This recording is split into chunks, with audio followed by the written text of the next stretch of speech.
We have equipment replacement plan in place. One of the first main piece of equipment we're looking at is replace a tractor, and it's obviously pivotal to the maintenance of the actual reserve. A variable speed drive, or a VSD.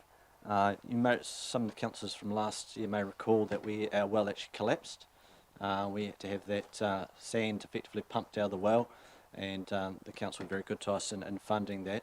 Part of the VSD is actually to ensure that down the track the opportunity of this happening is limited. The main reason it happened last time is because of the pump, which also broke down, over pumping and effectively sucking the sand into the well. A VSD is responsible. The other title it's called is a VFD as well, a variable frequency drive. It's effectively like driving a car. It makes sure that the pump starts in first gear first and doesn't go straight to fourth, therefore limiting the opportunity to really suck in sand right at the start. So that's a significant improvement we're looking to invest in for the well. A basketball half court. We've had quite a lot of demand, only verbally initially, but some may have noted we recently put a Facebook post with a survey attached to that, and I found out that it was of quite high demand. A rugby field light upgrade to LEDs. Now, I just want to reiterate at this point that the rugby club have decided to go down their own lines of funding themselves, so there's no actual request to the Waimakariri District Council for funding towards that. We continue with the bike walking perimeter track, the boundary tree planting, removal of two large market crab trees which are starting to degrade a little bit, so there is a little bit of a danger there. Fence along North Ear Road, removal of trees along the northwest boundary, sealing of the car park on the south hand side of the clubhouse, in conjunction with potential construction of an indoor training facility at the Mandeville Sports Club. You will note that the top four items were all in red writing on the previous slide, and that's because MSC have gone and have created a relationship with the funding provider. We've already looked towards providing the funding for these items here, which are the tractor, the basketball court, and the VST, which I just explained.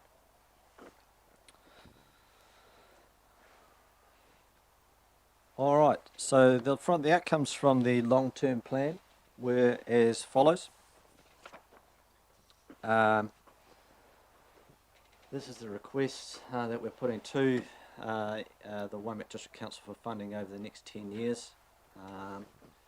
You note with the installation of the fence along the North Ear Road, we're believing this is coming quite critical, as the fence was removed in 2013 to allow for the removal of the pine trees that blew over in the 2013 winds. Now that this property is cleared, unfortunately people are using it as a rubbish dump, so we do need to provide some security from that, and also to allow for it to be used in the future as a pathway around the park as part of the bike walking track. Obviously, as I just mentioned, we had a vast amount of trees blow over in 2013, and we're continuing with the program that we have in place to plant around the boundaries. So we need funding for not only the trees but also the irrigation that's going to be required to ensure they go on the very stony soils of Mandeville, which don't hold a lot of water. Continue on the continuation of the planting on the south boundary. And you'll see in 2025 we're looking forward towards funding to actually continue construction of the path and bikeway around the park. More tree planting. Obviously I've added in there the removal of the two market carpet trees, and more planting. And we're really looking at the last two items of the construction of the gym facility and the sealed car park. We feel these two will have to be in conjunction with each other, and obviously will be based on a feasibility study that we'll do later on in the 10-year plan, and constant review of our strategic plan. Alright. So as part of the strategic plan, we did have NTM Consulting complete this for us, and they came up with a survey which the community completed along with our clubs, and just provide you a little bit of feedback on what the major outcomes of that strategic plan were. As you'll note there, by vast and away, the majority of respondents all asked for the MSC facilities to be upgraded and improved. So our clubhouse was built in approximately 1980, 81, and to be honest, apart from some minor updates, it's pretty much as its original. So as you can imagine, 40 years on, we really need to improve our infrastructure. It really is being utilised a lot by the growing population in Mandeville and the greater region.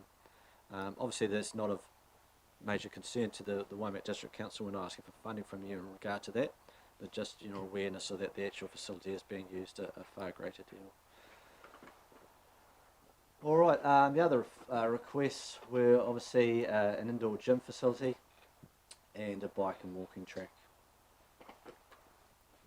So that, in brief, is my short presentations. If you do have any questions, I went to put up last year, and unfortunately due to COVID it probably wasn't seen as much, but just to thank you from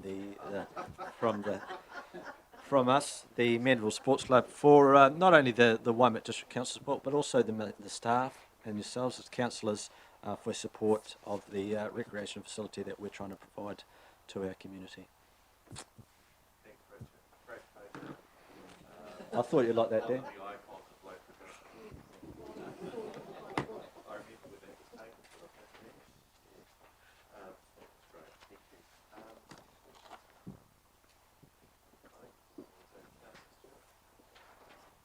Thank you. As a user of the facility, I congratulate you. It's fantastic.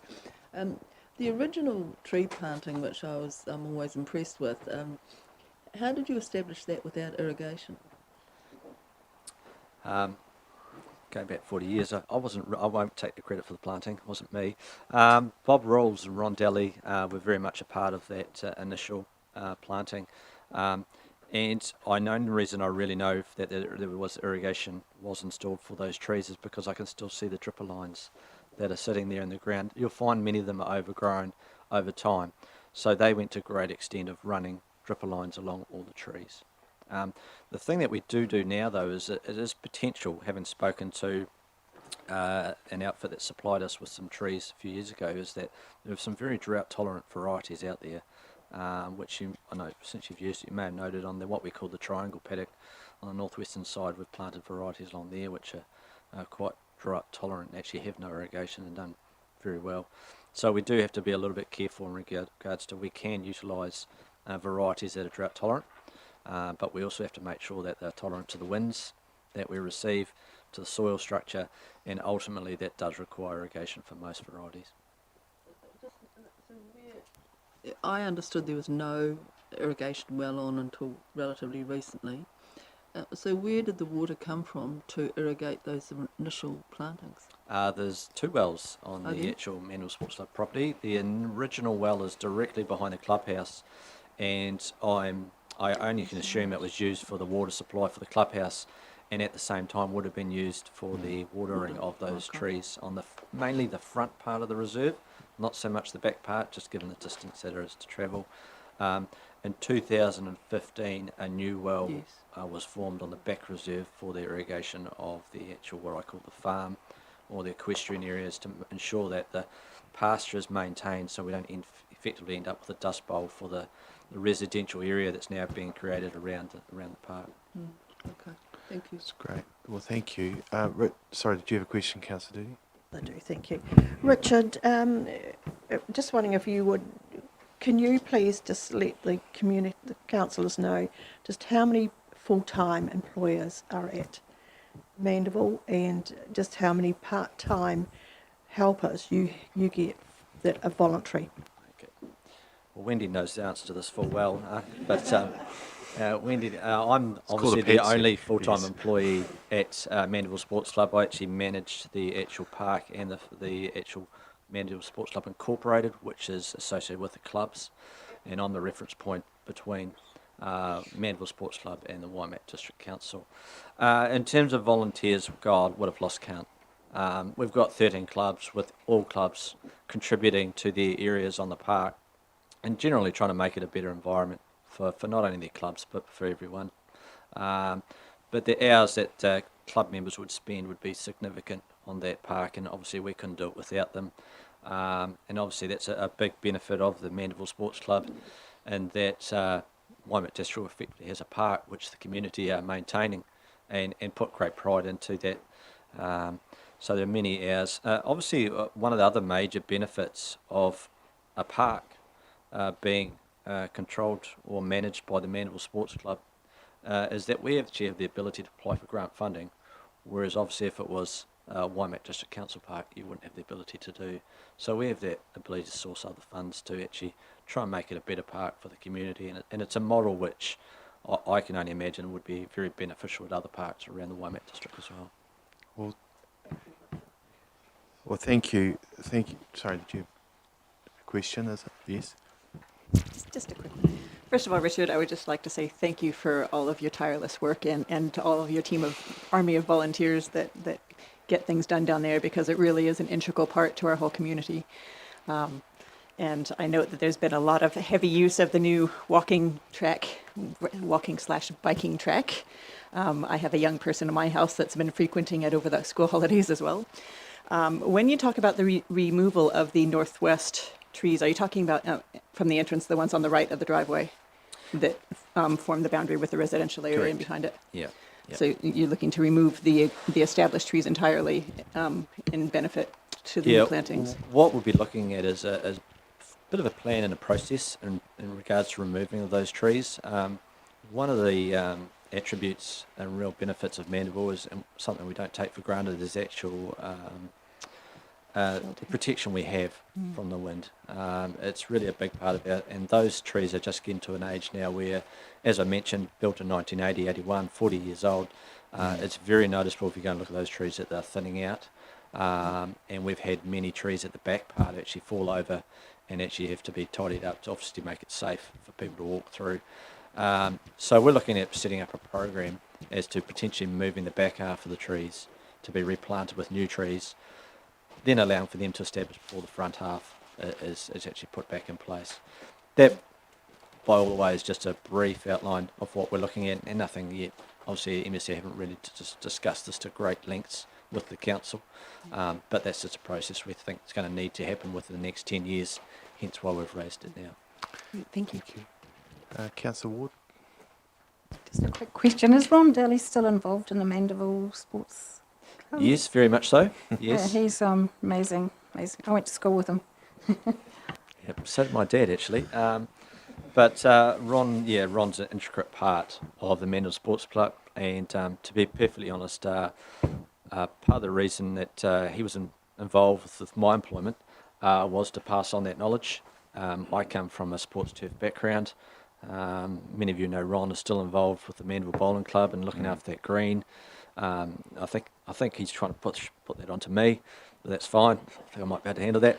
But yeah, he's a crucial part of our community and the Mandeville Sports Club, and we just can't thank him enough. Indeed.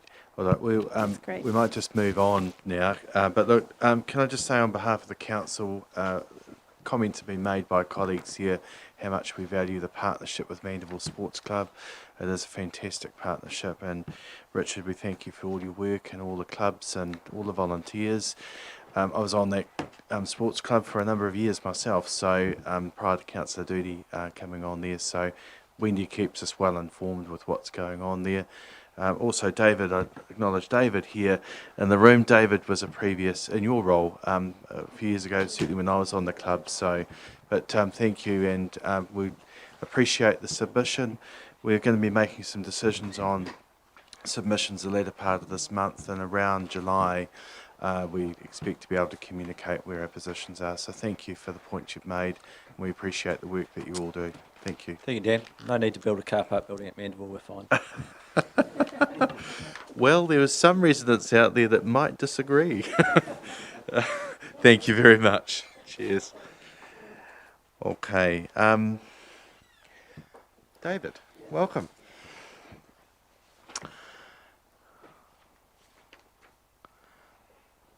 So you may have heard before, up to 10 minutes, David, and if you could leave some time for some questions, it would be great. Yes.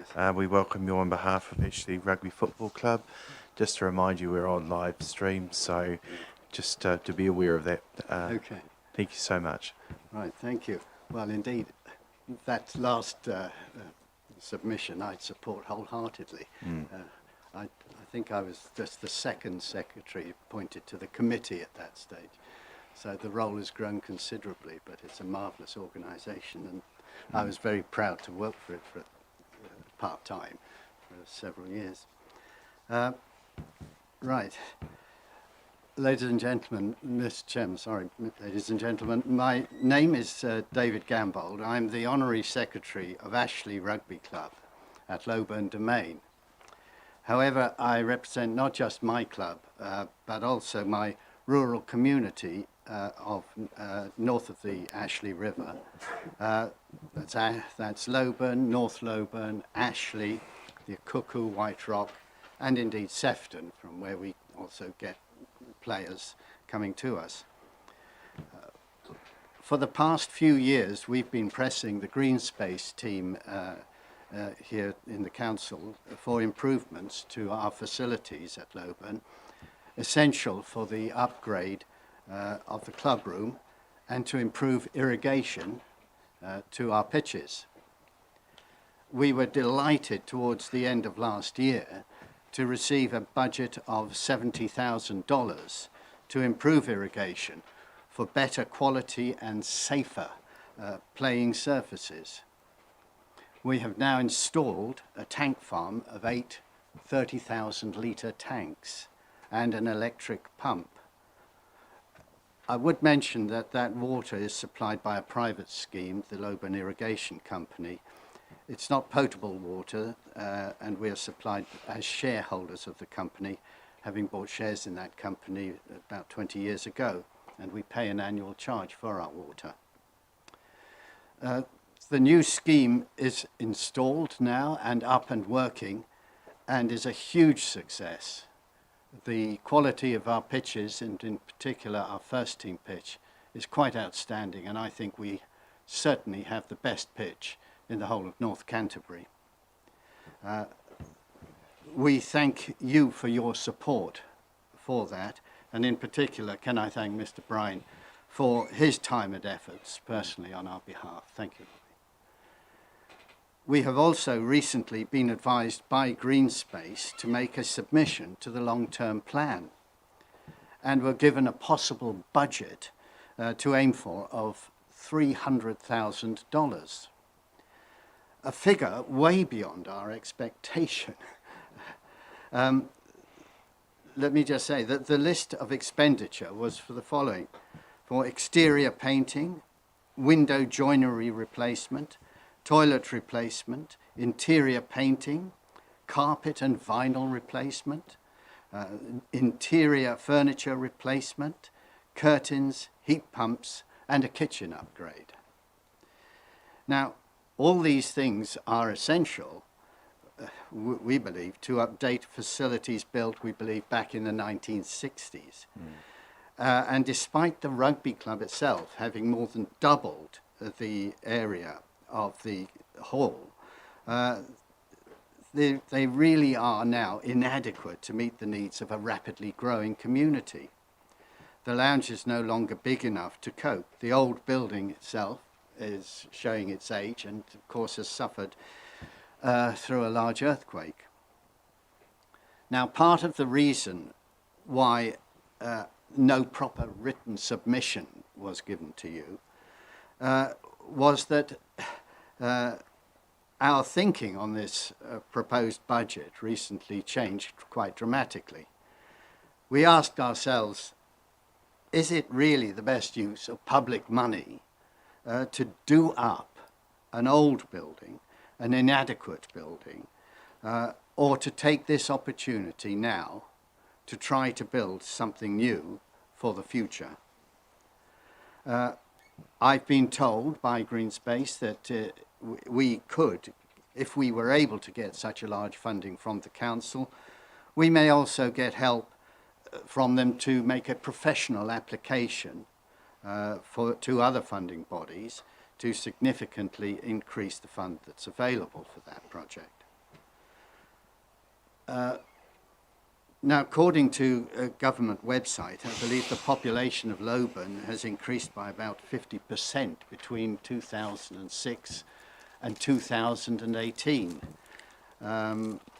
The Ashley-Sefton area, the population over the same period has increased by 25%. There are new homes and sections springing up all over the area. The only significant community centre around there, north of the Ashley Bridge, is the hall at Loban Domain. It is not just the rugby club, but also a community that uses these facilities. There's a tennis club using the 4 courts that are there. They meet in the hall. There are some, of course, social functions and celebrations from time to time. The Red Cross meet there each month. And there's a ladies group as well, which meets each week. And a vintage car rally is held once a year. Loban School use it once a year for their quiz night, but the numbers have to be limited because of the size of the hall. Each year our grounds are used by Loban, North Loban, Ashley and Sefton schools for their athletic days. I mark the running tracks. There is no social side to these events, and I cannot help thinking that that is partly because there are just no adequate facilities to cope with such large numbers. I have emails of support from the headmasters of Loban and North Loban. The rugby club itself has a membership of 199 youth members, 91 senior players and 62 social members. That's over 350 paid up members. On some Saturday mornings we seem overrun, and the social side of junior rugby has to be carried on outside. In all weathers, with just a large shade sail for shelter. More and more people are expecting to be able to congregate indoors. Dare I say, perhaps you have too many POMs infiltrating there. I don't know. Our club has always tried very hard to raise funds so that we are financially secure. We are not afraid of hard work. As I have said, much of the council's facility there has in fact been provided by the rugby club. However, we have to go to the RSA here in Rangiora to hold club dinners and other large fundraising events, mainly because we do not have the room in the present lounge. And also the facilities here are so much more pleasant. It will, I think, help our growing community to have a modern facility. There must be many other groups and events that would want to use it. It is something that I see being taken up by other communities that I go to when playing against other rugby clubs. We are seeing new community centres being built based on the rugby club. The communities I'm representing today are all north of the Ashley River. There are bridges to be crossed to get to Rangiora and to Christchurch. If Loban Domain was ever to be used in an emergency by civil defence, it is surely inadequate at present and is perhaps another good reason why a larger, more up-to-date facility should be built.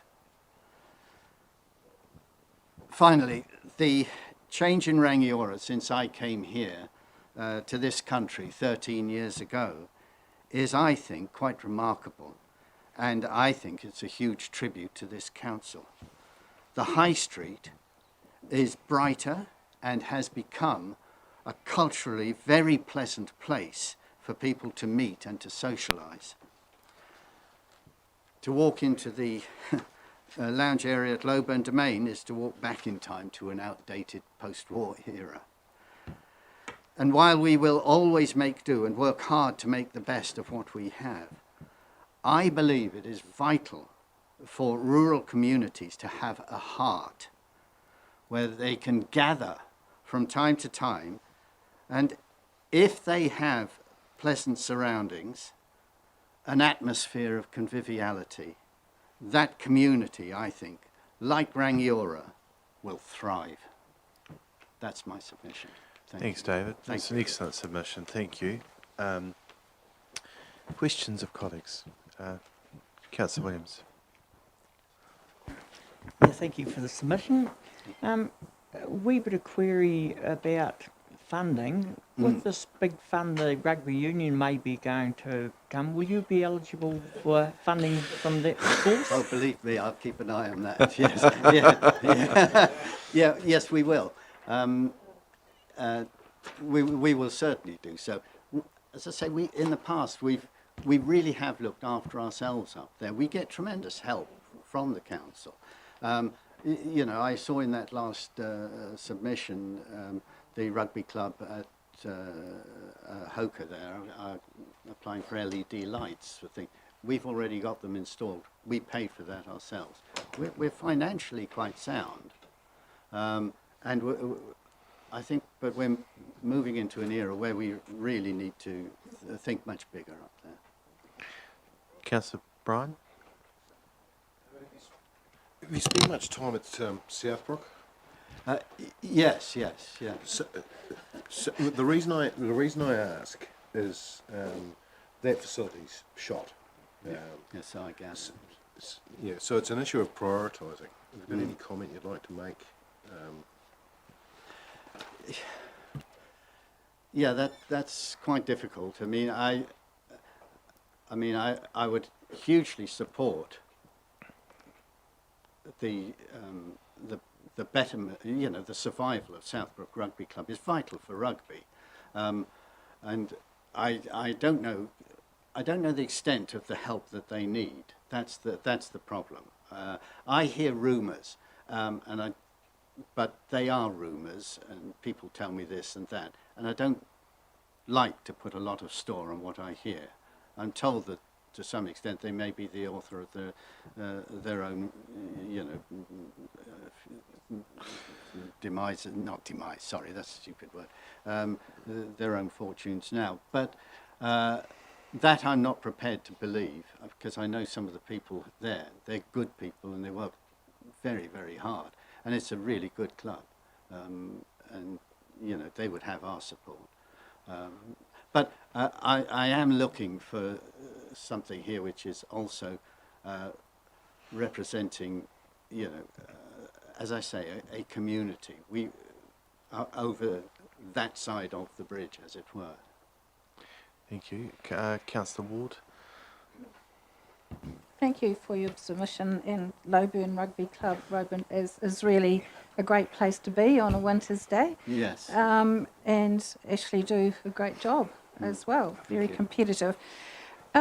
We seem to be getting, there's a lot of need for a lot of this sort of thing that you're asking for, a community hall upgrade.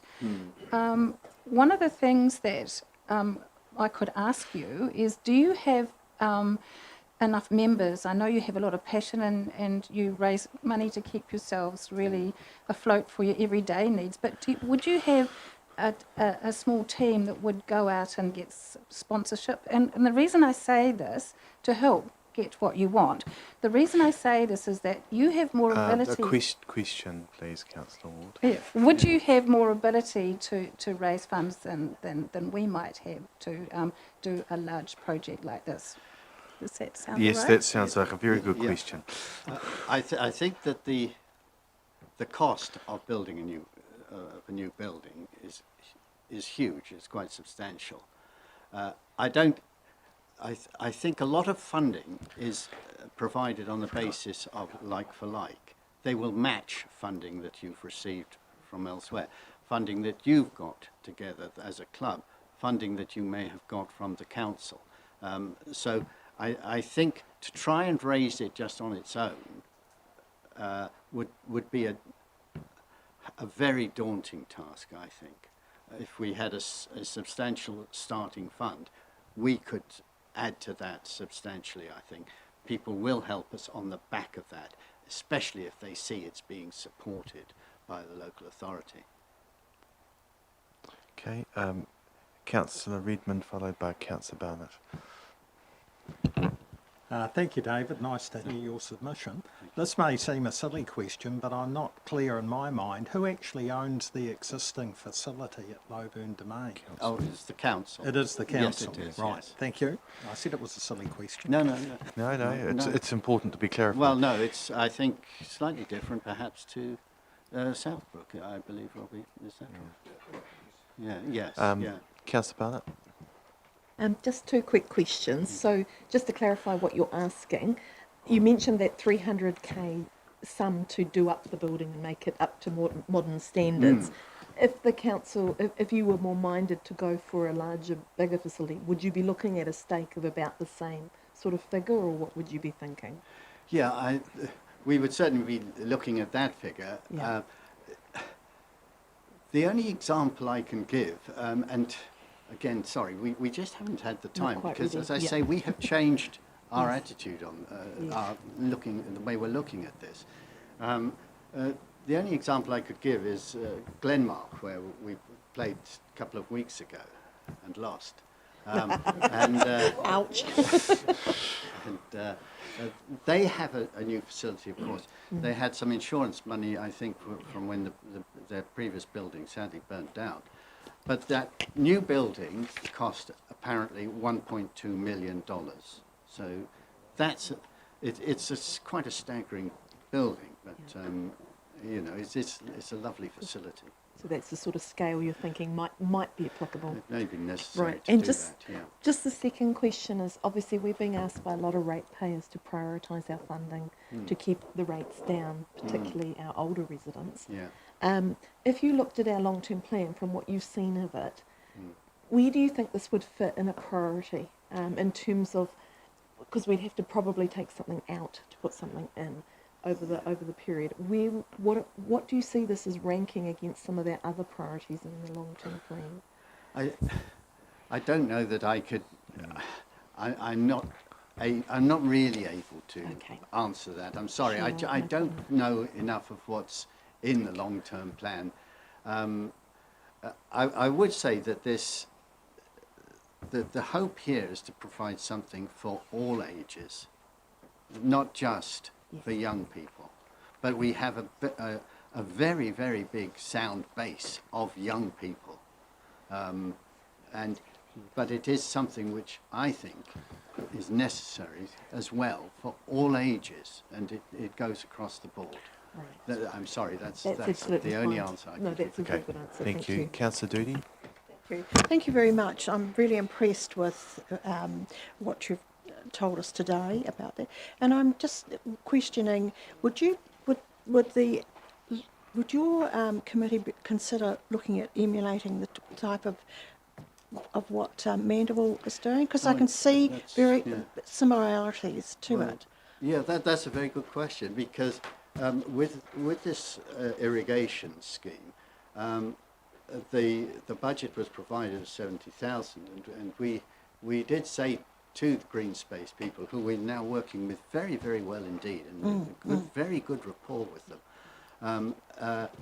We did say, look, you will have to, on these things, normally you get project managers in to manage these things, and that involves quite large fees. Quite a substantial amount of the funding can go on that. I said, we have connections here for all the work that needs to be done here. Drainage, electricians, plumbers, all that sort of thing we have. Would you give us the opportunity to project manage it?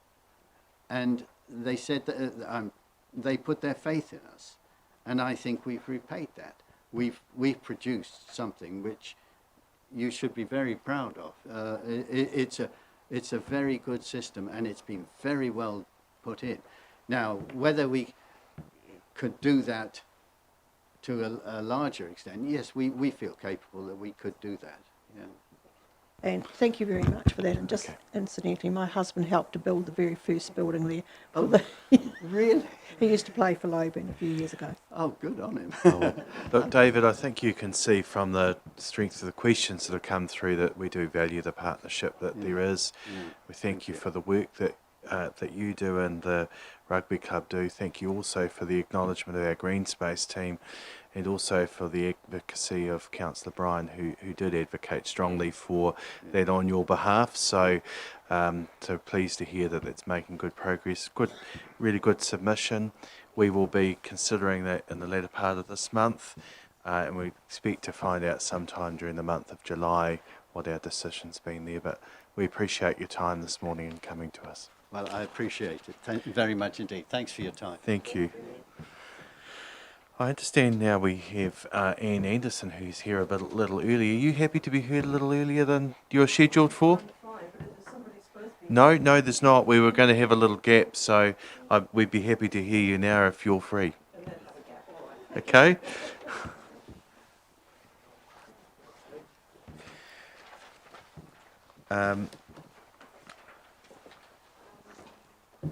Thanks, Anne. Just hold on a minute. We just might let colleagues try and find the...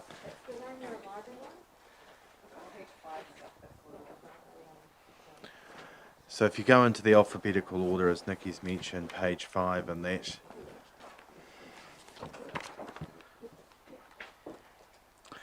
So Anne, thank you for coming this morning. Up to 10 minutes. If you could leave a bit of time during that period for some questions, that would be great. Just to remind you that we are live streamed, but only by audio. So it's just to make you aware that there may be other people listening in. Okay? Okay, All right. thank you very much. Thank you. Thank you.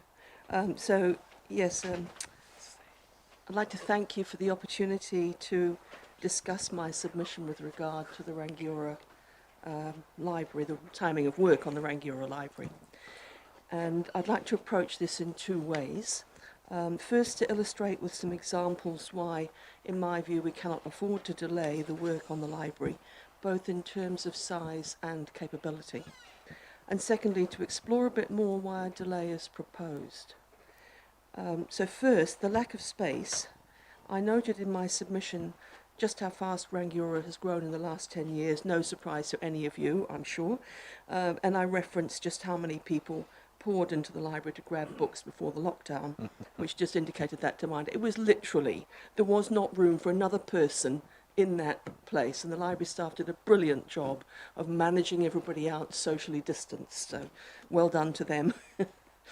But less obvious may be that the constrained space in the library can have an impact on usage.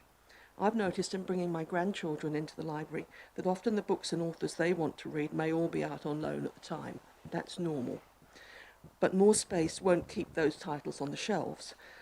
But more space can enable customers to better explore what is on the shelves and find something else that will be of interest. Limited shelving with tightly packed books and not enough room to comfortably browse the aisles without banging into other customers is off-putting. And libraries operate exactly like a retail outlet. They do their best to try and engage with the customers. Browsing requires space and comfort. Now, the library does the best it can with small displays of titles and some face-out books on the shelves, but they lack the space to make it really effective. And I have to say, it breaks my heart to hear someone say, I can't find anything that interests me, and then that colours their willingness to go back and try again. And for children, that is critical. Get them reading, get them engaged.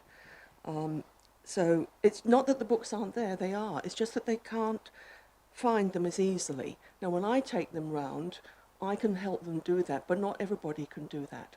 So they need to be able to access things. That is just a lack of space, nothing else. We also need an up-to-date facility now. So in the last 30 years, the digital revolution has expanded those channels of acquiring information. And this is not a substitution for books. It's become an and world, books and computers. And you might think that if we're talking about a digital channel, it doesn't need space, but it does. Again, Rangiora Library does well in providing some computer terminals for use by customers, but it lacks a suitable space for teaching groups how to use those computers effectively. when the knowledge of how to make best use of the digital environment is just as critical as the hardware. Young people know how to use the technology, but many of them have absolutely no idea how to critically assess the information they get. They just seem to assume that anything they Google must be right, and librarians spend a lot of time teaching people how to check what they're seeing and how to stay safe online, and that requires being able to have a whole group of people gathered together running a class. At the other end of the demographic spectrum, there are still many older people who are struggling with the technology, and libraries are geared to help those people. But it's pretty difficult to be showing an elderly lady how to safely access her bank online while surrounded by teenagers shooting ninjas. No, I'm imagining that scenario, of course, but my point is that the library currently lacks the facilities to perform those functions effectively. And thirdly, it's about community space. At the same time as people rush online, there's also an increased need for genuine social interaction face-to-face. The library's always been the gold standard for a safe and equitable place for all members of the community. I describe it as the place where tats and pearls can comfortably coexist. But again, you need space for that, or for people to just sit and do research or read, or do puzzles, or play mahjong, or have a homework club after school. And not all information is gleaned through reading. Sometimes a lecture or a presentation or skill-sharing session is the way to acquire new information. Again, libraries are commonly used for this purpose. It makes sense to have multi-purpose spaces that can be shut off if needed. So I believe we need at least the equivalent of the Kaiapoi Library for Rangiora, but we need it as soon as possible, not in 5 to 10 years' time. So to turn now to the proposal to delay work on the library and the explanation for this offered in the latest draft LTP, in my view this doesn't make sense. I can't see any benefit for the library, but as I've just outlined, I can see a number of disadvantages. Again, as I noted in my submission, if this was just about the service centre, that's easily accommodated within an expanded library and really doesn't require any delay to planning. You already provide a service centre like this in the Kaiapoi Library, and it's commonly done in many libraries around the country. However, the reason for doing this is generally to make life easier for the community so that they can access council services in their local neighbourhood and not have to go to the central offices. Given that the Rangiora Library is immediately adjacent to the council offices, this doesn't add any convenience for the community. If the intention is to shut down the service centre desk in the council offices, I presume the current one performs a dual function of also being reception for people meeting with council officers or councillors. So no real efficiency is achieved by moving it.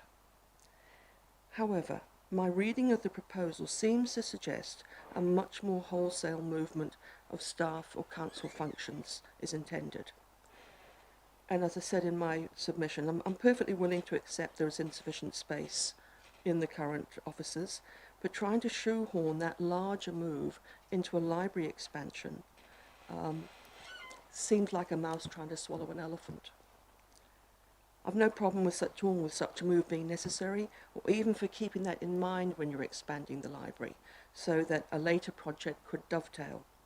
But I am very concerned that as the proposal stands, the risks are greatly increased and the library may end up the poor cousin in the overall project. But by far my biggest concern is that the library cannot afford to wait. The building, the facility and how it is structured is crucial to the effective delivery of modern library services. It needs to be retained as a project to be started next year as initially planned. Therefore I'm opposed to any delay. Thank you for your attention. Thank you, Anne, for your submission. Very clear points there. Thank you. Any questions from colleagues? Councillor Doody. Thank you very much. That was a wonderful presentation, and your heart's there. I'm sure your hearts are there as well. Yes, it is. Yes, it is. I'm just wondering, how does the library get on when perhaps homeschool students come into for their little bit of help? How do they? I can't tell you what they currently do in the Rangiora library for that. I'm probably talking more, as you may have guessed, I was a librarian, a Yeah, professional I get career, that. and spent a lot of time across that career working on refurbished libraries, rebuilding, building new libraries, etc. So it's an area of great passion to me. And so I'm talking largely from the perspective of what libraries generally need. I do know that, quite fascinating, literally last night I looked at the local paper and I saw 2 little ads in there for the library, one about introduction to digital banking and email and smartphones, so they're doing that, and one about mystery in the library series and talking to Yes, authors that's and so on. right. So these are exactly the things that libraries are doing and should be doing. The issue is, I do wonder, with a little pod of only, I think it's 4 general use terminals together, in the middle of the library, how do you then work with a larger group? So it limits how many people can do these things. There is huge demand for this. So they all need to be happening, not all at once, but the space you've got is quite insufficient. The reason why I asked is because Oxford can accommodate 4 of the homeschools up there, and I just wondered how, with a small amount of room, how does Rangiora actually cope with it? With difficulty, I suspect, but I don't have direct experience of it. I do have experience of libraries where they have entire computer suites, and they're used endlessly for one purpose after another. And when you think the extent to which central government is trying to get everybody to operate online, you've got quite a significant number of people who are disadvantaged, who cannot get that. And libraries perform a hugely valuable function in doing that. Councillor Barnett? Hello, Anne. As you'll be aware, we're operating in quite a tight financial environment. Yes. Just looking at our long-term plan as a whole, holistically, we have got some provision in the plan for some potential library services out at Pegasus and Woodend area. Which of the 2 do you think is higher priority, extending the Rangiora Library or providing services in the Pegasus Woodend area? That's a very interesting point. Of course, my answer would be you need both. But accepting the financial... Yes, I know, I accept. Again, I'm going back to my experience over many years of dealing with this. And while a larger number of small neighbourhood libraries can be very valuable in allowing the walk-in access to get books or whatever, the problem with that is it means everybody misses out on these additional services. And I personally think you're better off, because Pegasus is not that far away and there is a bus route. And that's not to say you should never have one at Pegasus, because you absolutely should. But for me, I would say if you're making a choice, I would do the work on the Rangiora Library in the first instance. If nothing else, many of the Pegasus people will still be coming to Rangiora for many of their other activities. So it's not that much of a shortchanging. Of course, I don't live in Pegasus. I might view it differently if I lived there. Okay. Thank you. That's great. Look, and thank you for your... see any other questions, but look, your point's very clear and you've made them really well, so we do appreciate that. Thank you for the time and preparing your thoughts and coming here today as well.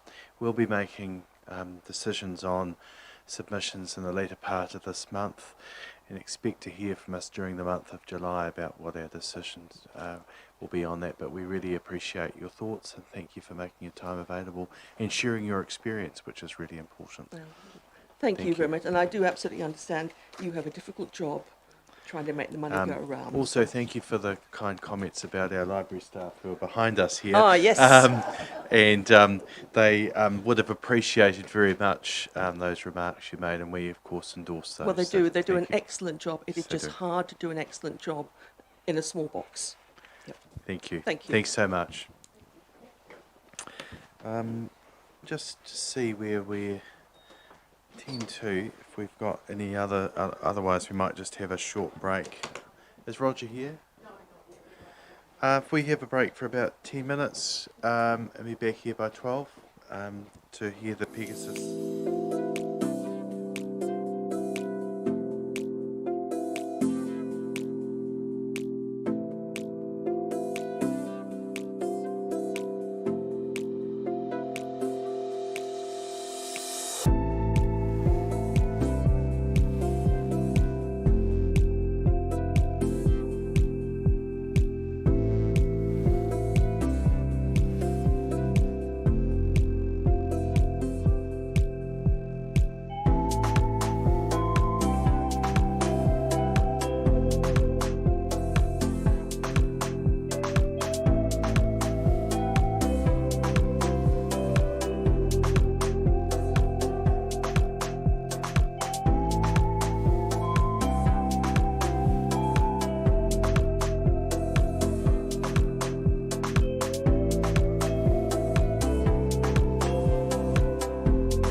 All right, everyone. We might just get all our councillors ready to go.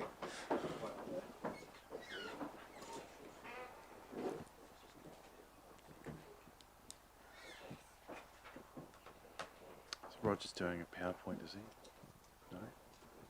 No? No, I'm just asking. No. Okay.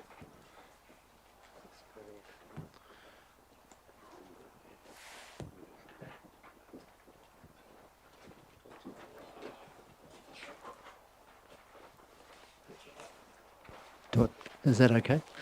Yep. Maybe just switch the other side off, Roger. Some choose to sit on the left and some on the right. So Is there a difference? Makes no difference. No. All right. I heard that. I didn't, so that's good. Yeah. Okay. Are we good to go, Emma? Yep. Live stream's all going. Okay. So, Roger, look, thank you for coming on behalf of Pegasus Residents Group today. And we know there's some people here also from the Pegasus community. It's good to see you here in support. Roger, up to 10 minutes, which would include some questions, would be, if you could allow some time for questions, I'm sure there will be some. Just to let you know that this is being live streamed, so it's only by audio, not visual, okay? I would have had my haircut otherwise. So would I. Anyway, look forward to hearing your points. Thank you. Thank you, Mr. Mayor. Kia ora, my name is Roger Rule. I'm Vice President of the Pegasus Residents Group. I'm deputising today for our President Matt James, who regrettably is attending a family funeral. But before I start, I just want to acknowledge those supporters. That here we go. I mean, we've got that public gallery is full of supporters. It's kind of tantamount to how Pegasus rolls, actually. We get, we could have packed 3,500 in here, but we can't. So we've got these guys, and I'm just very thankful for their support today. Our subgroup, the Pegasus Community Centre team submission this afternoon, has the full support of the Pegasus Residents Group. And I'm assured that their presentation will be a song and dance routine, so hope you enjoy it. Today I want to focus our time on two specific items within our 13-item submission, namely the lake, which is in item 2 of our submission, and road safety concerns, which is item 9 of our submission. Firstly, speaking to the lake, item 2, and the need for all stakeholders to work collaboratively to find a solution, the need to revisit the vesting criteria from our current owner, Templeton Pegasus, to WDC, as indeed the original water quality standards are now severely challenged due to the general worsening of water quality across the district as a whole, and indeed across the country. The need to support a trial technology in the lake to address the issue, and the need to make tentative provisions of annual funds for the ongoing maintenance of the lake once it is vested to Council. Our key messages to the Council as you consider the long-term plan regarding the lake are threefold. Firstly, Pegasus Lake is a wonderful asset for the entire province, not just the district. This is evidenced by letters of support which I've received and I will email through, if that's okay, have received from lake users expressing their concerns as they've had to cancel events in the past.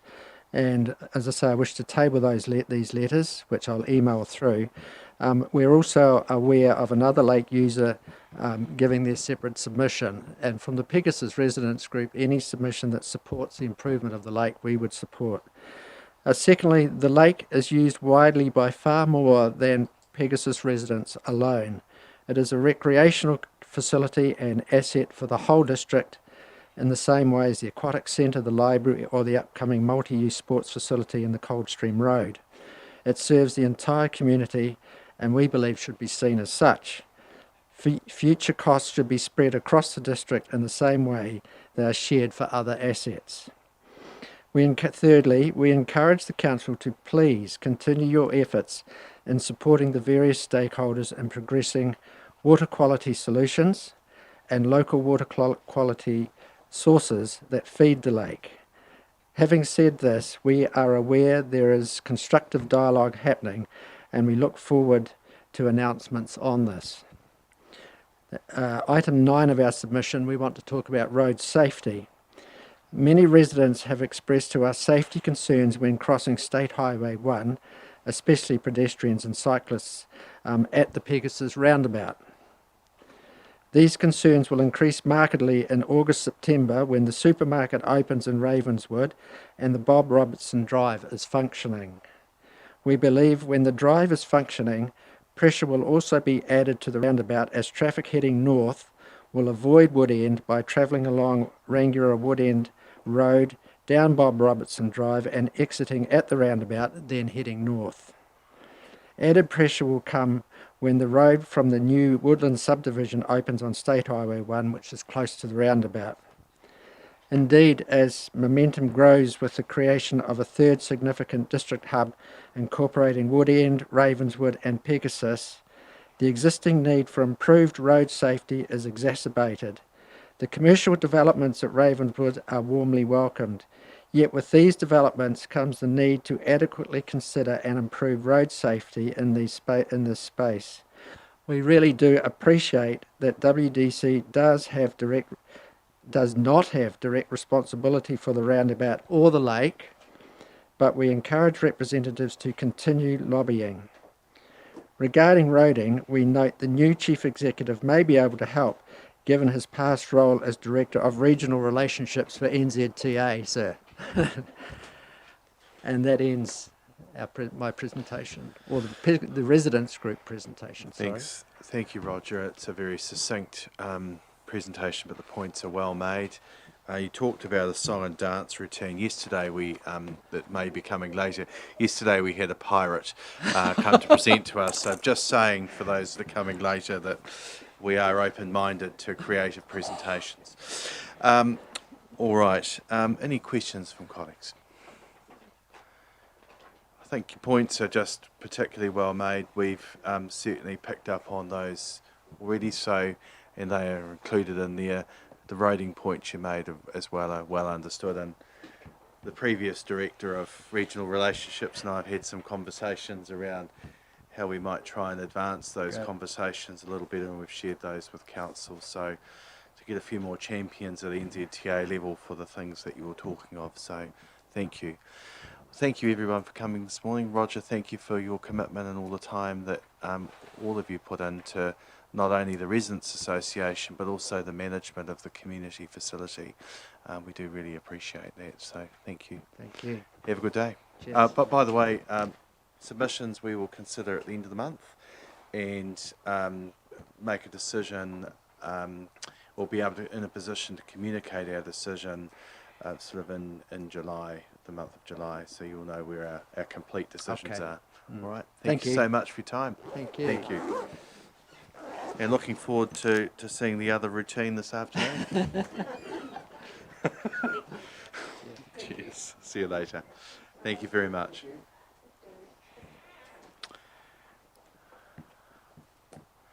So next we have the Silver Stream Reserve volunteers. So Wendy Harris. Thank you, Wendy, and you're joined by Nolene Francis. Hello, Nolene. Nice to see you. So you're doing the presentation, Wendy? Yes, yeah. So up to 10 minutes with the opportunity for questions within that time, if you could allow that. Just to make you aware that we are live streamed by audio. Right, okay. Thank you. Thank you very much. So we're here today representing the Silver Stream Reserve volunteers. The group's been operating for about 15 years, I understand. We gather at the reserve on Tuesdays and Sundays to do work on the reserve, and we have some very dedicated volunteers like Nolene here who turn up every Tuesday and every Sunday, which is fantastic. And then we have people like me who turn up when they can, so I go about once every 3 weeks or so, fitting around family life and whatnot. But we have enough volunteers that there's always a group of, 4 to 10 people there each day to do some work on the reserve. That's bolstered at times by, excuse me, by various groups like or the Student Army, schools, other organisations come down and help out, which is partly to help with the work and partly an educational opportunity.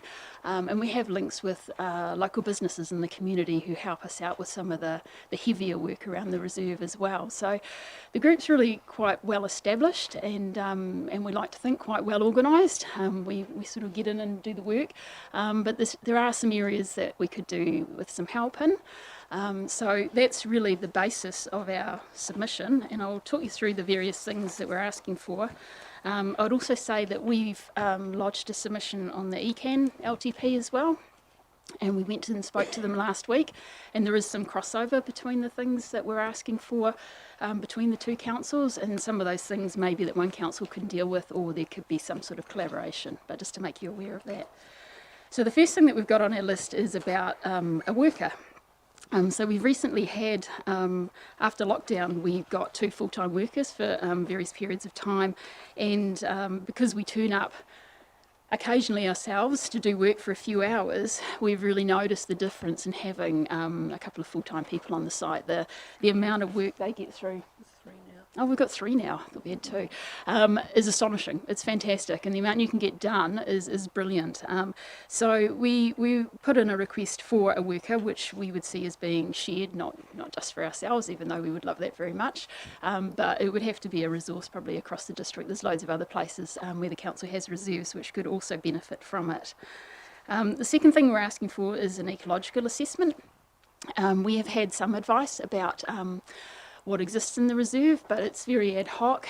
We've had bits and pieces from council staff. We have some sort of amateur ecologists within our group, but we'd really like to get a comprehensive assessment done so we really know what's there, and then we can start actually targeting the work that we do to really help those species that specifically need it. We have put in here, we know that Kate Steele, the council ecologist, could do most of the assessment for us, but she's not qualified in the lizards area, so we did put it to ECAN whether they had somebody on their staff who could help out and do that part of it. We've not heard from them yet. They haven't considered all their submissions, and I'm not certain about that, but it's a request that we've put to both councils anyway. Pest control is another area that we've got involved with, and we have a small sort of subgroup within our team that are interested in pest control, and they've had some training recently in laying traps, and we've just got some new traps recently which have been put out around the reserve, and they have a program of checking and emptying the traps and so on, and so there's a bit of a request for some ongoing funding to help with making sure we can maintain that program and we have traps on an ongoing basis, and that the volunteers can keep up to date with training and doing that work, working towards the government's predator-free 2050 goal. So we are hoping for something really successful in that area. That's something sort of new for us. The next issue is access.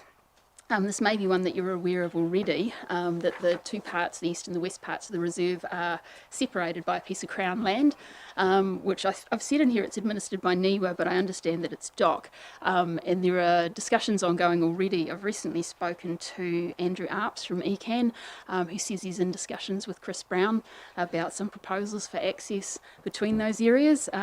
So I'm going to start talking to them about that. And I guess it's really about support from both councils in that area. I think it's been on the wish list for a long time. There's a lot to be done, but we would like to support that very strongly when we're there. In the reserve, we see all the people coming through. It's a very popular place for people to walk with their families and their dogs, and people do love coming through there, and getting that link through between the 2 parts of the reserve would be fantastic. And the last thing on our list was about funding. We've been in discussions with, there's a lady at Christchurch City Council, there's 2 people there who are employed specifically to help community groups with getting funding. I haven't done a lot in this area myself, but I understand from people I talk to that there's actually quite a bit of money out there if you know where to get it and how to get it. We've done some of that work ourselves, but we don't have a lot of expertise in that area, and I think improving the quality of applications would be fantastic, and somebody who has expertise in that area. If council had a part-time worker who could assist not only us but loads of community groups, it could bring a lot of funding into the district to help with community programs around the area. So it may seem like quite a long wish list, possibly, but I guess we'd just like to make the point that it's obviously over the period of the LTP, and we're not expecting it all tomorrow. That's great. Thank you, Wendy. That's a very, and Nolene for being here. It's a really clear submission. But just so you're aware, on council, the community development advisor, that's Rachel Thornton. That's her role, to assist groups with finding funding and using FundView and all those others. So she's a resource that's there that I'm sure would be. Madeline was previously in that role, always great at ferreting out where there might be opportunities. So have a chat to Rachel. She'll be able to give you some support. We'll do that. Okay, questions from colleagues? I think your point, sorry, Councillor Ward? Just a quick question. I see the traps that you've got there. Do you get when in there? Do you get not cats that are home cats? Are they feral cats that you get in there sometimes? But We have had feral cats. We haven't had any domestic cats. that's good. Okay, any other questions? Look, sorry, Councillor Williams?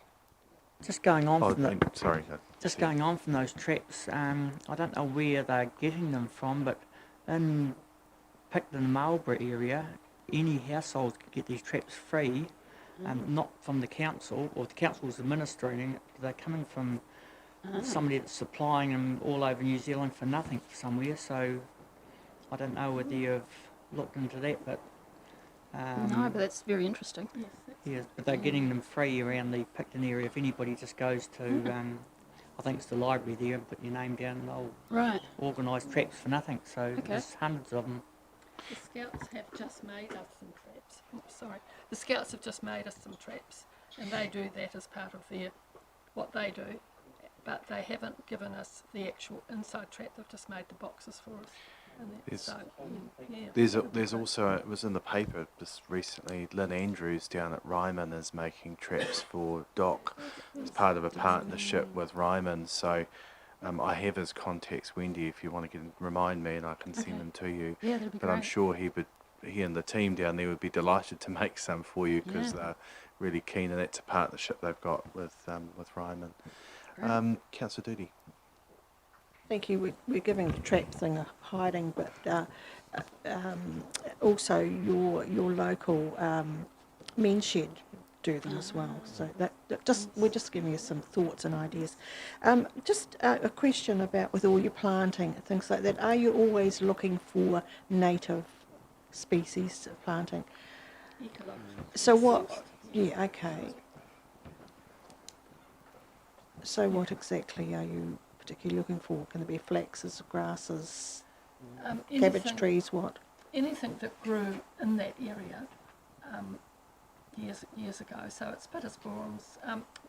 Depends where we're planting, because we've got part wetland and part dryland, and that. So it's anything suitable for there that used to grow in this particular area. Right. So it's Kanuka, pittosporums, flaxes, toritoi. Okay. Can't think of them all. No, okay, thank you. I'll have to All right. ask my colleague. All right, well, thank you for your presentation. Your points are really clear, and if you could pass on our thanks to all the volunteers for all the work that they do. It's a great reserve. A lot of hard work's gone in over the years, and it's a wonderful resource there, and certainly a great place. I know Councillor Blackie and others have certainly been involved, so it's and Councillor Stewart's a really great partnership. So thank you for the work that you do. We appreciate the submission. We'll be considering submissions in the latter part of this month, with the view to being able to communicate what our decisions would be in the month of July. So thank you again. We appreciate your time. Thank you very much. All right, everyone, we're going to break for lunch now. So it's down in the green room, is it? Oh, so right down at the end in one of the studio rooms. So there's, so if everyone, the next time...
think we've got everyone here, haven't we? We're all good with the live stream? Okay. Okay. All right. So, thanks, Karen, for making your time available this afternoon and for taking the time to put a submission in. If you could just put your microphone on when, so if you press one of the buttons there, we're on, yes, that's it. We're on live stream this afternoon, so it's only by audio, just by the way. So that's just to enable people that may wish to listen in that they could do so. So, Great. Karen, we in your hands for the next 10 minutes. If you could leave a bit of time within that, there may be some colleagues that would like to ask you some questions. So, Okay, thank you, and we look forward to hearing from you. perfect. I've tried to make this as concise as possible. So basically, thank you for giving me the time to come forward. I'm here on behalf of the Swannanoa Mandeville community about a little 1.7 kilometre stretch of road on Tram Road that really we feel for the benefit of the greater community needs to be looked at from a safety perspective. It's the stretch from between McHughes Road and Number 10 Road. Either side of that are little pathways, but to access those pathways with that stretch in between is near impossible, particularly in the winter when that grass can't be mowed, it gets really long and the ground gets really quite sodden and wet. I just feel in a time when we're trying to encourage youth to get out and about instead of sitting on their devices or jumping in a car to go somewhere, it makes it really difficult to try and enforce that. Case in point, I have said in my submission my daughter wanted to bike to school. She's 6, goes to Swannanoa School. I had to put both our bikes in the car, drive 1.3 kilometres or whatever it was to Number 10 Road, get out, bike with her to school, bike back, put my bike back in the car, drive home and do the same to pick her up. And it's just seems ridiculous when if there was a safe path along that stretch, it would be a much simpler thing to do. We've got so many awesome facilities out our way. We've got the Mandeville Sports Centre, plenty of opportunity there for kids to join clubs and do activities. There's now the Mandeville Village, which lots of people love to support. There's even a group of people that get on their ride-on lawnmowers to go down there because they don't want to drink and drive. But to walk along that tram road is just not safe. There's sections where you have to actually access the road to get along that whole stretch.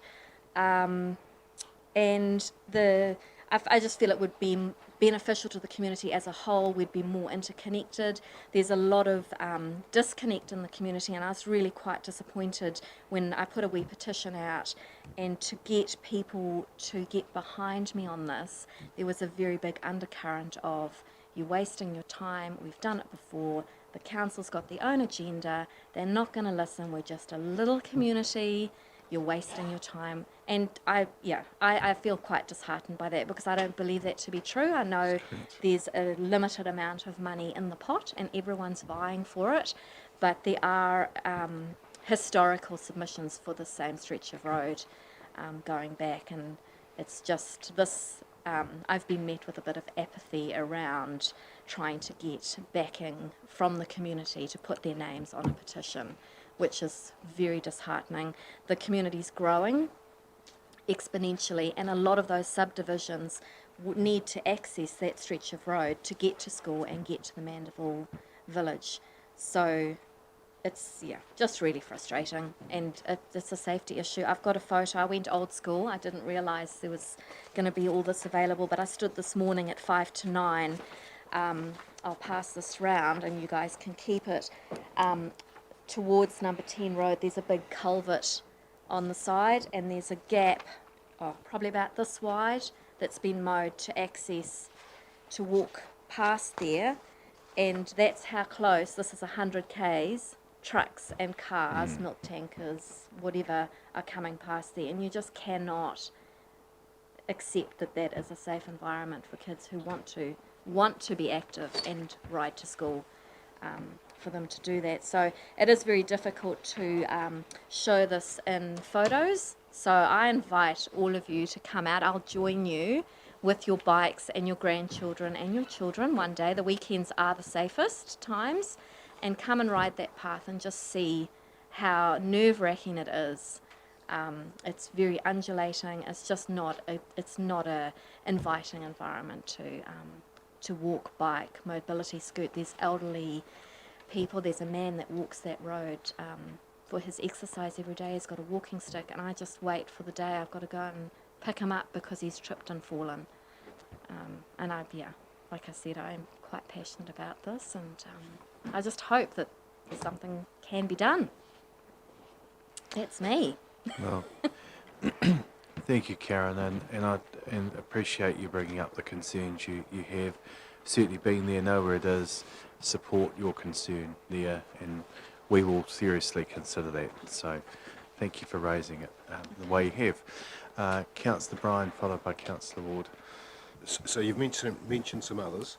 How many other kids would use that to go to school, do you think? Well, Swananoa's got, I believe at the moment, 380 children at the school. And if you look at the subdivisions that are popping up on either side of that stretch of road, there's the whole Millfield subdivision. There's access points from there for children, I imagine, to get onto Tram Road to get to school, but there's no pathway then from that point. There's 3 stages of the Millfield subdivision, and now the new Braeburn division's gone down McHughes Road as well, and there's another one on the other side of the road. There's another one just on the way to the Mandeville Sports Centre. So, I mean, all that whole, unless they go down McHughes and along North Eyre and up number 10, it's not going to happen. Councillor Ward. I just wonder if, to help us whether, and you've got the little knowledge and I understand exactly what you're saying, are you able to do a plan and draw where you see would best benefit a cycleway or shared pathway cycleway from these areas to and from the school?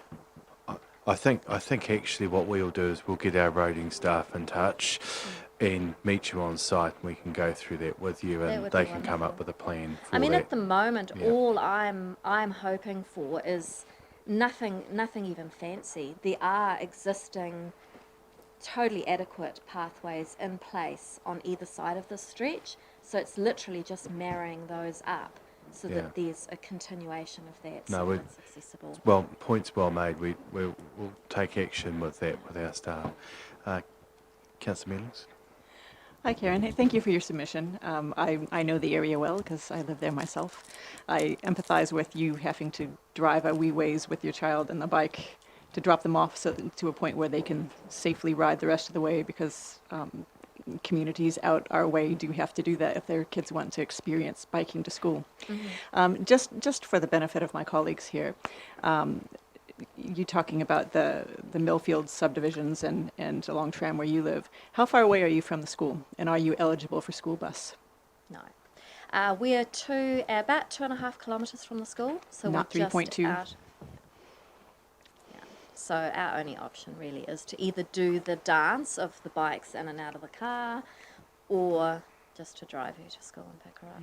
And it's not only the school. You know, I'd love to in the holidays be able to burn some energy and say to her, right, we're going to bike down to the Mandeville Sports Centre, we'll put a ball in my backpack, let's go kick a ball, meet a few friends down there, get a group of kids together, bike down, there's a park there, a little playground, have a picnic, or even stop and have a coffee at the platform on the way back and support the local. You know, they're not busy not as busy during the day.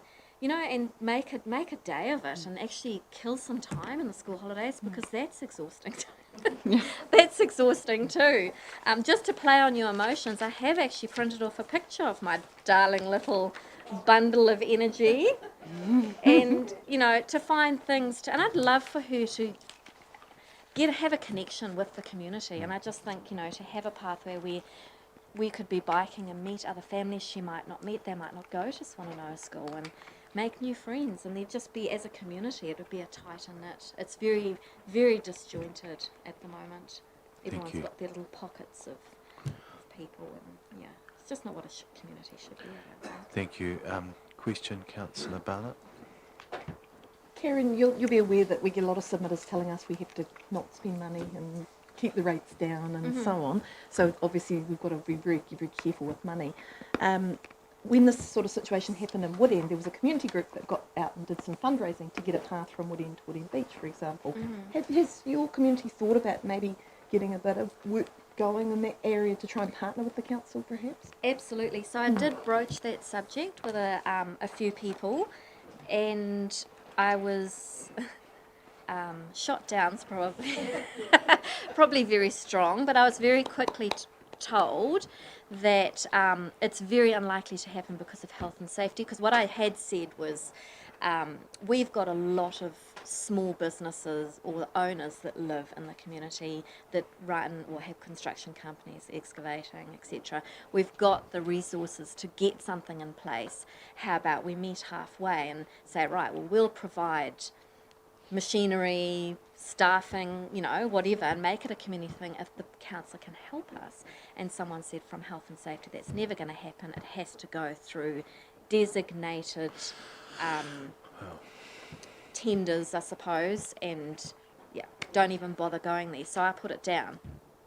Karen, as said, we'll get back in touch. I think you've made really good points here this afternoon, and I'd certainly welcome a further conversation outside of this with other colleagues, I'm sure. So we'll look. I don't think there's any other questions, but just to say thank you for putting forward that view, answering the questions, and I hope we haven't been too intimidating this afternoon. No, it's been great. I could carry on all afternoon now. I've got going. It's great. Well, feel free to make submissions anytime. So, just on our process, so we've got our next 2 days. We're hearing further submissions. At the end of this month, we will be making decisions on those, and then expect to hear sometime in July, if not before, what our decision is in that space. But as I say, I think probably the next steps for us is to connect, understand where the concerns are, meet with our roading staff and see what we can do and what we could look at programming, if not now, into the future. So, but we'll be back in touch. Have got a 240 signatures here from the wee petition I did, with lots and lots of comments from the community. I just thought it was fair for everyone to have their say. So I don't know who I should leave this with, but if you leave it with Kay, thank you very much, and Kay will get a copy of that to us. Thanks so much. That was excellent. Really appreciate it. Thank you. Okay. Next submission is John Biggs from Rangiora District Early Record Society. John and David. Great. Please come forward.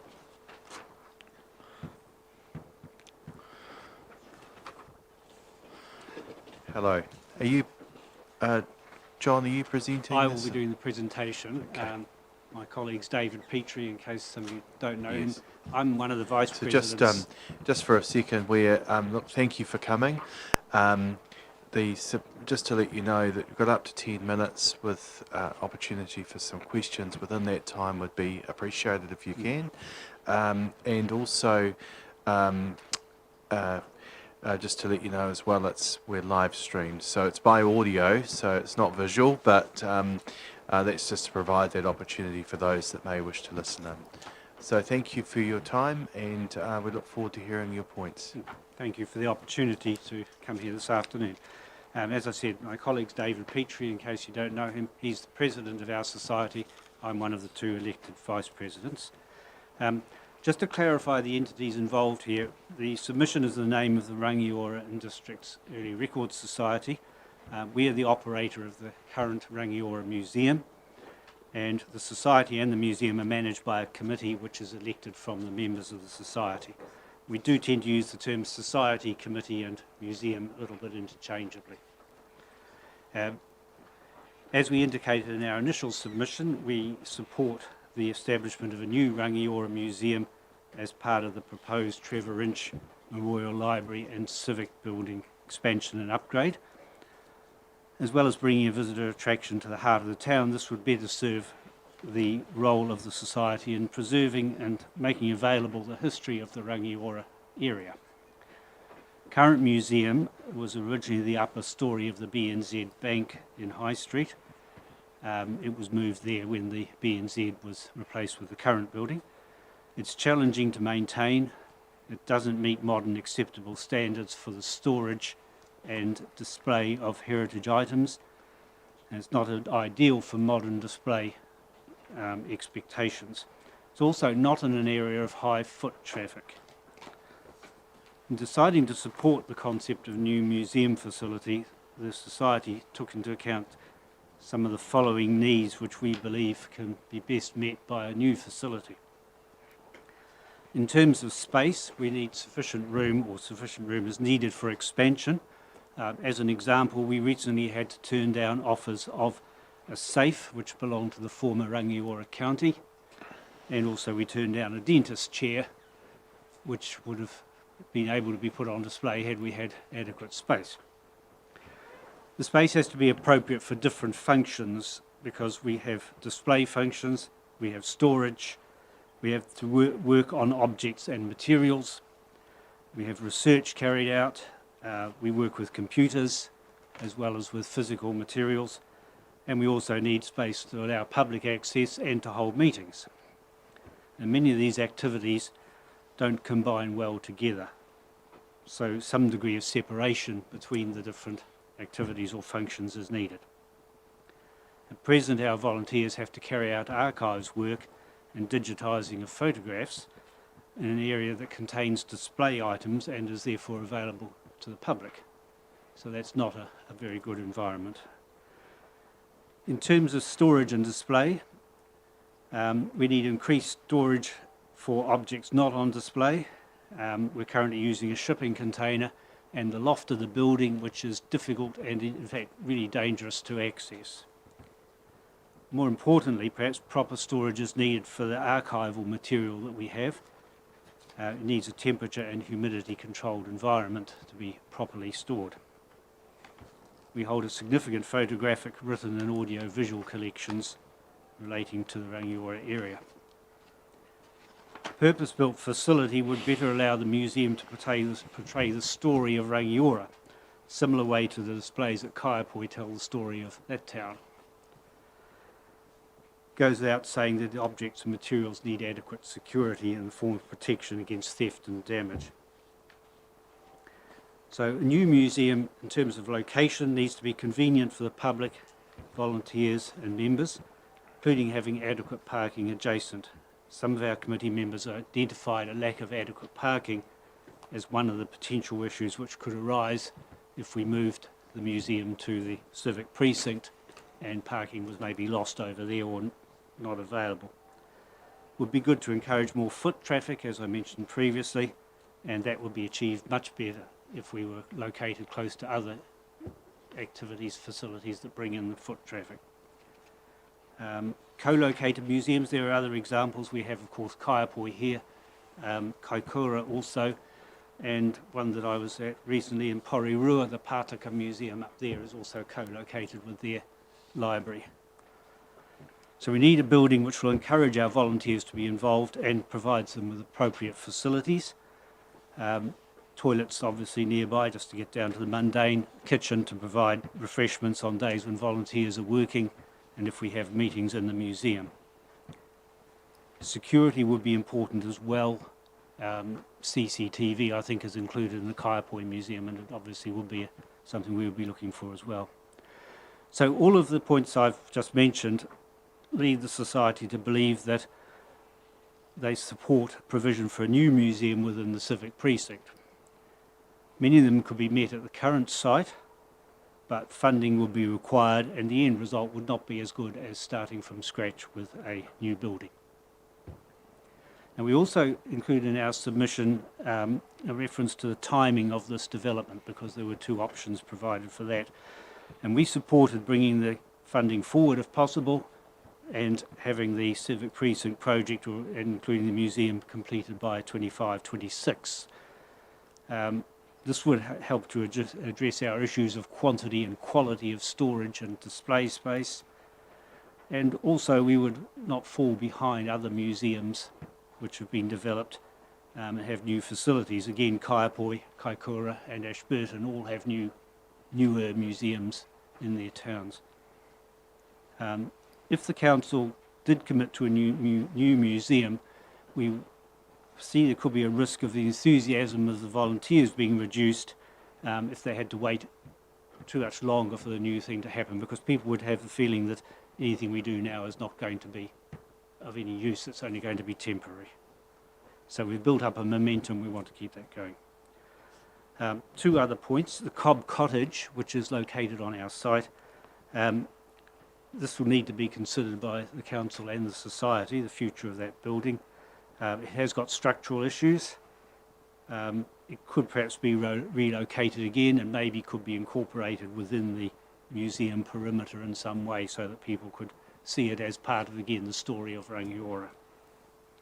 In Akaroa, there's a French-style house included in their museum precinct that can be accessed from within the museum. Obviously, we're aware of the cost of this exercise. It will involve expenditure both by the council and the society. We've only got limited funds available at the moment, modest funds. We're not a wealthy organisation, but if the council did make a commitment to progressing along the lines of a new museum in the civic precinct, then we would start to direct our fundraising to preparation for a move. But we would also need to continue our existing fundraising, which is mainly intended for our work on preserving the photographic collection. That's what I would like to present to you this afternoon, and happy to take questions, obviously. Thank you, John. David's been involved much longer than I have. He may be better able to answer some of the questions. Well, thank you, John and David. I'd just like to ask you a question in the interim while we're making a decision about the precinct, which you've made points there. Around storage, I understand our staff were exploring options with you. Can you just give us a brief as to where that's got to, and has there been any alternative solutions considered in the interim period? We have an offer to meet with the community board to discuss that issue. We contacted them recently. We were too late for the meeting within that round, so we were also working on this proposal. So I think probably our next step would be to meet with the community board as requested by them, or as offered by them. Has there been any from our green space staff like Chris Brown or Craig Sargison? My understanding is they were to be in touch or had been in touch about looking at alternative storage solutions. Have we had any contact with the green space staff? Yes, we have. We've been working with them over the last 12 months, and there have been some improvements around the grounds because we had some issues with vandalism. But nothing on specifically on storage with them? No, nothing more on storage, no. That all started about 2 years ago, and we had to bring stuff from Coldstream, where the new sports stadium is going in. We had material stored there, and the council has provided us with a container, which is on the domain next door, but it's not ideal for storage. It's you get big variations between heat and cold. Right. I had understood that we had tasked staff with a project of looking into it further, so we'll inquire ourselves, but thank you for that. It's just getting an update while you were here firsthand. Right, thank you. Any questions from colleagues? Councillor Mealings. Hi, thank you for your submission. It is quite a challenging environment these days, particularly for our museums. We hear a lot of similar issues throughout Canterbury, and it's something that's very important for us to protect. My question for you is, you probably can answer, any one of you. Does the society own the premises that you're on, or who owns the council owns the building. Okay, so all right, thank you. That's. Yeah. Any further questions? Well, look, I think your submission's really clear what you're looking for, and in terms of storage as well, so I understand that. Just to say on behalf of the council, thank you to Rangiora Museum for all that you do. You're a great method of resource here for a great amount of our community and far wider. I know I use it from time to time when I'm looking for information, and find Anne and the team there just magnificent to deal with. So really appreciate the effort they go to look for obscure things that I'm looking for at times. And I know I hear that from a great number in our community. We're really well served with our museums, and thank you very much for what you all do, and we appreciate your submissions. So we will consider submissions the end of this month, and then in the month of July we'll be in a position to advise you what our decision will be. But thank you for your time and putting in a submission today. Okay. Thank you. Do you want me to leave a copy of? That would be really helpful. So if we give that to Kay, and Kay will make sure that's circulated to us. Thank you. Thank you very much. Thank you for your time. Next we have Satisfy Food Rescue. So welcome forward, Philippa and team.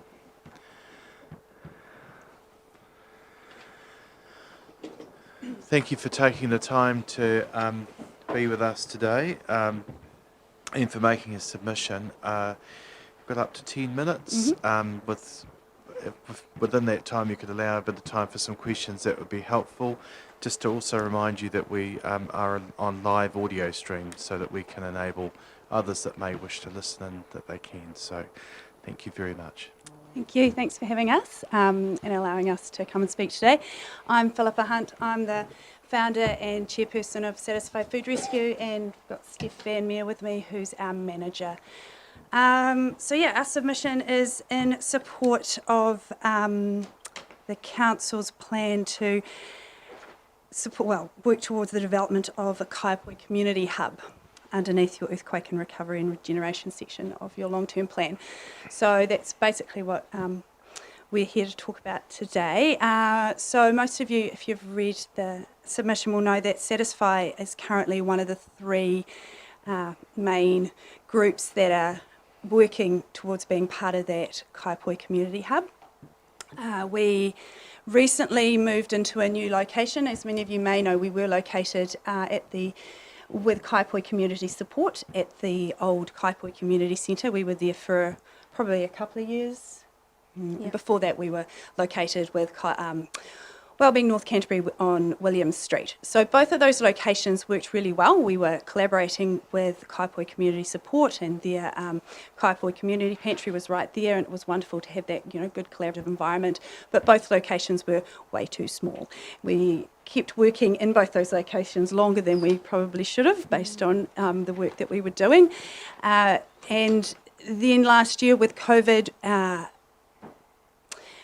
operations exponentially increased, and we then also got some funding from MSD, and so we're able to go into a temporary location that we're in now. We're calling it temporary because we're really excited to work towards this Kaipoi community hub.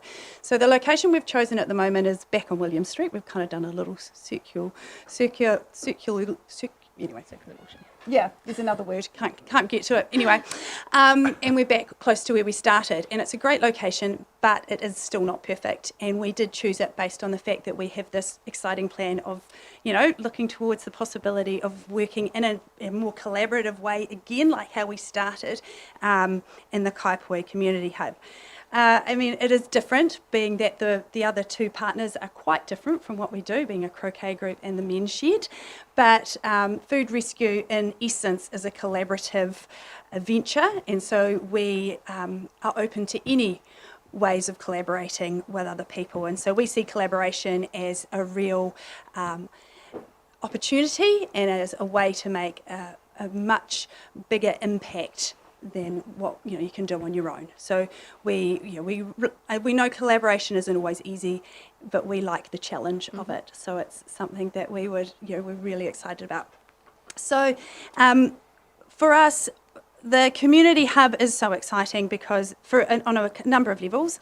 One, because we would love to have a dedicated we do have a dedicated space now, but we would like to have a dedicated space that's been purpose-built for us so that it really meets our needs, and so that we don't grow out of the space that we currently have, which, you know, is possibly going to happen. So, you know, have a space that is the right size for us.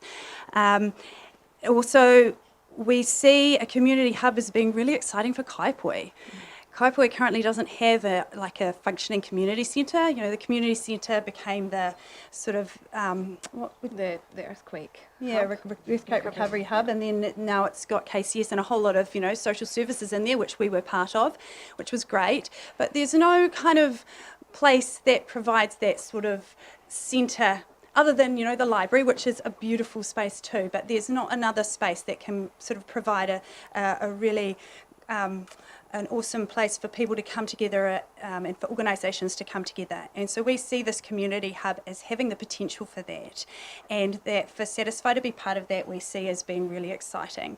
So as you know, we rescue food, and we want to, you know, help reduce food waste, and we also want to help reduce food poverty and increase food resilience across the community. And part of that we see is educating people, and we've always had education as something that we would like to be able to do as part of Satisfy, but it's never been something we've kind of got to yet. But we see the community hub as being a real catalyst for that, because we hopefully will have some space then. You know, we envisage a commercial kitchen that could be used by us and others to do sort of, you know, to do cooking classes or education around, you know, how to make the most of your broccoli, you know, things like that, using the broccoli sticks, stems, you know.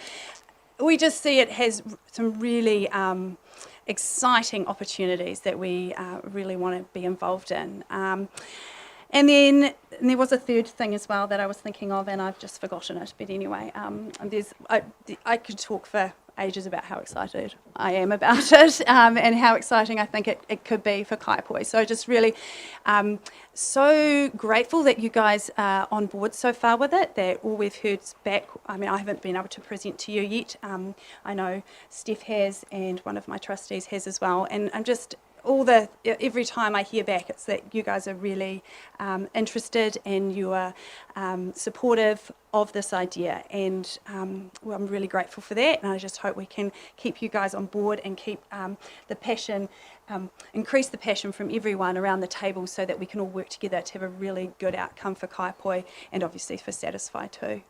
Where are we at time-wise? That should probably do. That's really clear, and appreciate your thoughts. And just firstly, we've fronted a number of community engagements down there.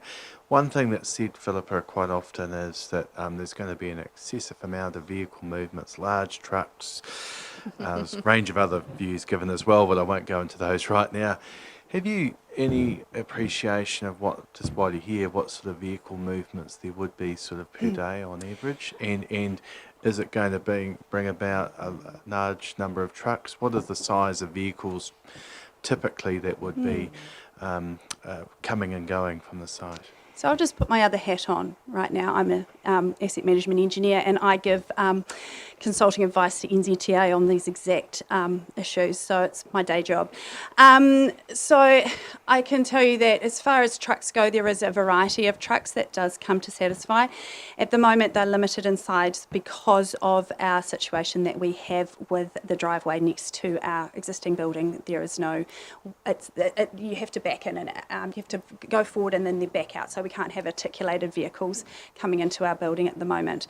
There is potential for maybe a articulated truck once a week maybe coming. All depends on who we're getting food from. So currently at the moment we've had there has been a bit of a paradigm shift in how we operate, because we're now working with New Zealand Food Network, and they have come out of Kiwi Harvest, which is another big food rescue organisation in New Zealand, and they've established there are a couple of big hubs in New Zealand, one being in Auckland and another one recently in Christchurch, and their aim is to support food rescue organisations around New Zealand by providing them with bulk food. So they're doing the groundwork to find wholesalers and producers who have either surplus food, excess food, or close to dated food that they then bring into their huge warehouse that they've had and then distribute it all around New Zealand. So we've been getting the benefits of that now since probably pretty much about October last year, and as a result we are getting more deliveries of pelleted food. So there will be trucks dropping off food to us, but it will not be excessive. I would say a few times a week at the most. And if there was to be a heavy vehicle, so if the vehicles you see with the H, we would probably never get an H vehicle coming. We might get an articulated vehicle visit us, but they would be and it would be just probably once a week. It would be more likely to be the curtain siders that you see that come in, that drop pallets off, and at the most. So I'm being quite optimistic here. We'd be getting those once a day. And so that, if you're on a road, that's not going to have, so that's going to have one movement one way, another movement another way, and once a day, usually during the day, so a lot of people aren't home anyway during the day. It's not going to have a huge impact on the neighbourhood. When it comes to our other vehicles, recipient organisations do pick up from us. So again, they usually just bring small vehicles though, so vans or just domestic vehicles to come pick up the food. None of them bring trucks to pick up food from us. And there's about 7 of those 7 recipients a day at the moment. Yeah, on average. And then the other vehicles will be our volunteers coming, and then obviously the other vehicles as well will be the people using the community centre, which is what we want to have happen. That's answered that. Thank you very much. Yeah. Clarifies that. Thank you very much. Councillor Redmond, followed by Councillor Doody. Thank you, Philippa. I can see you're quite excited by what you do in your spare time. What sort of lease do you have at the moment, or what term is the lease? So what happened was when the funding came through from MSD, it was for 2 years worth of funding. So we took a 2-year lease, knowing that it was unlikely that this would all get totally sorted within 2 years, but fingers crossed that maybe it would. So currently we have our existing premises through to October of next year, with the potential, maybe to be able to extend that. Yeah. We're hoping to be able to, although our building owners are about to change, so who knows. But yeah. Councillor Doody. Thank you very much for your submission. It's very well done. Just a question, please. I know that the Oxford Lions have done a lot of, which is wonderful. Have you got any other organisations down that way that may do the same, just to increase your volume of food?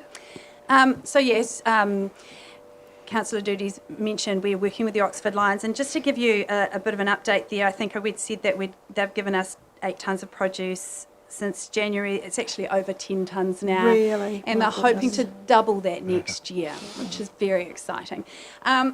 So we have worked with the Belfast Rotary. Yep. During COVID. Potatoes. Yeah, so that was for potatoes and carrots and onions. Yeah.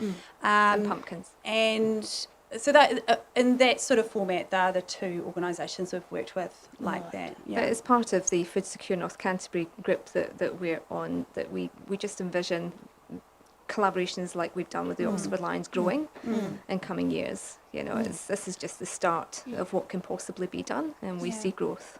So you may have some farmers that are quite happy to give a small paddock for produce in the future. It'd be wonderful. It would be. And if we could, they may decide to grow produce because they have the space and time to be able to do more for the community. And that is definitely part of the Food Secure North Canterbury plan, is to look into opportunities like that with local farmers. And absolutely. Excellent, thank you. Thank you. And question from Councillor Becky. You mentioned a few minutes ago about groups coming in to use not necessarily directly connected to satisfy coming in to use the premises. You talked about the commercial kitchen. Have you got a preliminary thoughts in there about the layout of the building in terms of what groups can use it for what, or is that not yet? No, so at the moment the council's been doing a little bit of work. The council staff they've done a little bit of a preliminary plan. We haven't had too much feedback into that yet, and Steph and I were just actually talking about that I would like to start having a bit more feedback into that, and I will talk with council staff about that. But yes, there's obviously I have a lot of ideas, but Great. So. Excellent. I think space maximisation, maximising the use of the space is probably front of mind as well. Yeah. Well, thank you, Philippa and Steph, for coming today. Your submission's really clear. We appreciate the work that you do, and you are very valued in our community. I was I was up at Oxford Lions speaking to them about 2 weeks ago. Yeah, we were, And weren't they we? were really passionate They about what were. they're doing. So Councillor Tooney's absolutely right, and right on board, which is really great. So we hope to be in a position to be making some decisions around that community space in the not too distant future, Awesome. which will give you some certainty. Around submissions, end of the month we'll be considering those, and the month of July we'll be in the position to communicate our long-term plan process decisions and let you know where we stand on those. But thank you very much for your presentation this afternoon. We've appreciated it. Thank you for your time. Yeah, Appreciate thank you it. for your I'll just time. leave some of these leaflets. That's with, excellent. Yeah. Thank you very much. Thank you. Thank you. All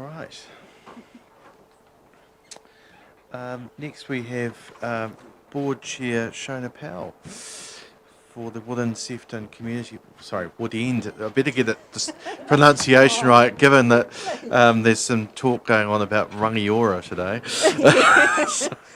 From the Wood End Sefton Community Board. Dare I say it wrongly? So,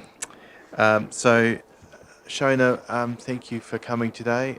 We've got 20 minutes allowed for you, so if you could allow some time for some questions in there as well, that would be appreciated. Thank you.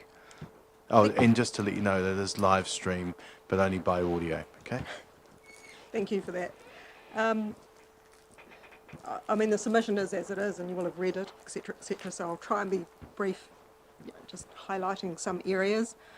Interesting to hear from the Satisfy Rescue people and the passion that they have for that, and talking about the community hub for Kaiapoi. And I suppose our first point is around the provision of community facilities at Pegasus and Ravenswood. And certainly we support those. We support option one. A community centre in Pegasus is very much needed. There is currently one there, but has a number of issues which affect its usability, which we are very aware of as a board as we use the centre. The RSL report covers much of this, and the Pegasus Community Centre team are presenting later this afternoon, and will cover this and the users of the centre, I'm sure, in much more detail. The population of Pegasus, I believe, is now around 3,700, which is a relatively conservative estimate, and that's based on the 2018 census figures plus building consents for new dwellings issued. Ravenswood itself, that's central to Wood End, to Pegasus and to Waikuku. So it's an ideal location for a service centre / library / community facility to be established there in the future.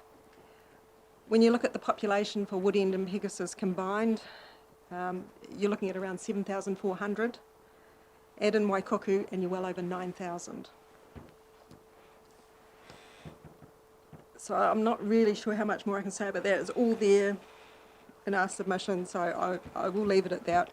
But talking about community centres, reliable Wi-Fi is essential in all community facilities within the district. But we do believe that priority should be given to those which host council-related meetings. The board has struggled at Wood End and at Pegasus community centres at times during our meetings. And, you know, something needs to be done. We have raised this many times over a number of years now. I understand something has happened at the Pegasus Community Centre recently, but it hasn't been fully tested out yet to see that reliability, which is absolutely essential. Okay, we can touch on that. The Wood End Pegasus area strategy we touched on in our submission. I also spoke about this at the hearings for the annual plan submission last year. The current Wood End Pegasus area strategy was adopted in 2013. It needs updating. A lot has happened in the area since then, of course. It's growing significantly and rapidly. And work on reviewing and formulating a new strategy needs to be underway soon. So that original strategy, many actions in that they've happened. The Pegasus roundabout at State Highway 1, Gladstone Park redevelopment is another one, the Gladstone Road Cycleway. Some will not happen, which changes the way and how our communities connect. And the example of that is connecting Pegasus and Waikuku Beach via Kaiapoi Pā Road, and that's just not going to happen. And a few haven't happened yet, which we continue to advocate for. And they're things like the safe pedestrian and cycle access between Woodend, Ravenswood and Pegasus. So the current strategy is down to be reviewed in 2023-24 year, but with the growth both in the population plus in that commercial part in Ravenswood, it really needs to happen sooner, and really next year, within the next financial year. This would help with the direction going forward, and also it'd help coordinate everything together. When you look at what's happening in our area, you're looking at the community facilities, youth spaces, with roading, with green space and the commercial areas. It actually does need to happen. And I would say I don't believe it is dependent on what happens with the private plan change with Ravenswood. With what is already planned and is happening, it actually needs to happen soon. It is the third largest urban area in the district, and perhaps because it doesn't have the traditional town centre, it can get overlooked. But remember, this also has, the area has State Highway 1 running through it. This is the picture of waimakariri that travellers predominantly see. It's important. Go for a drive through Woodend and have a look. Mismatch of signs, you know, out of the last area strategies, a few gardens got planted along the sides, which somebody said to me the other day, and then they got driven over. You know, flooding happens when it rains heavily at this, you know, on entry to businesses. There is work that definitely needs to be done. So the Sefton Public Hall, the board very strongly supports the proposed financial contribution towards the new hall. We would also like to acknowledge the assistance by the Green Space Manager, and we believe that has actually made a real difference to the committee and actually helping to keep things moving. But we would also like to see that support through the design and build phase, so that there is a liaison person on council, so they have one point of contact. It would just make it much easier for them. We have to remember that this is just a group of locals trying to get a community facility for their community built.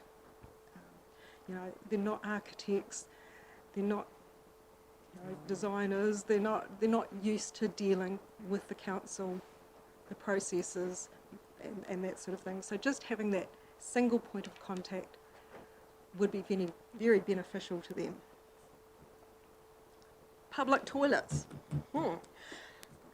Demand is growing at the beach communities. The beaches are getting more and more popular all the time. They serve not only the community but all those visitors, not only to the beach but to the coastal park as well. Woodend Beach simply, it just doesn't meet the levels of service that they should in terms of basic maintenance and accessibility. Waikuku Beach just has a very high demand for those facilities. The toilets in Woodend, which are in School Road, are very basic. They are kept clean, which is great, but they are very basic. And again, they serve State Highway 1. Is this the picture that we want to give people travelling through that use them? The demand's going to increase with the extension of the Rangiora Woodend path, because it's going to go right up School Road. So for users of those cycle paths, we've also got to think about where are the facilities going to be for them to be able to go to the toilet. These are a perfect location for that. The redevelopment of Owen Stalker Park is also about to kick off on that, hopefully within the next month.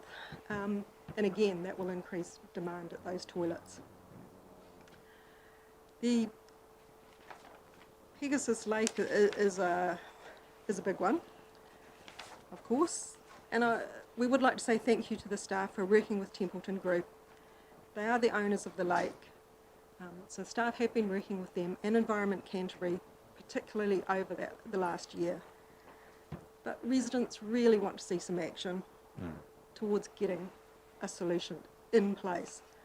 They need to see that plan in place with the actions, with time frames. There has been very little accountability up until now, and that is really what is actually needed.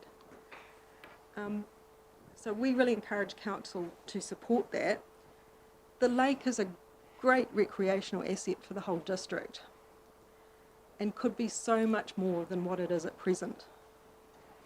But it is often regarded as a problem child. But it shouldn't be. It is a recreational asset that just could be the jewel in the crown of Waimakariri.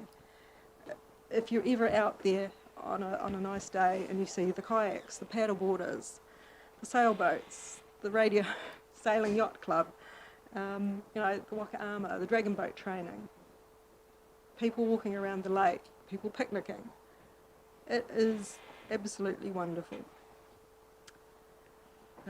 Quickly on surf lifesaving, we have raised this again before, and that is the time period that the surf lifesavers are paid for over the summer period. It really isn't meeting the demand that is there over that January period particularly. At the moment they start about a week or so prior to Christmas and go through till mid-January. That period prior to Christmas is actually usually a quiet period on the beaches, simply because people have a lot on. There's a lot of things happening. And it just sort of seems in the last few seasons the weather has been absolute crap, to put it mildly, at that time. So the poor surf lifesavers are stuck down at the beach and nobody's going. So we would like to see it right through that January period, because that is the peak time for people using the beaches. And again, our beaches are fantastic and people are flocking to them. I mean, it's getting to the point now, when I first moved out here, it was like I looked at the car park at Pegasus Beach and thought, geez, it's an awfully big car park. What do they build such a big car park for? That thing is full a lot of the time in the summertime now. And I just hadn't really sort of thought that far ahead that was what it was going to be like. But that's what it is. Connections is one we always talk about. And we would like to see priority given to a cycleway between Woody and Ravenswood, Pegasus and to Kaiapoi. At the moment, high school pupils in our area are zoned for Kaiapoi High School. The only way they can get to school is on a bus, safely, or with their parents in the car. How great would it be if they could actually cycle to and from school? So to us that is a priority, and then it would also create that loop connecting with the Passchendaele Memorial Path and the Rangiora Wood End Path, so you'd have a really good connection through there. The other one we've always talked about is getting that safe access between the Ravenswood commercial area and Pegasus and Wood End for cyclists and pedestrians, and this is getting really, really urgent now. Bob Robertson Drive is about to open, which is the spine road through Ravenswood, which will connect State Highway 1 at the Pegasus roundabout through to Rangiora Wood End Road. So that is going to be so much busier very shortly. The supermarket at Ravenswood is due to open August, September. So we're going to have more cyclists, more pedestrians, more cars turning at that Pegasus roundabout on State Highway 1. How are cyclists and pedestrians meant to get across there safely? 11% of the traffic on that road is heavy vehicles. That's a large percentage. So we really do urge the council to continue to do the work that they have been doing in terms of advocating with NZTA and working with them to try and get a solution. Our belief is the most practical solution at that roundabout is an underpass. And I would have to say, when the roundabout was being talked about, was, they were selling it, that they were going to put the roundabout there. I went to a meeting, it was back in 2015, I think it would have been, and NZTA was represented at that meeting. They gave a presentation about the roundabout, and I asked the question, what about an underpass? What about for the future when the pedestrians and cyclists? The reply I got at that point was, when it's needed, it will be put in. But it certainly hasn't been. So at the moment, the only way to safely access Ravenswood from State Highway 1, from Woodend or from Pegasus, is actually by car. You can't get there by bus. We can't get there safely on foot. We can't get there safely by cycle. We have to do it by car. Is that what we want in our area? I don't think so. The Gladstone Dog Park, really quickly, is just go and have a look at it. I'm sorry, but it is, yeah, it's just sand and blackberries and everything. And yeah, when I compare it to the other dog parks in the district, it's like, really? You spend a lot of money putting up fencing and gates and everything. You can't even access it from the Woodend side of Gladstone Park. If the Woodend people want to use it, they can drive down to Gladstone Park, then they have to walk all the way around to get into the dog park. There was no access provided from the Gladstone Road side, so it's more like a Pegasus dog park than a one that should be shared between the two. It really does need some work. So I will leave it there, and any questions? Thanks, Shona. Really, really well put together submission too, and very clear in the points the board wants us to focus on. Any questions of clarification from colleagues? Councillor Ward. Thanks, Shona. Can understand your needs. I would just like to ask you a question about the Waikuku Beach Surf Life Saving Club, who are wanting to build a new facility, a community facility down there, because they're the only surf life saving club from Waimakariri to Kaikoura, and they can't accommodate all the people that want to join, and their building is old. So would you be in favour of supporting that sort of something like that happening in your area? We certainly haven't talked about it. I mean, one of the things that was raised a few years ago was the possibility of putting one at Pegasus as well, having a surf life saving, because that beach is growing in popularity, because it has easy access to the beach. Woodend Beach is great, but if you go to Woodend Beach, you've got to trek through the sand dunes and try and carry everything, whereas Pegasus Beach does have easy access. So it's something we would actually have to have a talk about, really. But certainly, I mean, the Surf Life Saving Club, I mean, many people have grown up through the Surf Life Saving Club, and to me, it's you know, one of the great clubs around. That, you know, they have a huge youth, you know, right through from the little nippers right through, and it's a great community asset. Well, thank you, Shona, for your submission. It's really clear, the points as said before. Could we just, I'd like to extend to the board our thanks on behalf of the council for the work that they do and their strong advocacy. You in particular are a very hard-working board chair. I know you put a lot of time into submissions and working in our community. We really do appreciate it. So thank you. And we'll be considering submissions in the later part of this month with a view to hopefully being in a position to advising in the month of July. So thanks so much, Shona, and we appreciate your time. Good luck for the rest of the afternoon. Thank you. I have to pop away, but I'll come back and hear some of the others. Great, thank you so much. All right, we've now got Mandeville Residents Association. So if the representatives of the Mandeville residents could come forward.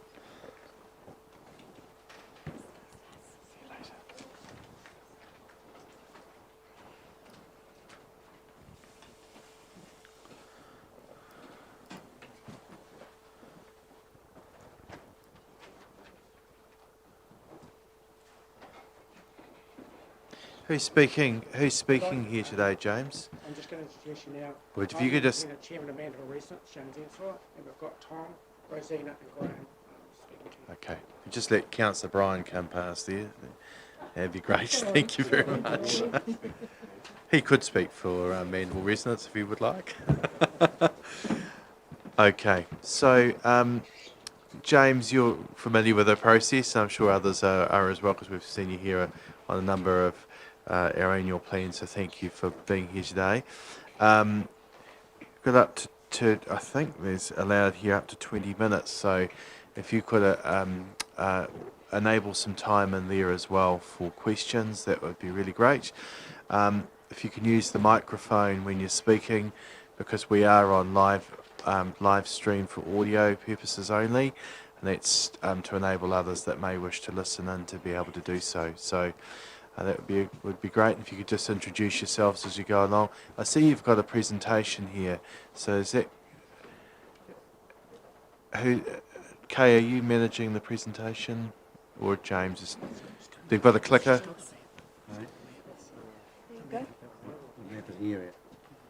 Oh, this is Mandeville Sports. This is not Mandeville Residents. No.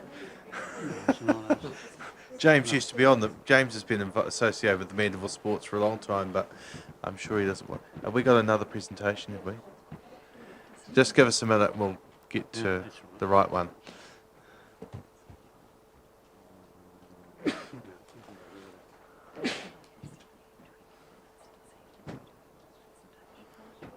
Mandeville residents. I don't know. Have you got a PowerPoint presentation? No. Oh, then we don't need to worry about it. There we are. That's all right. It was just a test to see if you're awake, and you passed. No, the submission we sent in, but we've got a summary of which these three are going to. That's fine. No, we've got your written submission, so we're in line. So, Tom, are you presenting? Yeah. Thank you. So, welcome, and we look forward to hearing your points. Thank you. And thank you very much, Mr. Mayor and fellow councillors. Appreciate the opportunity to talk to you here. I feel a bit like Lazarus, actually, coming back to have a talk to you. Haven't seen you for a long time in many cases. You're always welcome, Tom. What I've done is I've listened to some of the other speakers, and there's a few things that they have said, particularly Karen Hardy, segues into what we're talking about today. So I'll shorten what I've got and let Rosina get into her part. But I think it would be fair to say the Mandeville Centre has been a lot more successful than many, many naysayers ever thought. And it's grown. And so has the area. Even in the time that I've been there, which is not long, it's only 8 years, we've got a catchment now of over 8,000, and probably by 2028 will be over 10,000. So the centre itself is going to grow in some shape or form, but not beyond a point where it is anything more than a village centre, basically, which is what we're after. However, it's centred at the intersection of Tram Road, as you know, and that's created a few difficulties, and we would like to suggest that in our address today to actually look at some of those things and make it a little bit safer for a lot more people. Because as Karen pointed out, there is a problem with cycling, but there's also a problem with merging, and there's a problem with the sunrise and sunset in terms of sunstrike, which we've already seen evidence in the last couple of years. So currently there's 6,000 vehicles per day going up and down Tram Road. That's a phenomenal number for that road in that area.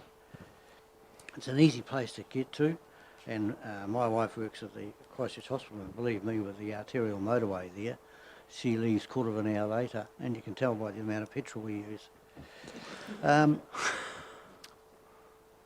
Any expansion in retail will increase the pressure on parking, and I've got one very good point to point across. I know that some people think that the Mandeville Centre is underutilised in car parks. It really depends on when you go there. To give you some idea, on Wednesday to Sunday in the afternoons from 3 to 7, the average is anywhere from 80 to 100 transactions per hour across the counter. And that's just at the Super Value supermarket. So it does put huge pressure on the car park, and it's a area that is largely around people with large trade vehicles and agricultural vehicles. They take up a lot of room in some cases, and that makes the place quite unsafe. And I know that any expansion that we look at, we will have to address the car parking, not as if we're in a town, but as if we're in a rural centre where vehicular traffic is a lot more.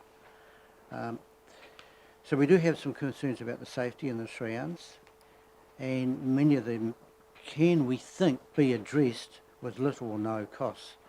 And Rosina's got a list of what we call possibilities that we'd like to suggest you. Some are little or no cost, some are medium cost, and some are suitable for planned timelines. So, There's another microphone there. Thank you. We've been out here for 45 years, and when we first came, we were lucky to see a car on South Air Road, and there were no trees or anything in any direction. It was just flat land, river trees, no traffic. I never thought I'd ever be sitting here talking about a supermarket and shopping centre and all the things that go with it, never mind traffic safety. But here we are. So here are some things that we've thought about. The things that would cost very little or almost nothing is, firstly, there are insufficient car parks. We're very grateful to the council for fencing off the perimeter, one side of the perimeter of the reserve, and that car park is a real boon, but it's often overflowing in the busy times. One of the simple things that could happen, staff parking could be off-site. Some of it is already, but that would free up some parks. For service vehicles, they have been leaving their trailers by the weighbridge in Badleys Road, but at times there have been up to 8 cars there, and there's not the space for it. Those trucks swing hard left to where the bus pickup is, and then they swing into by the weighbridge, and the weighbridge has got to obviously be free for use. There's room for a couple of trailers there, but it's really important that they can do that, because then they drive into the centre, just the trucks, and there's no provision for parking in the centre for service vehicles, and if there's increased retail, that problem will be exacerbated. So there should be something there by the weighbridge telling cars that they shouldn't park there, that it's available for those trailers and for the weighbridge. Another thing is on Mandeville Road, there's no give way sign. There is onto Tram Road, but there's not onto Mandeville Road, and Mandeville Road's an 80k area.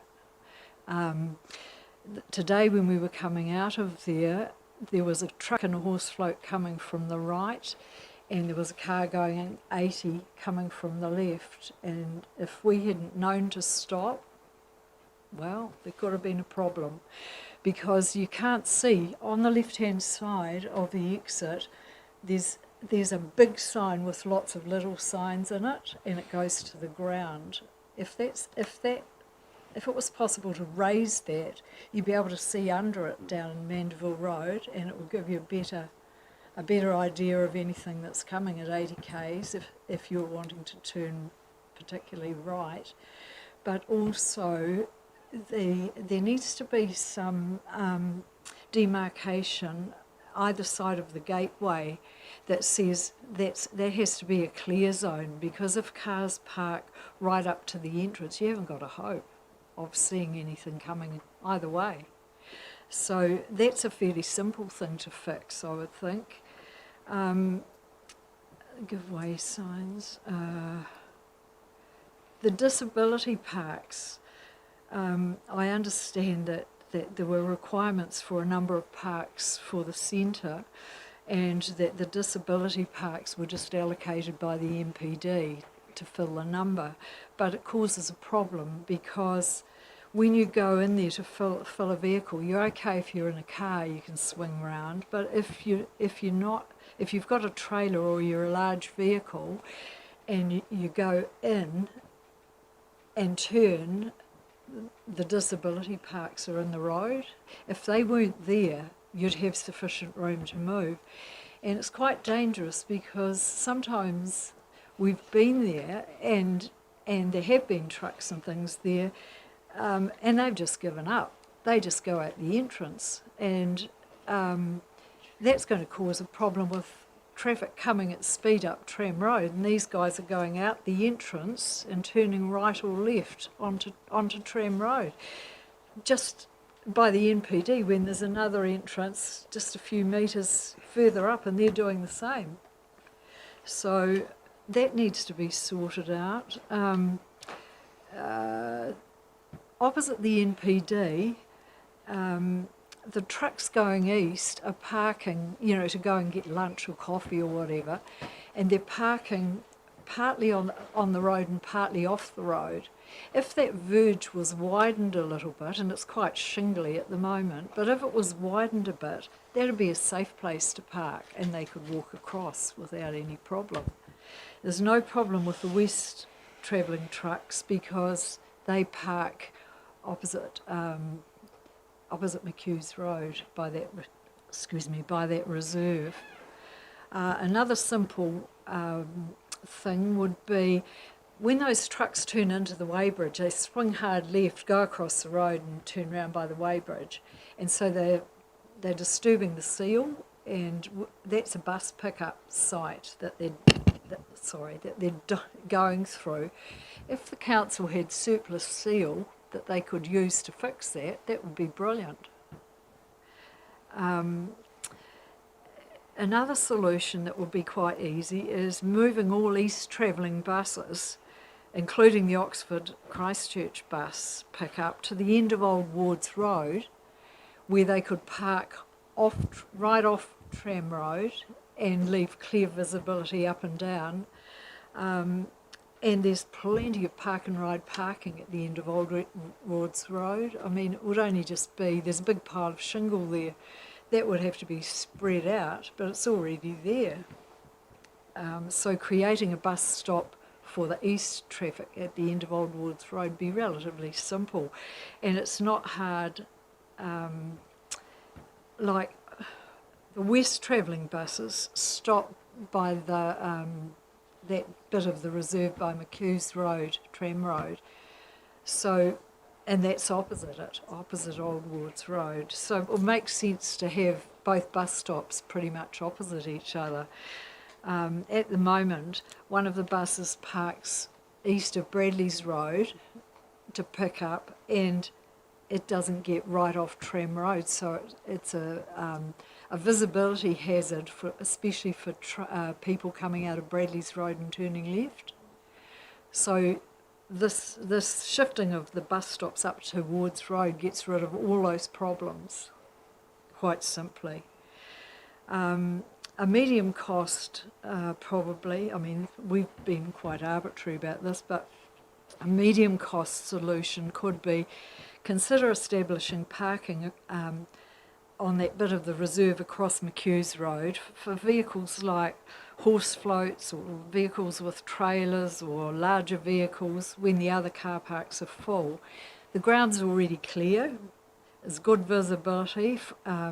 It would only require a culvert on the McHugh's Road entrance if it was sited opposite the end of Mandeville Road. You can see in every direction from there, entering and exiting. And those parks, the parks in the centre are really too small for, this isn't a town centre with little vehicles, it's rural vehicles, and they're a bit bigger generally. And the parks really need to be 2.5 metres wide by 6 metres long. So if additional parking's being established, then it should be suitable for the vehicles that use the centre. Because, to give you an example, I know somebody who went to Mandeville when it was full and had kids in the car, one each side at the back, couldn't get them out, couldn't get them back in, so they left them there, locked the door and walked away, and that's happening. It's not safe.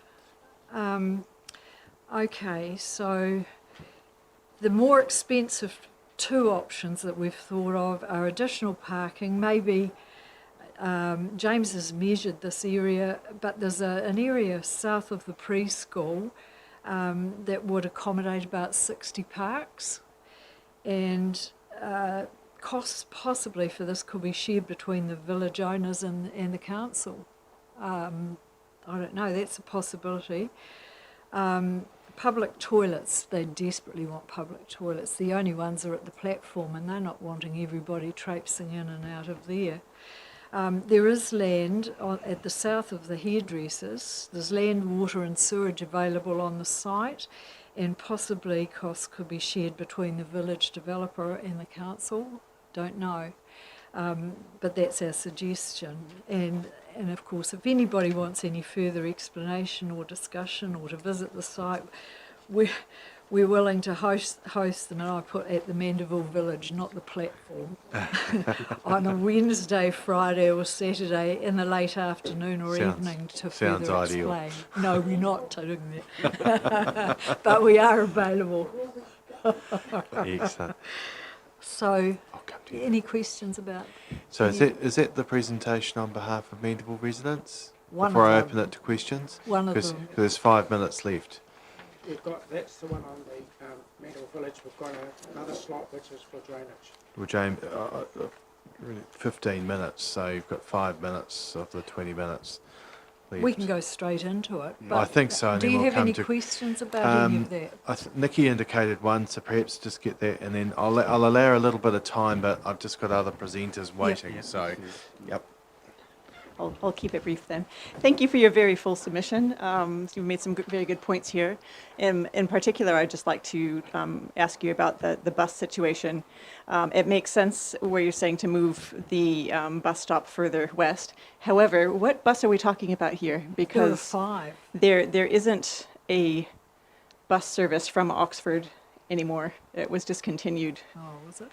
Yeah, Yes, so there's a little blue bus, and there's another couple of vans that go up and down, but that's about all. they're just private van bus no services. bus So we service. haven't actually got a metro or red bus service going down Tram Road anymore, which is unfortunate, but Well, it might have been a private bus today we had a look at recently. Yeah. But it's certainly stopped in that place. Probably the little blue bus, they operate a bus. So. might be a school bus one. Okay. And also, you make mention of park and ride. I presume that's an informal arrangement because that's not one of the park and ride facilities that we have actually set up just yet. So could you tell me a little bit more about that? Because I haven't heard about it, and I just live up the road. I can't tell you too much about that, but with the projected growth in the area, it's something that's going to It would be good to have in the future, needed. but it's not It something is. that council is And actually it's providing at also the moment. it also would be useful for people to car share. Yeah. Look, I don't dispute that. I think absolutely. I'd love to see that in the very near future.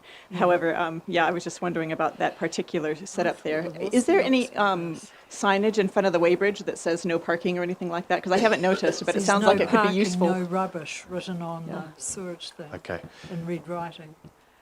No parking, no rubbish. Yeah, it's definitely not useful to have No people incident. blocking the weighbridge. Okay. All right. Thanks. Thank you. Thanks, Councillor Meanings. Right. Jack, there's 5 minutes for the next part because we'll be running over time and fairness to the others. Well, most of you around this table know about the Mandeville area flooding issues. So we Tom, don't could you need just to put go the too much speaker? into it. Tom, We do- could you just put the mic a bit closer? Sorry. Thank you. We do have a hard copy that we can leave here or email, so we can follow up with that. Thank But one of the things that we really do want to get across is that it's quite a number of years since we first started on this flooding problem. And we've been very, very fortunate that some work has been done already, but there needs to be more done. And the part that worries most of us here is that because we've had low rainfalls and low volume of undercurrent, we're not too worried about it. But all hell will break loose if there's a really heavy weather event and the undercurrent's high and we haven't fixed some of the things that are still outstanding.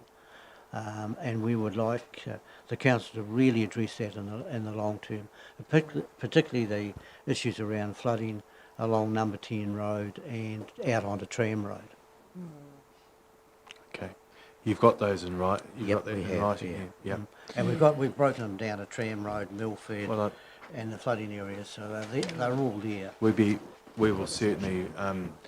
Well, if you could leave that with us, Tom, Yep. we'll get that considered. And look, I'm sure some of us would be very happy to come out and have a look on site for a bit Yes, of a you'd be catch very up at some welcome. stage.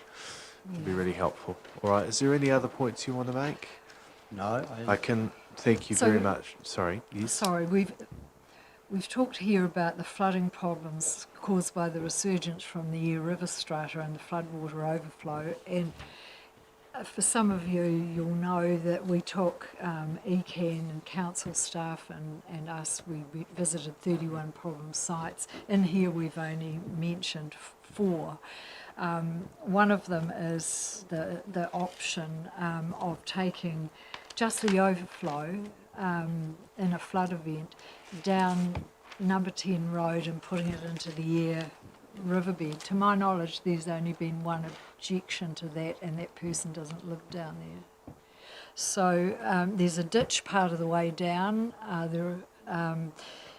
It's a good option. So what Des Lyons' plan was to take a drain off there and put it into the old Eyre riverbed, and the other part of the flow, when it was split, to be channeled down, where am I up to? Drain off the north side where the culvert crosses Tram Road below the intersection of number 10 road, and take 40 or 50% of the excess water down Tram Road via a swale into the Millfield walkway to join the existing road drain in Millfield, and that would alleviate quite a large amount of flooding for effective houses. The one going down number 10 road would take about half the excess flood water down number 10 road right away from the village, from the developments, from everybody. It's a really important solution from our point of view. But if both of these were completed, it would split the flow and provide the best solution for the community. So I think I think it would be timely, because a number of us haven't been out to look at that specifically for some time, and our new CE here as well, but we can arrange for staff and elected members that would like to join you and come and have a look at these. You've collected those well. Because we presented that in February 2019, and we've tried to follow up to see what's happening several times, and the latest, just the most recent, is we're investigating it. Well, if you're going to table that today, I'll give you an undertaking that we will come out, and that will be considered, and we will discuss it with our staff as part of the budget round. Right. But we will come out personally, and I know others will be interested to come out and have a look ourselves. Right. So we'll give you that undertaking today.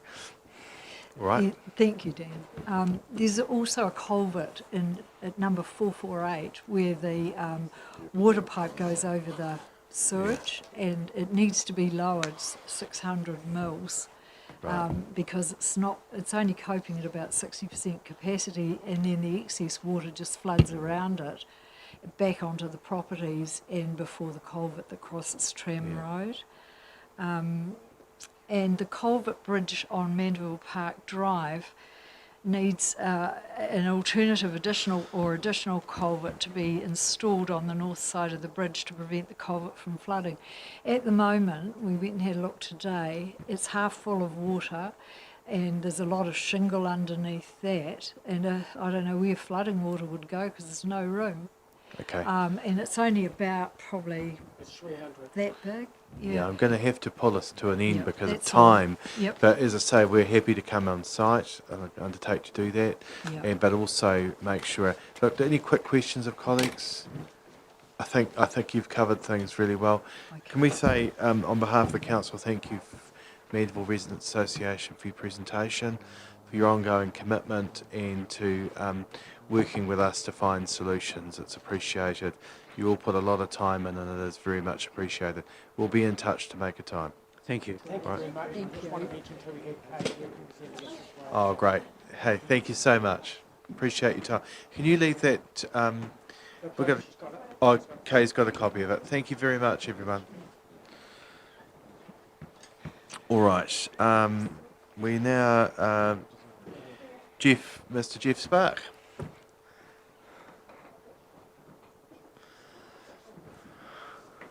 Well, welcome, Jeff, to our meeting. It's good to see you. Thank you for taking the time to make a submission.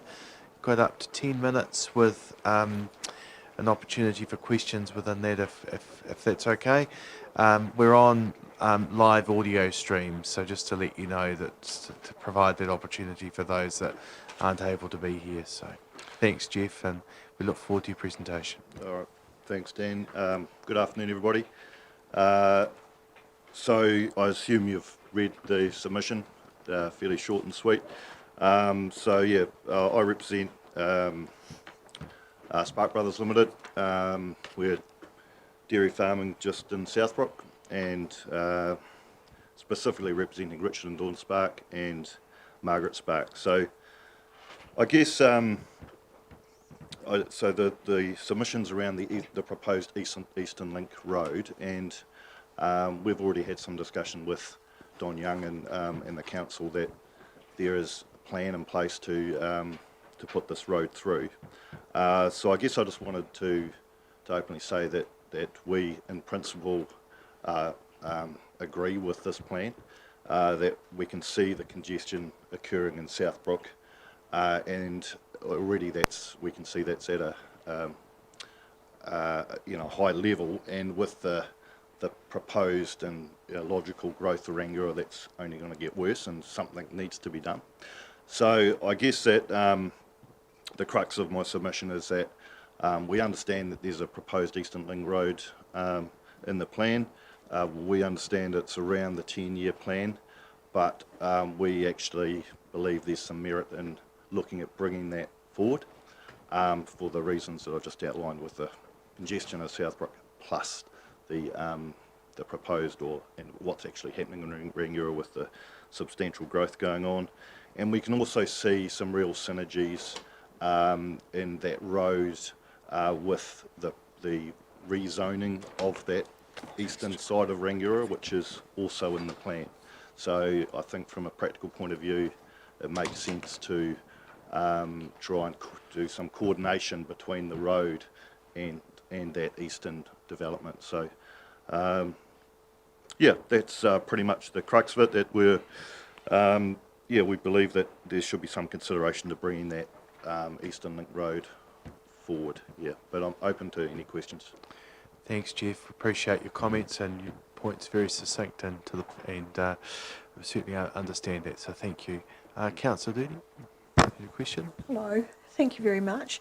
I'm just interested with you saying that this road will actually run through your farm. So what do you envisage to get across from one side of the farm to the other? What's perhaps your thinking on how to do that, underpass or what? Yeah, well, that's open to discussion. Yes, an underpass would be one. We also see some real practicality because the road will sort of strand about 30 hectares of our land on the eastern side of the road, which boundaries up with the town boundary. So we actually see some practicality and merit behind actually having that rezoned and eventually being part of the town. So how many hectares would that be, like if you've cut your farm off through there, how many hectares would that be? So at the moment we've got around 200 hectares, and where the proposed road is to go, between Marsh Road and Boys Road, there's approximately 30 hectares, which you could say is stranded on the east side of the road. Yes. And then between Boys Road and McPhail Ave, depending where the road goes through, it could either just 3 or 4 hectares in that stretch, but that between Boys Road and McPhail Ave, there's actually some of our farm there which is in the rezoning plan to be. Okay, right.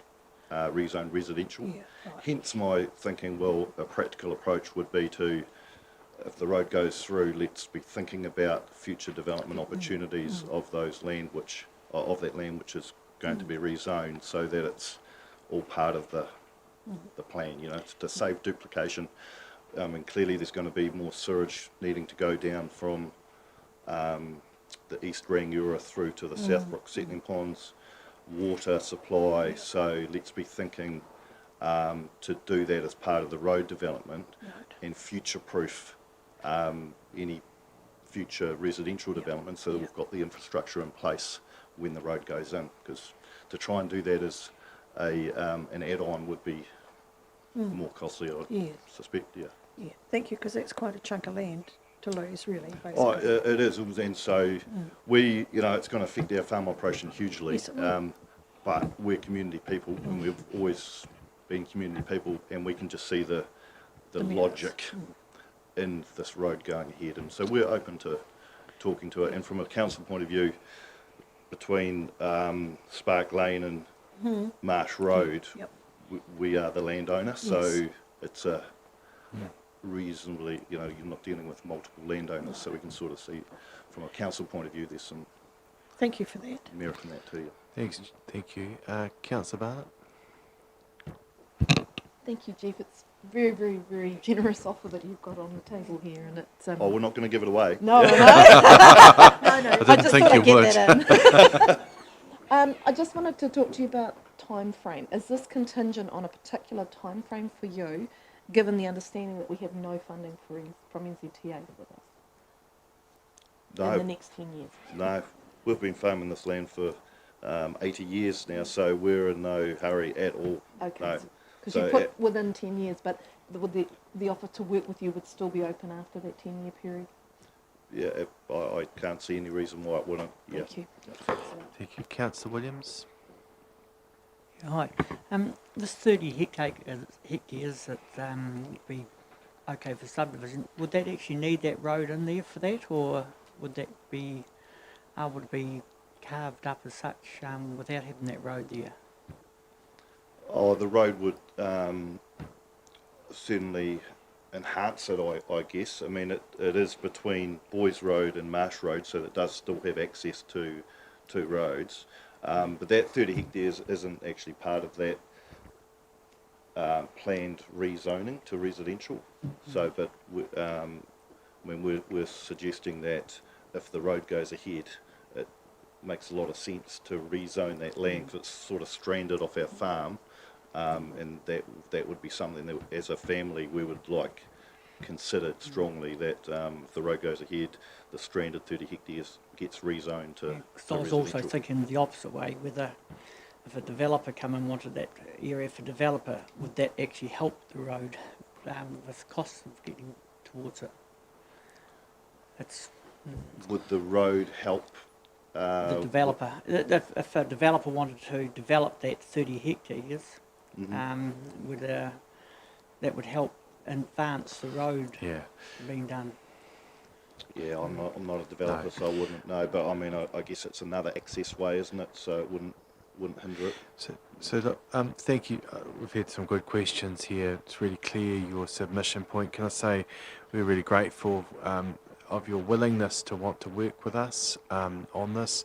It's important, and that's why we're looking at that work within our certainly within our district plan, and acquiring the land where possible so we can future-proof it. So we do appreciate that. And just to acknowledge, as you've mentioned, you've been farming the land for 80 years, but the Spark family have also been very good to this district over that period of time. So just to acknowledge predecessing family plus yourself and your commitment, we do appreciate it, and thank you for making the time to speak to us today.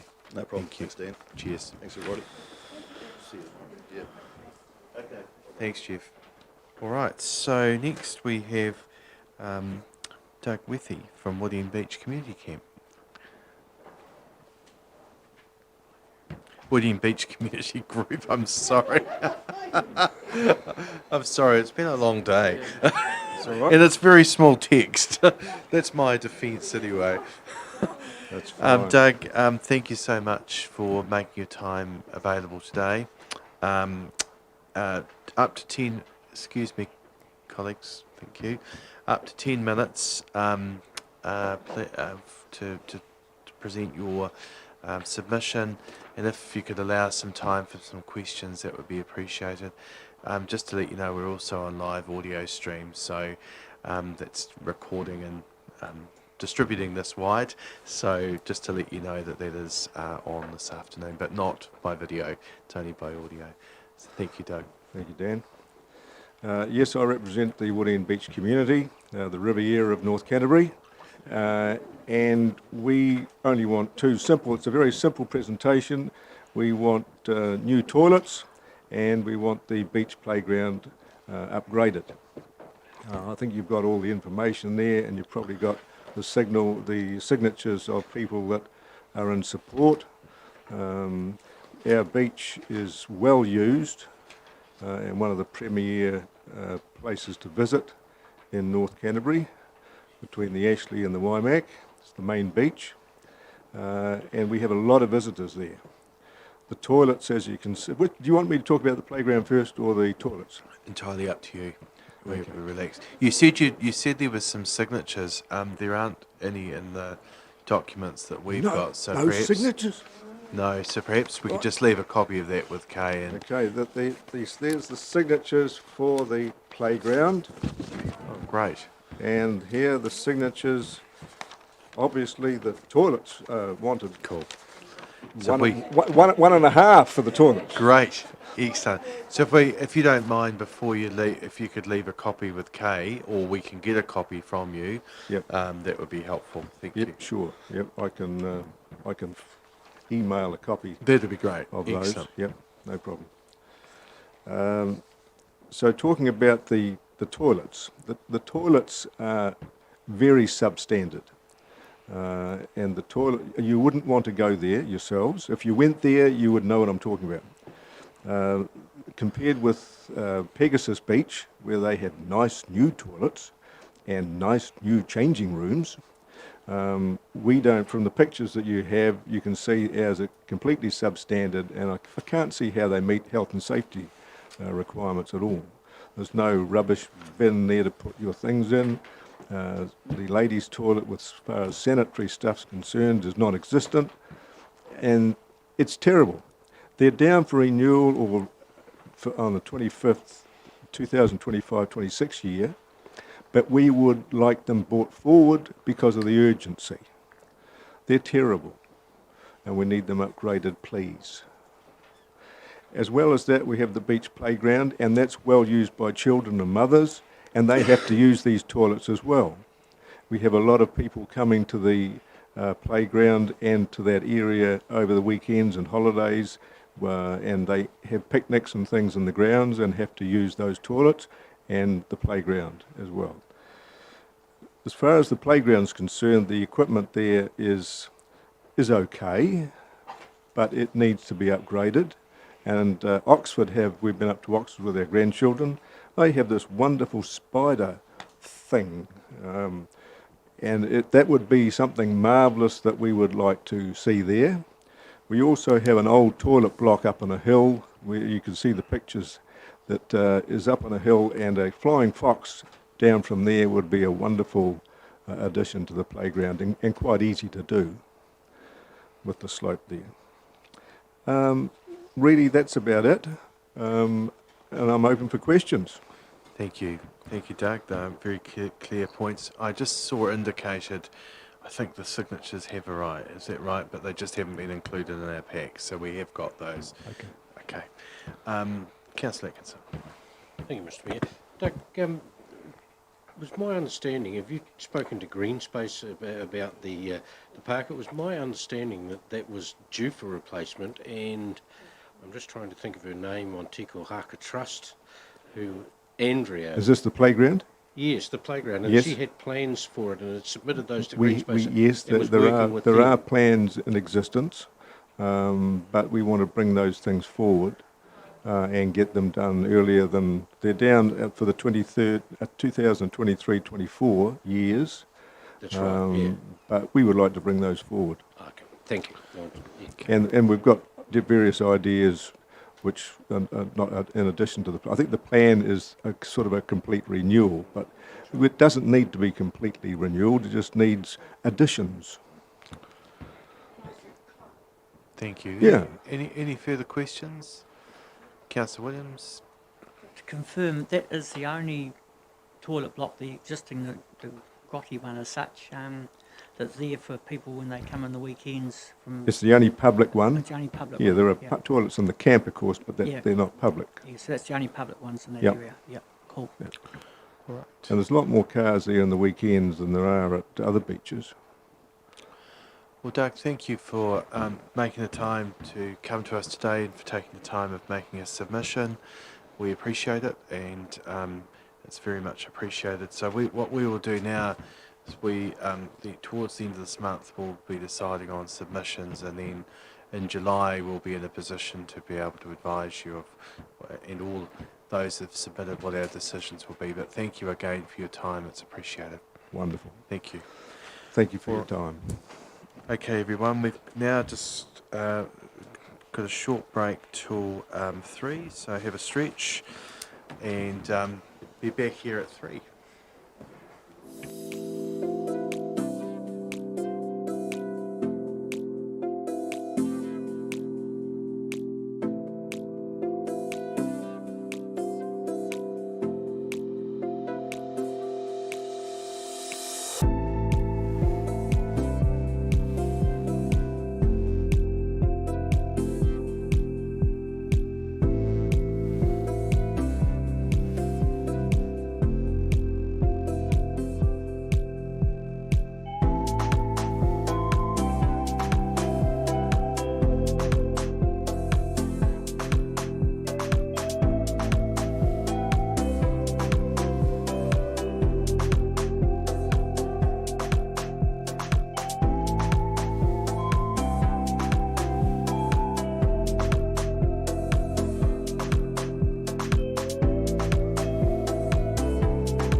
We've got the Waimakariri Public Arts Trust up first, so Jackie Watson and Nicole Webber, if you want to come forward.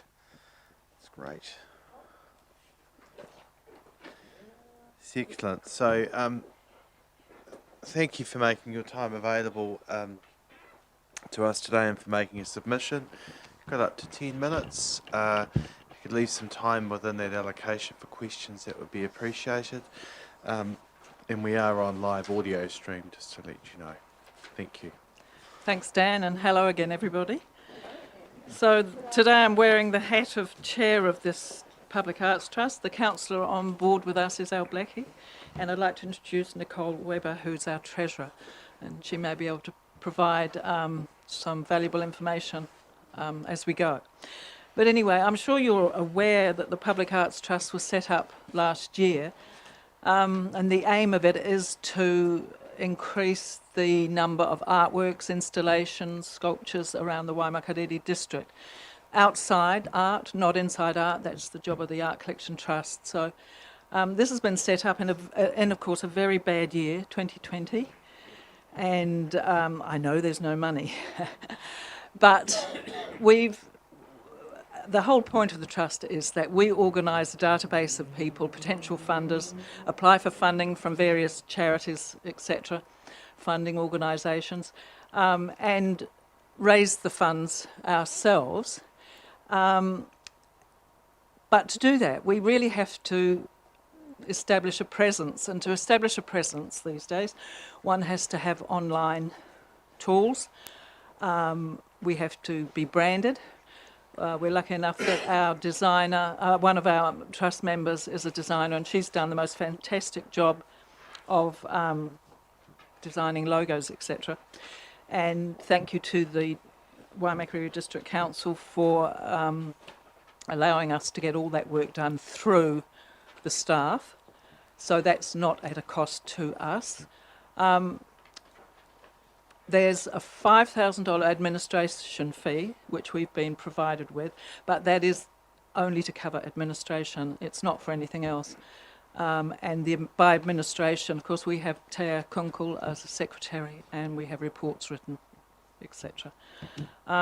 So this is a two-part sort of a request, that we receive some seed funding, which will allow us to set up an online presence, set up our promotional material, so that we can then go cap in hand to our funders, say who we are, what we're about, and how they can help us. Having started that process already, I have discovered that everybody expects, because we are a council team, everyone the people that you approach expect there to be similar funding coming from the council. So, you say how much you want from them, and they say, well, how much is the council going to provide? So maybe that's something we have to overcome. Both Nicole and I went and visited Scape in Christchurch, Deb McCormack, who was incredibly helpful, and of course they get a huge amount of money from the council every year for their sculptures. I'm sure you realise they are not cheap things. Anyway, we have been lucky enough recently to receive an offer of $25,000 from a local business person for a sculpture. So we're certainly going to use that as a project to introduce ourselves to the public. But we're still having trouble in coming up with enough money to actually, as I say, do the promotional material that we need in order to present ourselves to the public. So it's a bit of a chicken and egg situation, really. Is there anything you'd like to add, Nicole?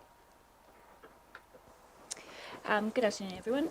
I guess from my perspective as wearing the financial hat for the trust, is when we went away to do our costing for things like websites and all of that sort of stuff, in order for us to go to our funders looking like a professional trust, we need to look like a professional trust with, the emails and everything like that. And for us to do that, it would be helpful if we had some sort of seed funding, I guess is what Jackie said, just to help us set up and just get running with it. Okay, thank you. So, any questions? Thanks, Jackie. Just to start with, what sort of seed fund would you do you expect? Sorry, I can't locate your submission. It's in here, Oh, but we've I asked thought for it was about $25,000 it's an about annum, 25, but that's really the regular ongoing funding so that we can match stuff to do what we have to do. But seed funding, how much will it cost to do all those little things that we need at the moment? Look, at the moment, I mean, if any of you have ever done your own website, you know how much it costs. You're looking at 10 grand minimum to start that. And then for us, ongoing cost is just running our accounting software.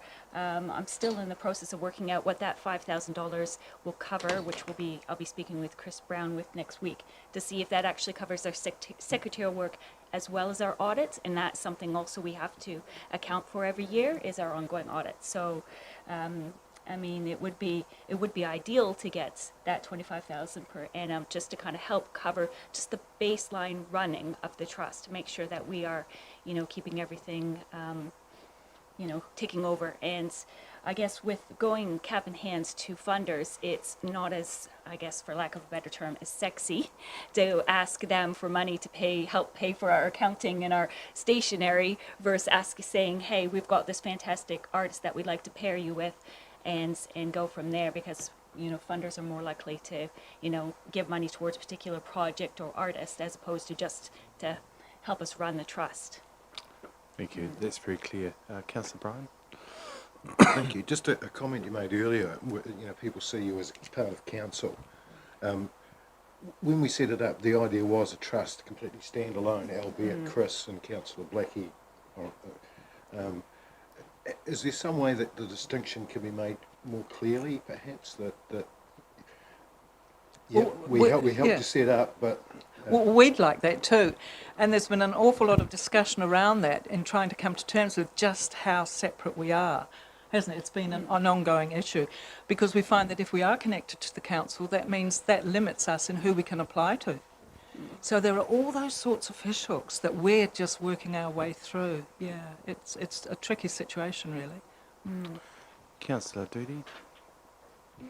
Thank you. Hello, Nicole. Hi. I remember seeing you when Robbie and I did the interviews, so lovely that you're on board. Just a question, please. We have got, when do you start looking at what communities are requiring? And the reason being is we've been offered this giraffe over 2 years ago. It's still sitting in the person's place, no cost. So when can I expect you to come up to us and say, look, we're ready to... We have got a giraffe, well, hopefully. When when is it that you can come and say, have a look and say, yes, look, that's great. We'd like to have it put somewhere at no cost? Question. At no cost? Yeah, no cost. So the council will pay for that, will No, the gentleman that's going to donate it will pay for the putting it in. No, that's certainly something that we can look at. It's just that our time really has been taken up with setting it up and trying to work out the fishhooks of it and what we can do and what we can't do and how we can do it. We've definitely got it on our list. We've also got a list of places that Chris Brown put together for us of places that could do with some art. So, yeah, that is part of the plan. Perhaps outside of this, Councillor Doody, you could contact the trust. Yes. Yeah, so if I may, I could just add to that. So part of setting up the trust for us is to be able to have it ready to go for future proofing. So what we've been doing is setting up the systems and the schedules as to how we select pieces and what the relevance will be and the costing and insurances and all of that sort of stuff. So although it's quite kind when people donate things to us, we then have to find a location and who looks after it and et cetera, et cetera. So all of those systems and things is what we've really been working on developing. So it's just a matter of tick, tick, tick, tick, tick, and then just get on with the job. Yeah. Councillor Ward. Thank you. In order to keep your independence and ability to apply for sponsorship and funding, would you be looking perhaps for a grant from Waimakariri District Council so that you can keep your independence and have more ability to do that? That's what they're asking. I mean, I don't know.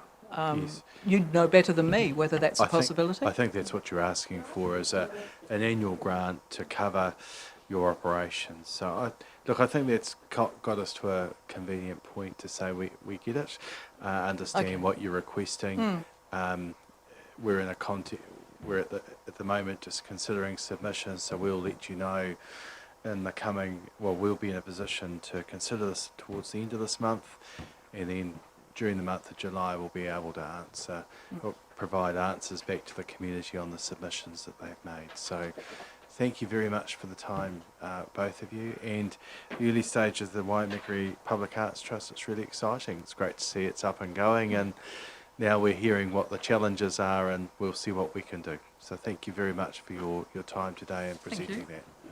Thank you, Louis. All right. We've now got Pegasus Community Centre team.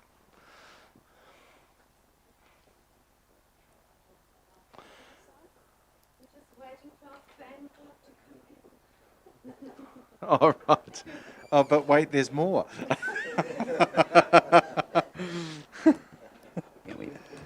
You're packing the public gallery again. Excellent. Right, is your team here now? We believe so. Excellent. Yes. Well, look, you'll have heard the spiel, so up to 10 minutes. If you could leave us some room for some questions, it would be great. And you're on live stream audio, so just to let you know that. Thank you, we appreciate your time, and to those who've also made it here to support you this afternoon. Look forward to hearing from you. Thank you. Always great to come and have a chat to you about the community centre, so thanks very much for enabling us to do it. And so Ronelle and I are part of the Pegasus Community Centre team, along with Roger Rule, who's currently sitting behind the Mayor, so acknowledge Roger there. And also I'd like to thank the supporters that have come along today, which, and it's not always easy to fit it in, but there's a mixture there of people who use the centre and volunteer at the centre and all that kind of thing. So I'm going to pass over to Ronelle now, and she's going to introduce the main feature. No. Which is not the dancing girls. Good afternoon, everybody. Been campaigning for a Pegasus Community Centre since 2015. Most of you have heard from us many times before. You'd have read through our submission before today, and you will be familiar with the consultation documents on community facilities in Pegasus that has brought us to this point today. Rather than us talking today, we thought this would be a good time for you to hear directly from those who use the community facility. I now invite you to watch and listen to what the Pegasus community have to say about their centre. Awesome. This is the light and sound show, is it?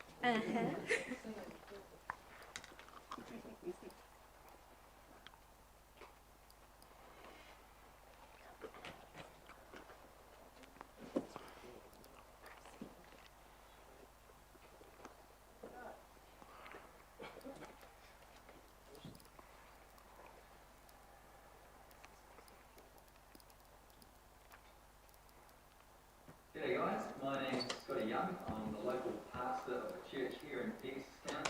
Finally, in the community centre, it's been a great facility for us in our local community of a town nearing 4,000 people, but we are looking to the future. And I think a lot of people in this community are looking at the future of Pegasus Town and hoping for a purpose-built facility that would serve the local stakeholders of the township. Those medium-sized sort of gatherings, those groups of sort of 100 to 150 people, something that will be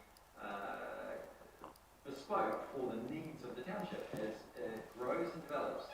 And it's been exciting to be a part of the township for the last 7 years, and we're just really hoping for a space that could enable us to go to that next stage of the township. Yeah, because it's got to be in a commercial kitchen. Well, if we get functions, you can do catering and that, but we can't do that at the moment. We're going to have hot soup and sandwich one, but how are we going to heat the soup up? We've got nothing to heat it up with. We've got things on it, so we need a proper stove with elements and an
Pegasus, we feel a great part of the community, really well settled in, and the community hall is just fantastic.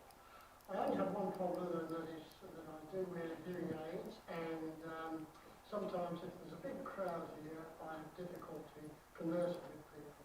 And that seems to be the opinion of even the good hearing people. So I'm looking forward to a new community hall with good acoustics, and we'll carry on enjoying ourselves here in Pegasus. Community centre, this is where the membership started for us. We had our first meetings here, and this is the product of what we can do.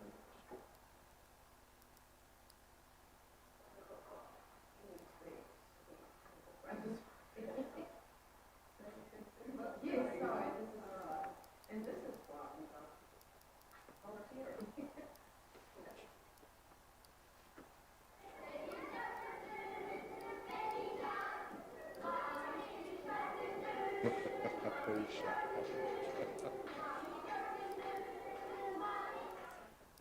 You know the little shark one, John?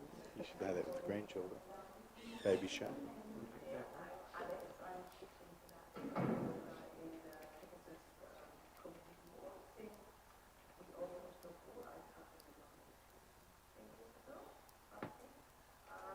What I like about the food is that it is a right size question. We have chair accessible, we could have toilet close by. It's big enough room for the amount of people I need and not too big. It's getting, we can heat it up enough and it's not accessible for my for the businesses, but also for within when you work, I put the company in the place. When we had it with the Pegasus Residents Association, it was a lot of years to deal with locations and that's all a bit more difficult now with the council, but yes, otherwise it's pretty good.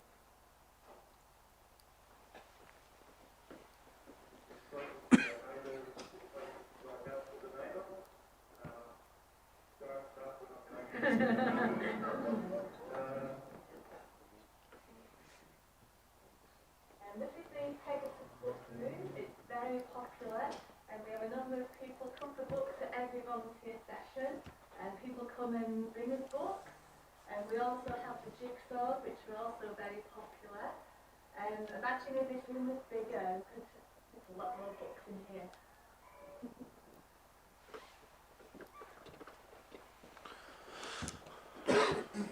Right. Thank you. So have you got anything else you wish to add, or is that... Just a weensy bit. I would just like to acknowledge Ronelle because it was her work and persistence that got all that put together. And as you can see, it's very impromptu. It's just an amateur piece that's all taken on her phone.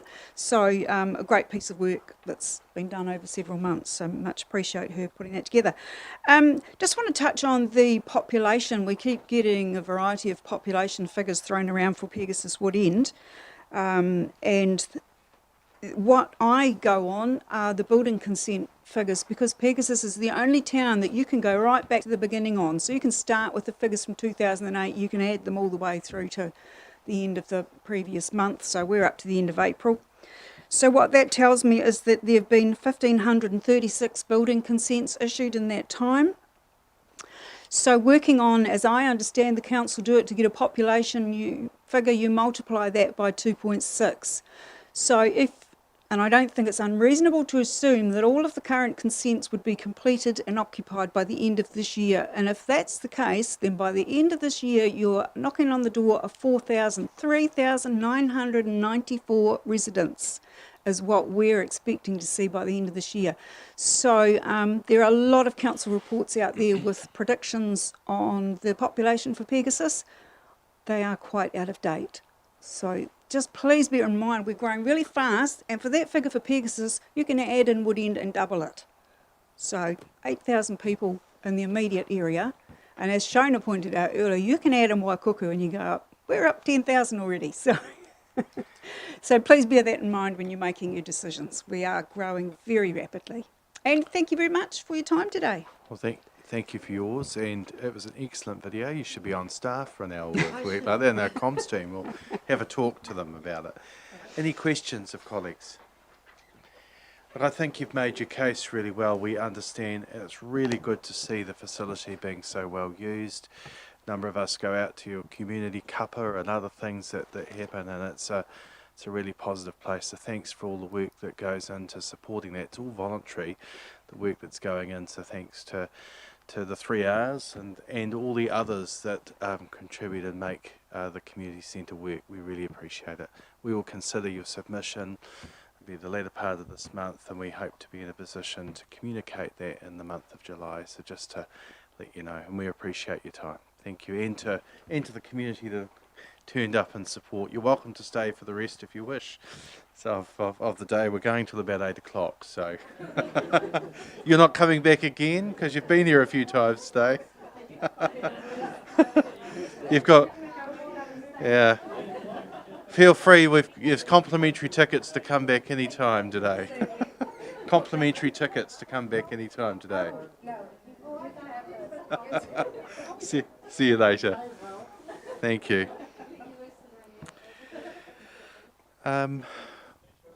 Thank you, team. Thank you. We've now got Martin Cook, but if Martin's not is there, great. Thank you.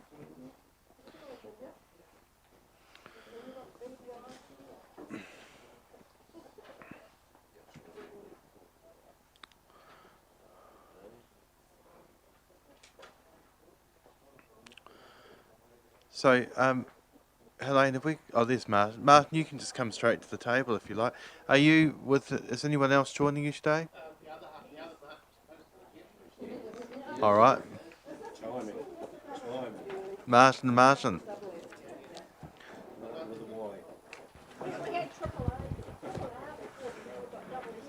Yeah. 2 M's beat 3 R's, don't they? Yeah, absolutely. Yeah.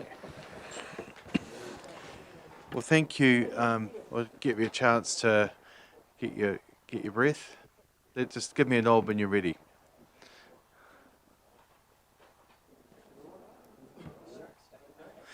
Yeah, once you hear the baby shark, you'll never get out of your head, Jim. So just bear in mind that baby shark. Okay. All right. So just sorry, our last presentation had a bit about the baby shark. If you haven't heard that song, those of us that have nieces and nephew or grandchildren or children, it never removes from your head, really. I have something that I could probably knock it out of your head. That's okay. Thank you. So can we'd just like to say thank you for coming today and for making your, putting in a submission up to 10 minutes. And if you could leave perhaps some time for questions within that, that would be appreciated. We're all, just to let you know, we're on live stream audio. So just to let you know that. So thank you. The world is listening. The world is listening. I was actually just about to ask if we turn Martin's microphone on and we can play the jingle in the background while I talk. Would that work for you? I think we know it. We've heard it many times. Stuck in your head? It's excellent. Just you haven't got the Rangiora issue though, have you? That was in the press this morning. No. Oh, anyway, when you read the press, you'll understand. Okay. I'll pronounce it. Okay. Good afternoon, ladies and gentlemen. This year, the KPA has supplied 3 submissions to the long-term plan. I'm just going to start with the submission on the radio advertising promotion. We have been working closely with key retailers and property owners in Kaiapoi to develop a Destination Kaiapoi advertising strategy based around the Kaiapoi jingle. The development of this song was funded by PLC of Kaiapoi, and KPA has established a methodology of administering the implementation of the strategy using its existing resources. The 30-second radio ad uses the jingle to bookend advertising to 2 to 3 local businesses and or events. The format has been used very successfully for the 2020 Kaiapoi Carnival and was a major contributor to a large number of the North Christchurch residents attending the event. A couple of businesses have used the program for specific events and been very pleased with the results. The KPA has been working with a group of local businesses to keep this advertising program rolling on a regular basis and develop the concept of the Destination Kaiapoi Collective. The DKC has been offered excellent rates from media organisations that provide wide and deep reach into our target audience. We have run workshops for businesses, and while Kaiapoi businesses have been very supportive of the concept, there has been some reluctance to commit to the ongoing program. Part of this reluctance is that most local businesses have been trading very well since COVID-19, but there are indications that the level of economic activity is starting to slow. The Council established a COVID-19 recovery budget, but it is understood that little of this has been utilised to date. Following discussions with Jed Pearce of PLC and Andrew Blackwell of Blackwell's Department Store, it was concluded that the program needs a kickstart to prove the concept to local businesses, with the objective of having 500 to 100 businesses being active participants of the collective. We are requesting a one-off grant of $10,000 to subsidise a 3-month advertising program based on the proven Destination Kaiapoi format based on the following concept. A 3-month advertising campaign running from July to September, and approximately 50% subsidy for businesses committing to a 3-month advertising campaign. Administration of the campaign by KPA, including schedule of advertising, invoicing of participants, payments to the media, and collation of feedback from advertisers. The KPA is to provide a report to the Audit and Risk Committee of WDC by 30 November 21 on the outcome of that campaign. Would you like to ask me anything about that, or shall I go straight on? I think we just continue, and if we Rolling come on. to the, if that's right. Okay. Thanks, Second Martin. submission is around the cycleway development. We strongly support the proposal to provide $250,000 in the recreation budget towards the construction of a recreational cycle route from the north end of the Waimak Bridge to central Kaiapoi, utilising the existing ECAN stop banks. This proposal to include the project in the 2021 annual plan was supported by the Council following the consideration of presentations from KPA and ENC at its meeting on 1st of October 2019. At that meeting, ENC highlighted that this recreational route is a key component of a wider recreational cycle route extending into North Canterbury. The KPA was very disappointed that the Council did not proceed with this project in the 2021 year. The Council has spent a lot of money developing the central Kaiapoi area, and it is imperative that the cycleways are located in places that make access to central Kaiapoi simple and safe for visitors. While the Council has completed a commuter route to the link, the Northern Corridor cycle route to the Kaiapoi to Rangiora route, this route will not appeal to visitors and recreational walkers and cyclists. The recent Kaiapoi brand workshops concluded that walking and cycling is a key attraction for visitors to Kaiapoi, and that the residents of North Christchurch are the primary target market for visitors. As the country emerges from the current lockdown, it is clear that domestic visitors to Kaiapoi will be key to ensuring that a wide range of businesses in the Kaiapoi area survive. The CNC project has already made provision for this key visitor link in the design of its Wheels to Waipara project, and completing this first stage would be critical to see the whole project advance. In addition, ECAN has been very supportive of the project, as it is complementary to its existing recreational cycle trails and has offered to complete some works to facilitate the project. ECAN has already made changes to the stop bank access gates to facilitate this route. The KPA also supports the proposed budgets for increased levels of service for cycleways in the roading and footpath budget, as there are many missing sections in the walking and cycling network.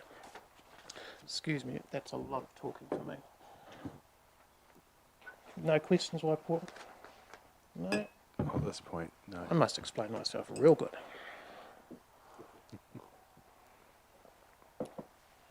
Finally, the KPA wishes to acknowledge the great work undertaken by ENC in promoting the district through the Visit Waimakariri website and the Visitor Centre, and encouraging visitors to use the many recreation facilities in the Waimakariri district.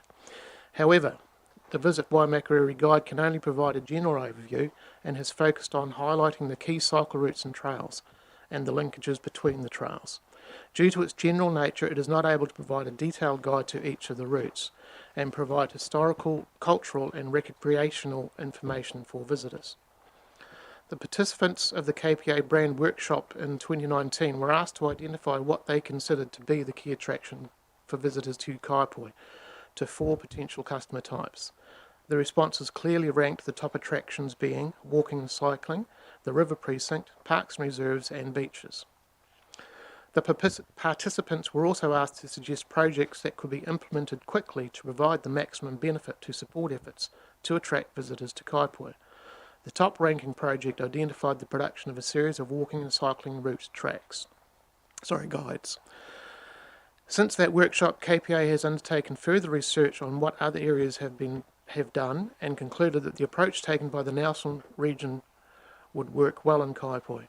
The Nelson area has created a series of walking and cycling routes maps in A4 format, some single and some double-sided. The maps, examples of which are attached, have a consistent theme and have a schematic, easy-to-follow map, commentary on points of cultural, historic, civic and ecological interest, recreational features.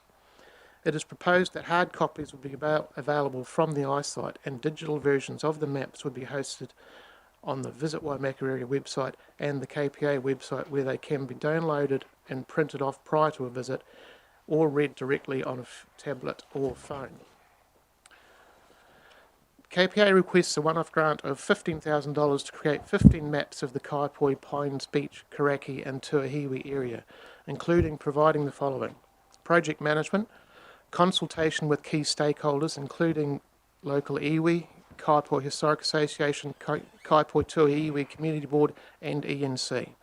Production of digital versions of maps, production of 500 hard copies, and distribution of digital copies to ENC and other interested parties to host on their websites or apps. Are there any questions? That's the end of your presentation. Okay, thank you very much. Questions, Councillor Doody? Hello, thank you very much for your report, it's very good. Just a couple of things on your one-off grants that you're wanting. The one for doing the maps and that, have you applied elsewhere for funding for the maps?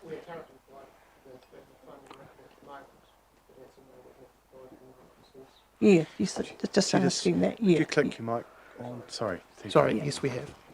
Right, that's good. And the other thing, has Enterprise North Canterbury helped you out with that, with helping with this as well? The maps? Yes. They are willing to turn over everything they have on the current Kaipoi street maps. Right. For us to build on and work in with that, yes. Okay, thank you. Any further questions? I think your submission's really clear. Martin, can we say on behalf of the council, thank you for the work that you do. I think KPA does a really good job in our community, and I think the event you ran with the schools just recently was another example of an excellent event.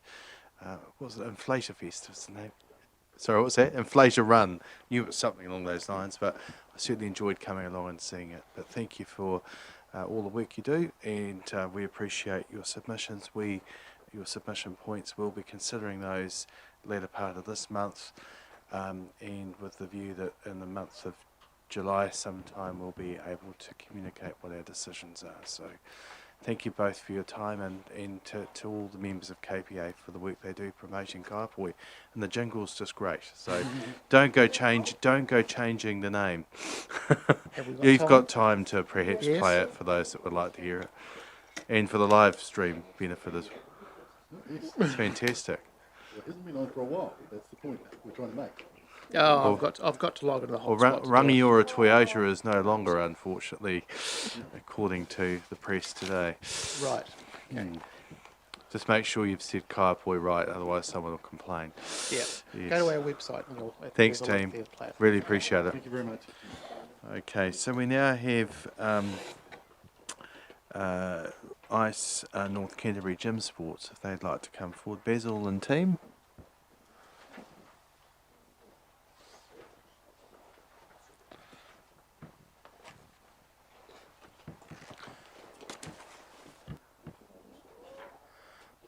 Thank you very much. So up to 10 minutes. If you could leave some time for some questions, that would be appreciated. And just to remind you, if you haven't heard already, we're on live stream audio, so there's a broader audience than just here. So thank you very much for your time, and we look forward to hearing your submission points. Thank you, and I think Nigel will start for us. Thank you. So if you could just use the microphone there, Nigel, thank you. Thank you. The Mayor, councillors, invited participants. My name is Nigel Humphreys. I am the founder of Ice Trampoline, and it's certainly my pleasure to be here today. You only need one thing in life you're good at to give you confidence in almost everything you do. Thank you for the opportunity to speak today. I love the chance to talk about Ice Trampoline on behalf of my wife Vicky and I as the founding members of the club. I consider myself in a very privileged position. Not many go to work every day and share their passion for sport and the activity that so enriched them as a child. To wear the silver fern, to represent my country as an athlete and now coach full-time is indeed a place I could only have dreamed of nearly 50 years ago. It is very easy to focus on our competitive achievements as a club over the past 14 years, but what I am most proud of is our place and importance in many young lives in the North Canterbury region. Our club, that now incorporates Rangiora Gymnastics Club under one umbrella, is responsible for providing fundamental movement skills to nearly 1,250 participants each week. The importance of sports clubs with recreational activity, free play creativity, competitive opportunities and general health and well-being focus should never be underestimated. We are at the forefront of that in North Canterbury. While coaching athletes to incredible success, such as Bronwyn Dibb's silver medal at the World Trampoline Championships in 2019, is very rewarding, I still get a greater buzz from the reaction of a child that achieves, as an example, a back somersault for the first time, or a parent who details the huge lift in their child's self-esteem and personal confidence after even minor success at a local trampoline competition. Jump Smart for us is a very important component in the services we provide to the North Canterbury community. Children with disability and children with sensory challenges are often overlooked in many clubs because it is very hard to get it right. We are privileged to be working alongside Kate Wallace, who is a qualified physiotherapist. Just for a moment, we've got a bit of Gangnam style going on here. We had Baby Shark before. It's quite a... How appropriate. All we need is the Macarena and we're done. Sorry. Not a problem at all. Please continue. Children with disabilities and children with sensory challenges are often overlooked in many clubs because it is very hard to get it right. We are privileged to be working alongside Kate Wallace, who is a qualified physiotherapist specialising in this field. What we are offering in this program is changing these children's lives. We love having the chance to make a difference in children's well-being. Running a facility that becomes the happy place for many is indeed worth its weight in gold. I will now hand over to Basil, not only a parent of one of our competitive athletes, but a gold medal winner in his own right at the New Zealand Masters Trampoline Championships in Wanganui this year. Basil's work as part of the Ice Trampoline Board has given us a considerably improved perspective of our potential as a community-minded, responsible and progressive entity in North Canterbury. Thank you. Basil. Well, it's hard to follow that, to be quite frank. So one of the things that it's very difficult to get across to you is the passion that's in this club. And having seen Nigel and Vicky reach out to people that may not be able to even afford come to the club and helping them through the club. My son has got dyspraxia, and seeing the difference this has made to him as well personally is why I'm here and why I'm talking on behalf as well. So we are currently in 28 Edward Street, which is owned by the North Canterbury Sports and Recreation Trust. They need to sell the building, obviously, to contribute the funds through to the new facility that's available. We are in the process of looking at options to purchase it. We've approached numerous different funding organisations. We've spoken to the banks as well. Financially, we're looking viable and we are growing strongly. To give you an indication, our current financial forecast at a pessimistic level sees us turning around about $500,000 a year, which makes us economically important, I guess, but also gives us the capital to grow this into something that could be really special for this environment and for our community. The banks are not willing to loan more than 65% of any particular loan. We've tried numerous banks, and that unfortunately is a hard limit. So the submission today is about seeking assistance in making up the shortfall, whether it be via loan or grant. The purchase price of the building is $890, of which we'll be putting $30,000 of our own money towards. That will cover not most of the pre as a deposit, but also for the costs of getting the various transactions done, legal fees, etc., etc. Yeah, hoping that you guys could consider additional making up the shortfall between the 65% and 100% via loan or grant. Why us? Just to summarize, I think the footprint in the community and the service and the people we serve make a big difference to people. The number of kids that come from school, the number of schools that come to this from school programs benefit from it. We hope to be attracting more and more people to our competitions. We also put Rangiora, I guess, a little bit on the map with some of the international athletes that we have. And then lastly, also, it's a vital cog in making sure that we can fund the new facility as well going forward. That's everything from our side. Thank you. Thank you both. Just open this to questions. So, Councillor Bryan. Has our staff had the opportunity to look at your financials? We have offered the opportunity to them recently, and they said after the submission process has gone through, they would be willing to have a look at it if needed. But we're happy to provide it. Thank you. Further questions? Councillor Williams, please. Thank you. You're paying rent on it at the moment, are you? What's the current rent? So we're paying $60,000 lease per annum, and that will change, I believe, going forward after the right of renewal in 3 years. May change. Yeah, we have a signed lease. Sorry, we have a signed lease with the trust currently. That's 6 months into its first 3-year term, and we have a 3-year plus 3-year right of renewal, and the rent is fixed for $60,000 per annum. Okay. 60. Yeah. Councillor Edmund. Thank you for your submission. You indicated you're looking at buying the building. Do you have a sale and purchase agreement in place? And if so, when is it due to be confirmed? We had a sale and purchase agreement in place. It was due to go unconditional the beginning of May. Due to some commercial sensitive issues that we're working through with the trust at the moment, and with the help of staff from Waimakariri District Council, we're looking at finding ways to move to the next step. Thank you. Councillor Doody. Thank you. Do you think that we've got a little bit of conflict of interest? I think we have. I think we have, actually. We've got 2 appointed council trustees here, so look, that's up to them to determine if they have conflicts, but if you wish to, that's their choice. And I should just disclose that both I met with me on Monday to talk through some of their challenges, and I have been briefed. Chris Brown joined me at that meeting, so it's not appropriate to disclose in this forum those conversations that are going on.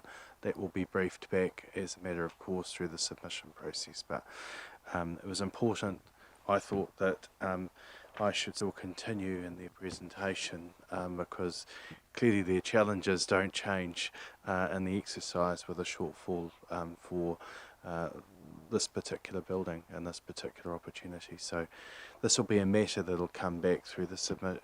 We will get a report and brief from staff in due course. Councillor Ward.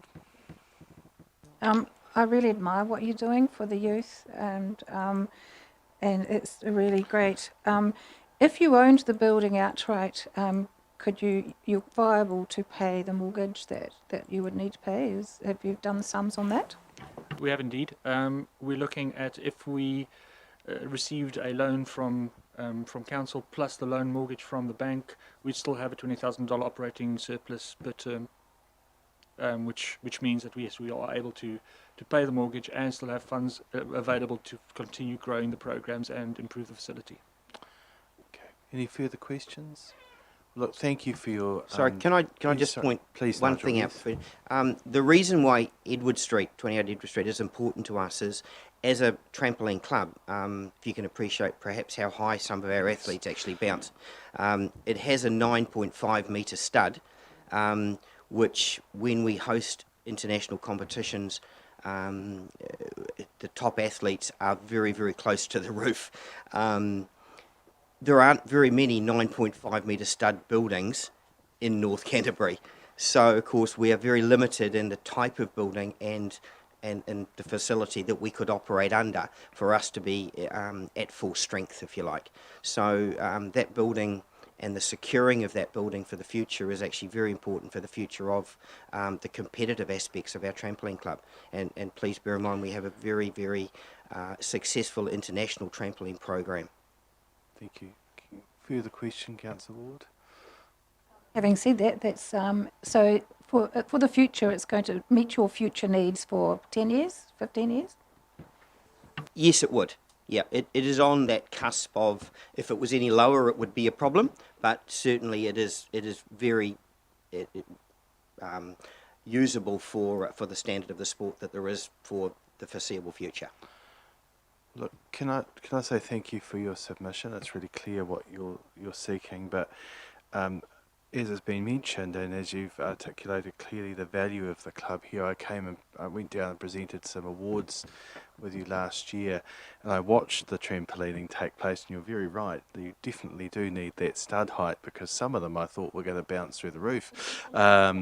But I'm really proud of what you achieve here and what you do for our young people in our area, and also the tourism that you brought here through that time of, because it was a national competition that was held here, brought a lot of people to our town. So thank you very much for the work you do. We really much appreciate it. So we'll be considering submissions in the later part of this month, and with the view that we'll be in a position to make to communicate our decisions during the month of July. So just to give you that update, but thank you for your time and for putting your thought into the submission process. Thank you. The opportunity. Thank you. Thank you very much. Cheers. Hey? Oh. Michael, please come forward. I did see him pop in. Thank you.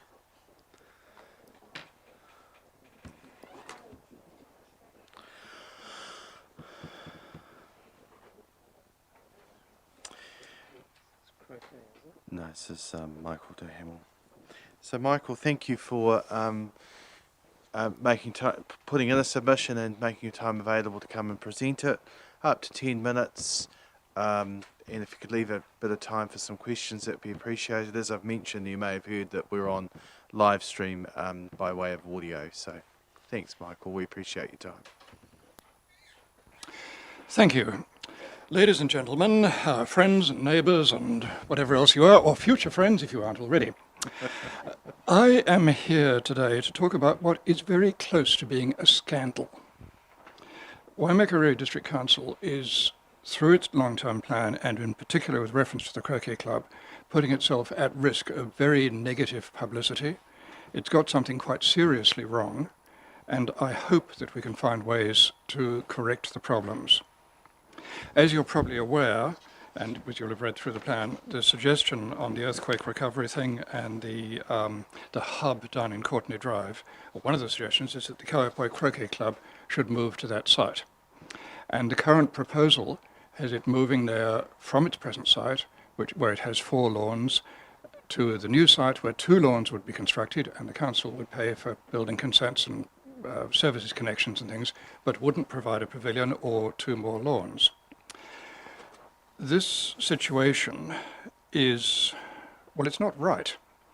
And that's partly because at the moment, the Kauapoi Croquet Club owns the land on which its greens are located on the riverbank on Revel Street, on Murphy Park. And the club is being asked to move to the new site, where it will be given a lease only, at a peppercorn rental, and with no buildings.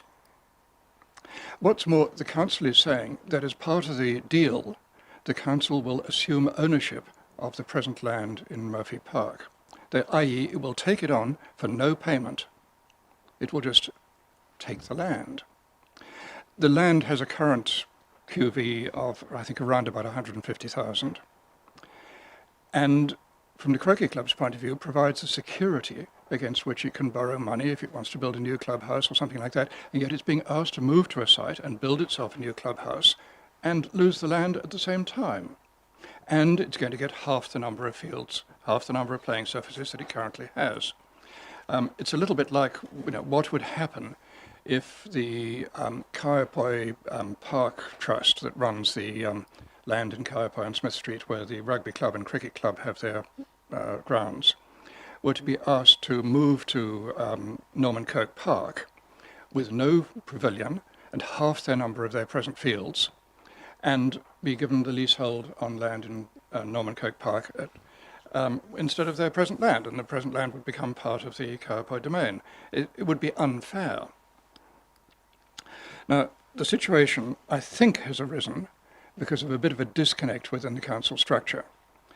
Historically, it isn't a recent thing.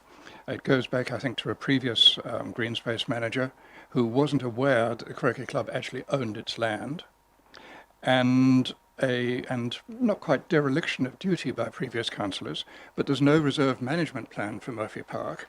There's a, what do they call it, a concept plan that was produced in 2004, which includes the Kaiapoi Croquet Club area, and also the then bowling club area.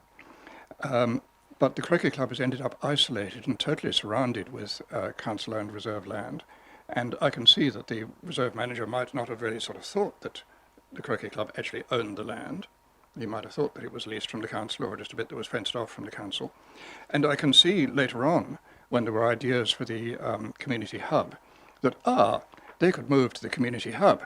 And there certainly isn't budget from the Earthquake Recovery Fund in the community hub to buy land in Murphy Park. That's not what the Earthquake Recovery Fund is for. But nobody actually thought of saying to the property people or the reserves people, we should actually buy that land from the club. And so the club is being offered a deal which is, quite frankly, it's unfair. A better solution would be for the council to purchase the land from the club. And you'll remember, of course, that purchasing land for the council doesn't actually make any difference to the overall council financial position, because it's spent money on land, but it's increased its overall asset value. Yes, there's possibly a small amount of extra interest to pay, but that's a very small price. And the other thing with respect to the Croquet Club, of course, is you'll remember the average age of a Croquet Club member is, what, 80-ish? The age of your parents. And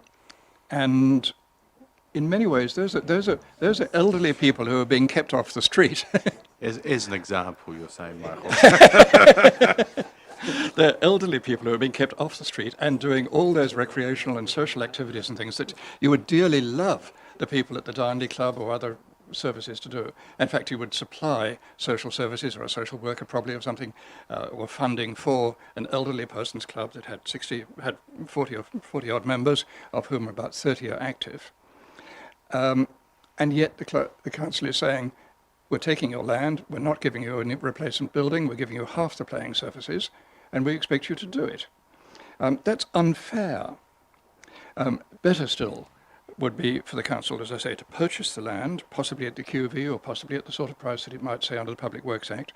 It also needs to develop a reserve management plan for Murphy Park, which may be part of the deal, and that's part of the cause of the problem. And I think that it also, probably as part of its general fairness, needs to recognise the benefits to the elderly of a thriving croquet club, as you see in Rangiora, and probably to contribute either the whole cost or very nearly the whole cost of a well-designed pavilion and clubhouse. If it's done properly, the deal could include that one of the big costs of the croquet lawns is actually the topsoil that's used. At the present site, there is topsoil because they've got 4 lawns where they are. That could be used just to save the cost of building the full 4 lawns and so on. Otherwise, you're a little bit liable to find that the croquet club says, oh, we've got to raise money, perhaps we get a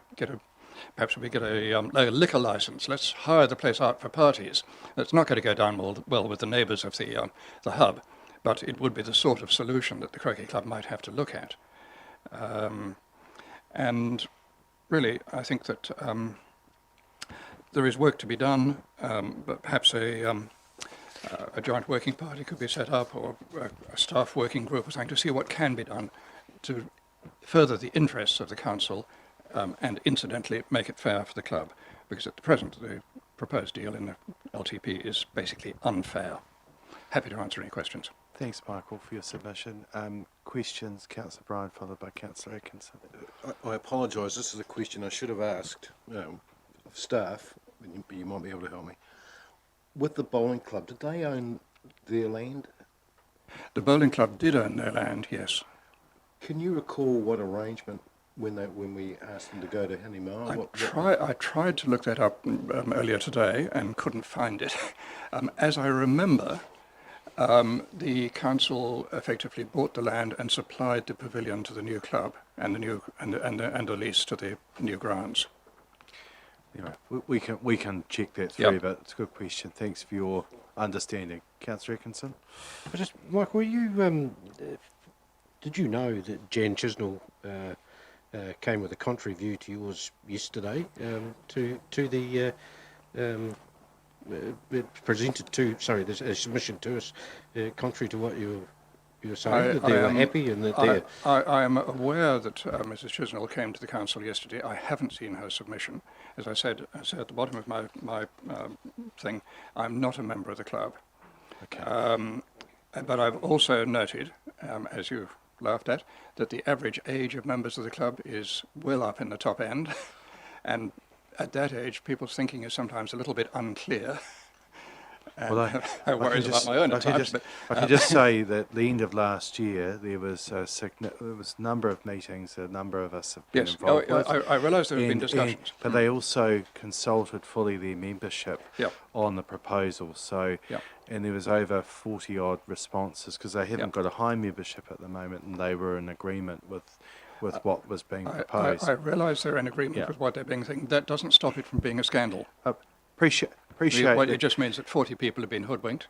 Appreciate 40 elderly people are not getting their fair deal out of the council.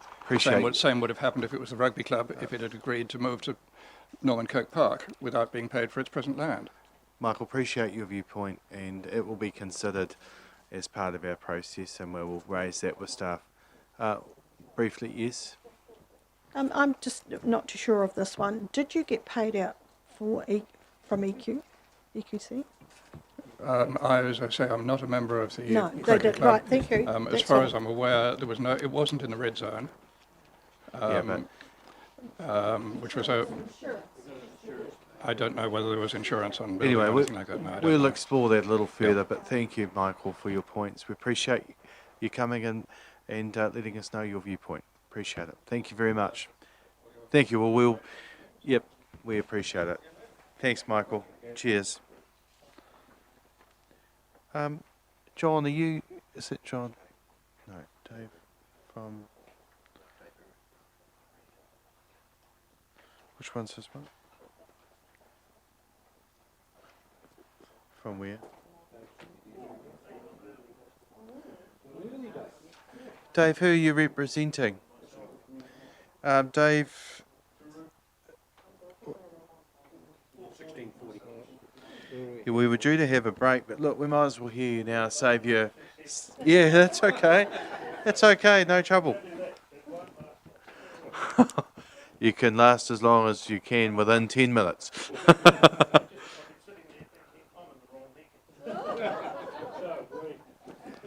Anyway, it's I haven't got a page number here, but Dave will make it clear what his views are. Dave, could you just use your mic? Would that be okay? Up to 10 minutes, and we are on live stream audio. My name is Henari David Uru. I am an owner of several properties in Mary Reserve 873 and Waimak District Council, about 13 in total, only one house. However, on the council's, you'll probably think I'm an old grouch. On the council's long-term plan, your options A, I've called them councillors' wish list. I know it's a 10-year plan, but I've done my sums on this, and for some of us with small blocks of land, some of my blocks of land are only 3 acres or 1.24 hectares, but they're still in block of land, i.e. one property. Multiple owned, but they're all being paid rates on. And I pay the rates. So hence, when I'm looking at these options A, and it's only got a value there of, say, the first one I'm looking at, Pegasus, which winds me up, something shocking. It says for the first year it's only going to be 4.7 million, okay, which is $16 thereabouts on your rates per property. And the Ravenswood one, it's another $32 per year per property. Okay, from 230. That's fine. Whatever happened to the communities doing something for themselves, i.e. Wood End, prize example, community centre, how did it start? I know there's some people here that should know. Jill Cream, it would be number one, 100%, and we all chipped in because it builds a community. If you keep on funding it from ratepayers, whom at the end of the day won't be there because they can't afford to be there. So I think this is only just the start, and I think it's going to happen all over the country. Ratepayers have had enough. I believe, the people I've been talking to, we're getting sick and tired of the small block owners. I've only got a small block of land, total, in hectares, but it's all in individual titles. And I've tried to put them together, but they're all owned by different people. I only own bits. So I'm only thinking of the people coming after me, not me, because I won't be around. You know, I'm 69 years of age, so another couple of sleeps and I might be lucky. Hopefully a few more than that. Well, one would hope so. Yes. But, I mean, the wish list to me, it would be great. I'd love it to happen. But, yeah, it's pretty hard for somebody who pays rates. One of the blocks that I'm talking about, in 1963, it was put up by the council for back payment of rates.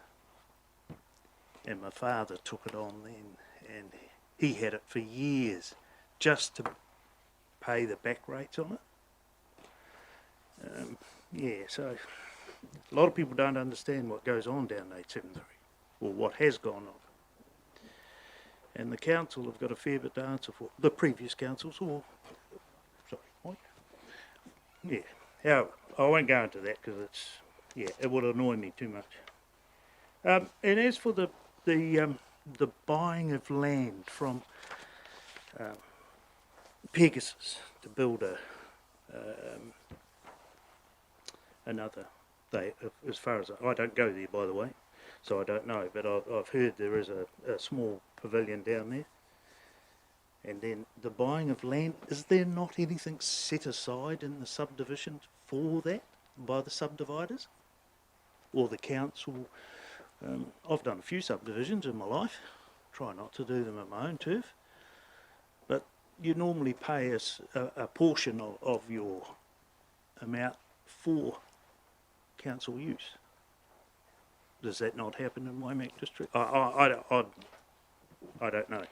We do take development contributions, yes, but in this particular instance, no, it hasn't been taken. But okay, it's been taken in consideration of other matters there. This is it's a separate proposal. Yeah. Okay. The only one I really semi-agree with is the library, because people do tend to learn things from that.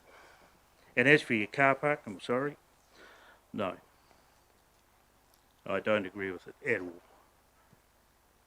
If you want to get some money together for a car park, put metered car parks out along the road there first. Get some coppers together. That's my opinion. And I could go and I wrote out 8 pages of this stuff over the last week. And this morning I sat there and just went, it's a waste of time. So that's all I've got. All I'd like to see eventually is you think about the ratepayer. We're there at the moment, but we may not be there long term.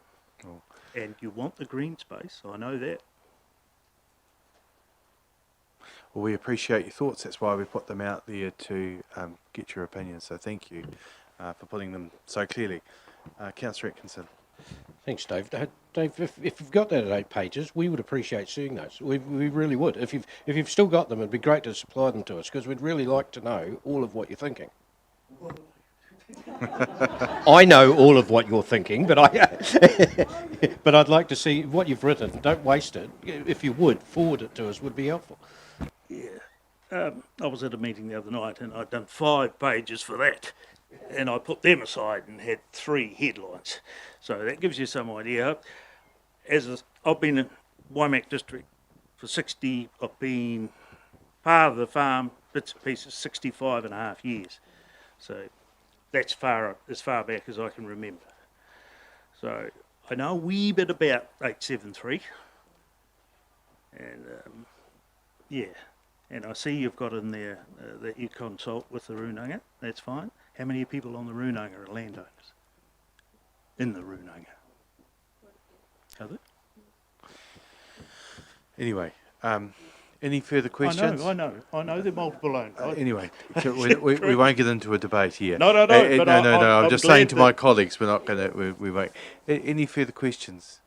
But Dave, we do, as I said before, we appreciate your thoughts, and I agree with Councillor Atkinson. If you've got those 8 pages handy, drop them into us or email them through, whatever suits you. But if you want to drop them in, we would appreciate seeing them. Thank you. Thanks very much. Thank you for yours. Cheers. We've got Waikuku we've got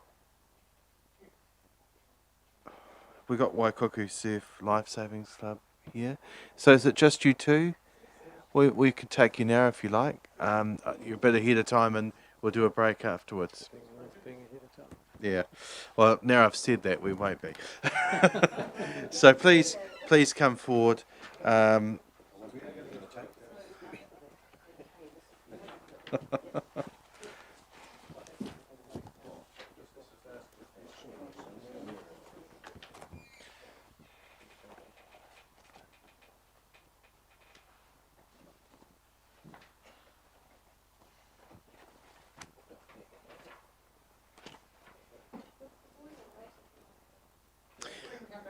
No, I think we'll let's do it while you're here. I don't want you to sit around waiting, and we can have a break afterwards.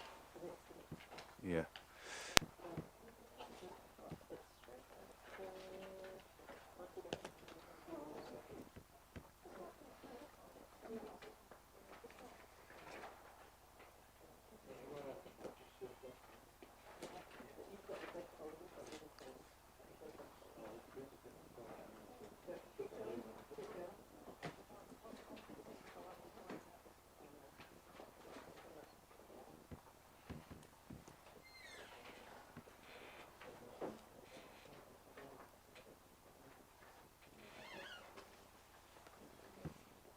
All right. Are we good to go? Okay, so please be seated. You don't have to stand. We'd need you to use the microphone though. But it is because we were on live stream audio, so there is an audience outside of here that may wish to hear it. But if you want to stand and use the microphone, that's totally fine. So up to 10 minutes. The opportunity for questions within that would be appreciated. Thank you both for your time. And if you could just click on the mic as well. Good? Is that better? Yes. Yep. Hey, look, really appreciate your time and for us to take 10 minutes out to explain what we are looking for and after. I'm Craig Morrison. I am a committee member for the Surf Life Saving Club. I coach the kids. I'm on the, like I say, on the committee, subcommittee for what we're going to talk about today, and a subcommittee for the sports team as well, which is training kids to compete throughout New Zealand in surf life saving. And my colleague here, John, is likewise the same. So today we're here to talk about the club rooms at the surf club.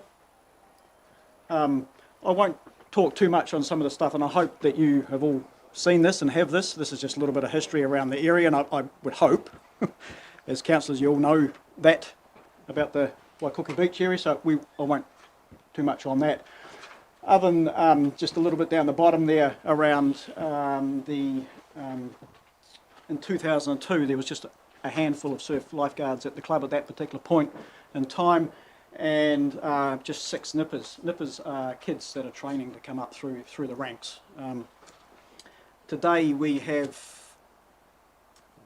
400 people, members from this area in the club, and on Saturday mornings we have 150 kids on the beach training. Just a little bit about the Surf Lifing Club again. Waikuku, as you know, means freshwater mussels. Obviously, we're huge into surf lifesaving, and we cover from Waikuku Beach right down to Waimak, right through north as far as we can possibly go. So we're the only club on this side, or in the Waimakariri area.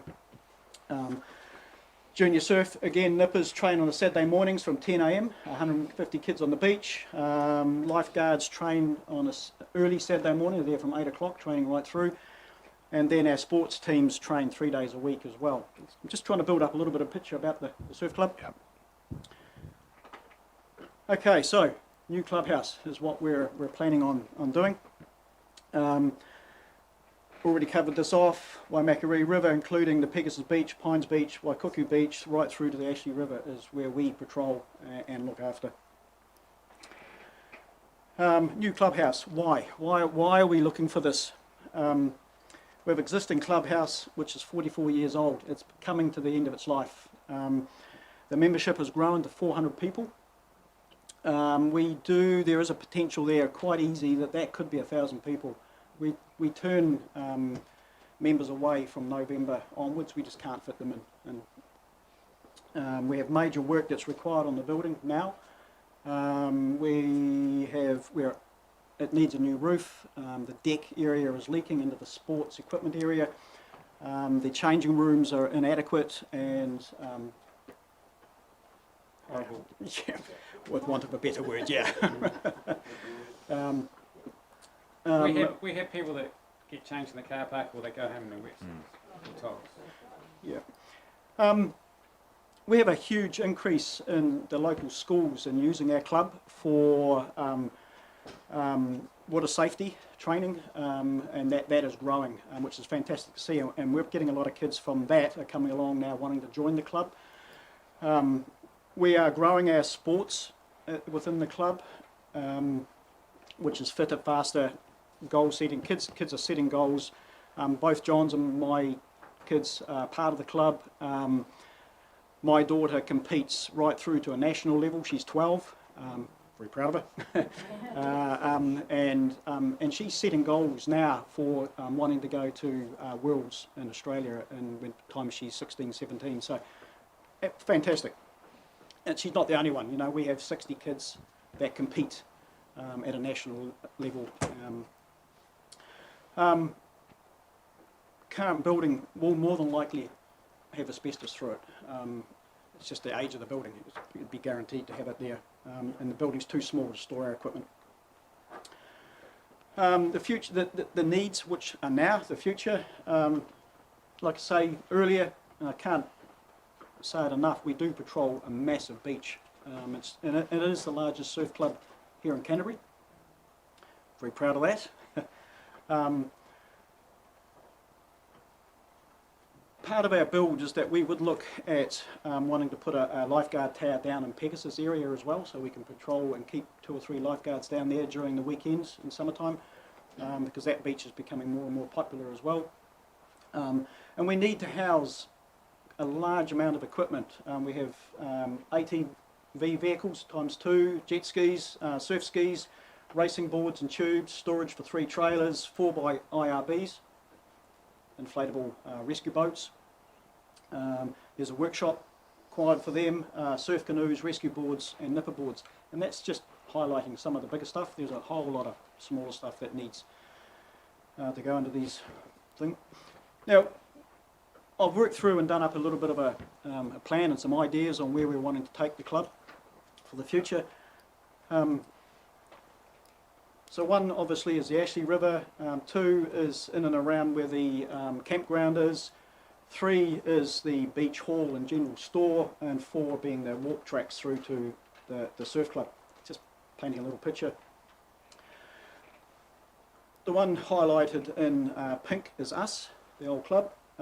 Spencer Park, completed in 2018. Waimari is about due to start, planning their build. North New Brighton is under development now. South Brighton is complete and it's due to have its official opening in about 2 weeks' time. And Sumner was completed in 2015. I don't have on this page, but Taylor's Mistake is also completed and opened early this year. I won't talk too much on this, but this just shows the beach and obviously the club is number 2, sand dunes. For me, the surf club currently sits right smack in the middle of the opening and the view from car park area through to the beach. So just some observations that we have on our building. It has a modest ageing profile from all directions, so you drive up in the car park, you just see this old building sitting there, and public have to walk around it to get to the beach. And it does present a backer house bulk facade for the community approach. Doesn't look particularly nice. It has a low-key and underwhelming face to the beach, anchored within the dunes, has limited public interface. So really not a good look. And the facilities are ageing, and we've talked about that before, 44 years old. They have limited storage, have limited outdated changing facilities. Quite bad, and there is some public toilets in the car park. They're becoming quite aged and dated as well. We do have some of our families and kids that tend to get changed in there because our facilities aren't that good. Something that we would talk about and would like to do as we go on through is if we did come to do a new build is include that as part of our build so it all becomes one. A very high level brief is our existing building is around 439 metres square and we'd be looking to go to 867 square, so quite a bigger building.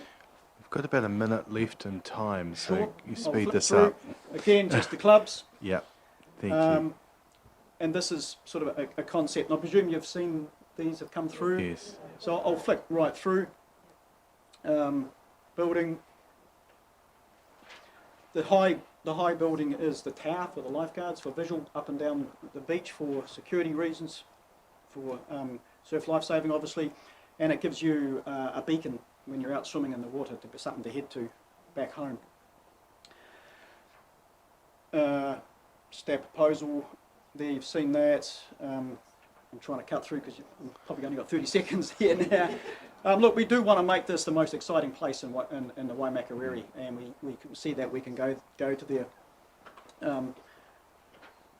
So for us, where to from here? Thank you. And what assistance can be given to our project, and how do we make this happen? Thank you. Well, I guess what you're presenting here today is the start of a conversation, really, so we're not going to be able to answer that for you right now, but you're in our submissions and we'll be giving that due consideration. Sorry to speed along, but we just got time constraints. No, I appreciate that. And other submitters who, because we're going to take a break shortly, need to let, so the questions very briefly. Did you have one, Councillor Williams? I would just want to know what the total cost of your estimate of your project would be. Sure. Look, and this is high level at this stage, and I have had a couple of QSs run some eyes over it, and we're sort of around that $4 million mark total, and that's sort of looking at landscaping in the area as well. I've started some talk with the local iwi down there with it being so close to the Kaipoi Pa, get some input from them as well for where we want to head to. So about around that. Yeah, and a lot of that is fees and that as well that we're built in there, but we are trying to cut that back, that cost. People are offering time, QSs and PMs, and that sort of, we can get them on board at no cost. So, yeah. Okay, well, thank you.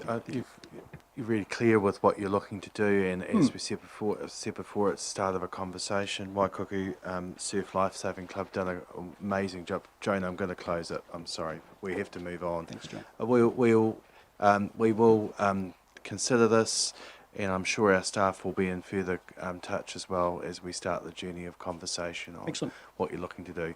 Look, really appreciate your time. Thank you. Thank you very much for yours, and we appreciate all you do. Cheers. Thanks. So we're going to take a break now till about, we had 20 minutes set aside, so if I make it, I hope it's all right with the others that have just arrived, if we make it 4:45, if we're back here by 4:45. Is that okay with, that's okay with, okay. Thanks team, back soon.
All right, everyone, we'll get back underway.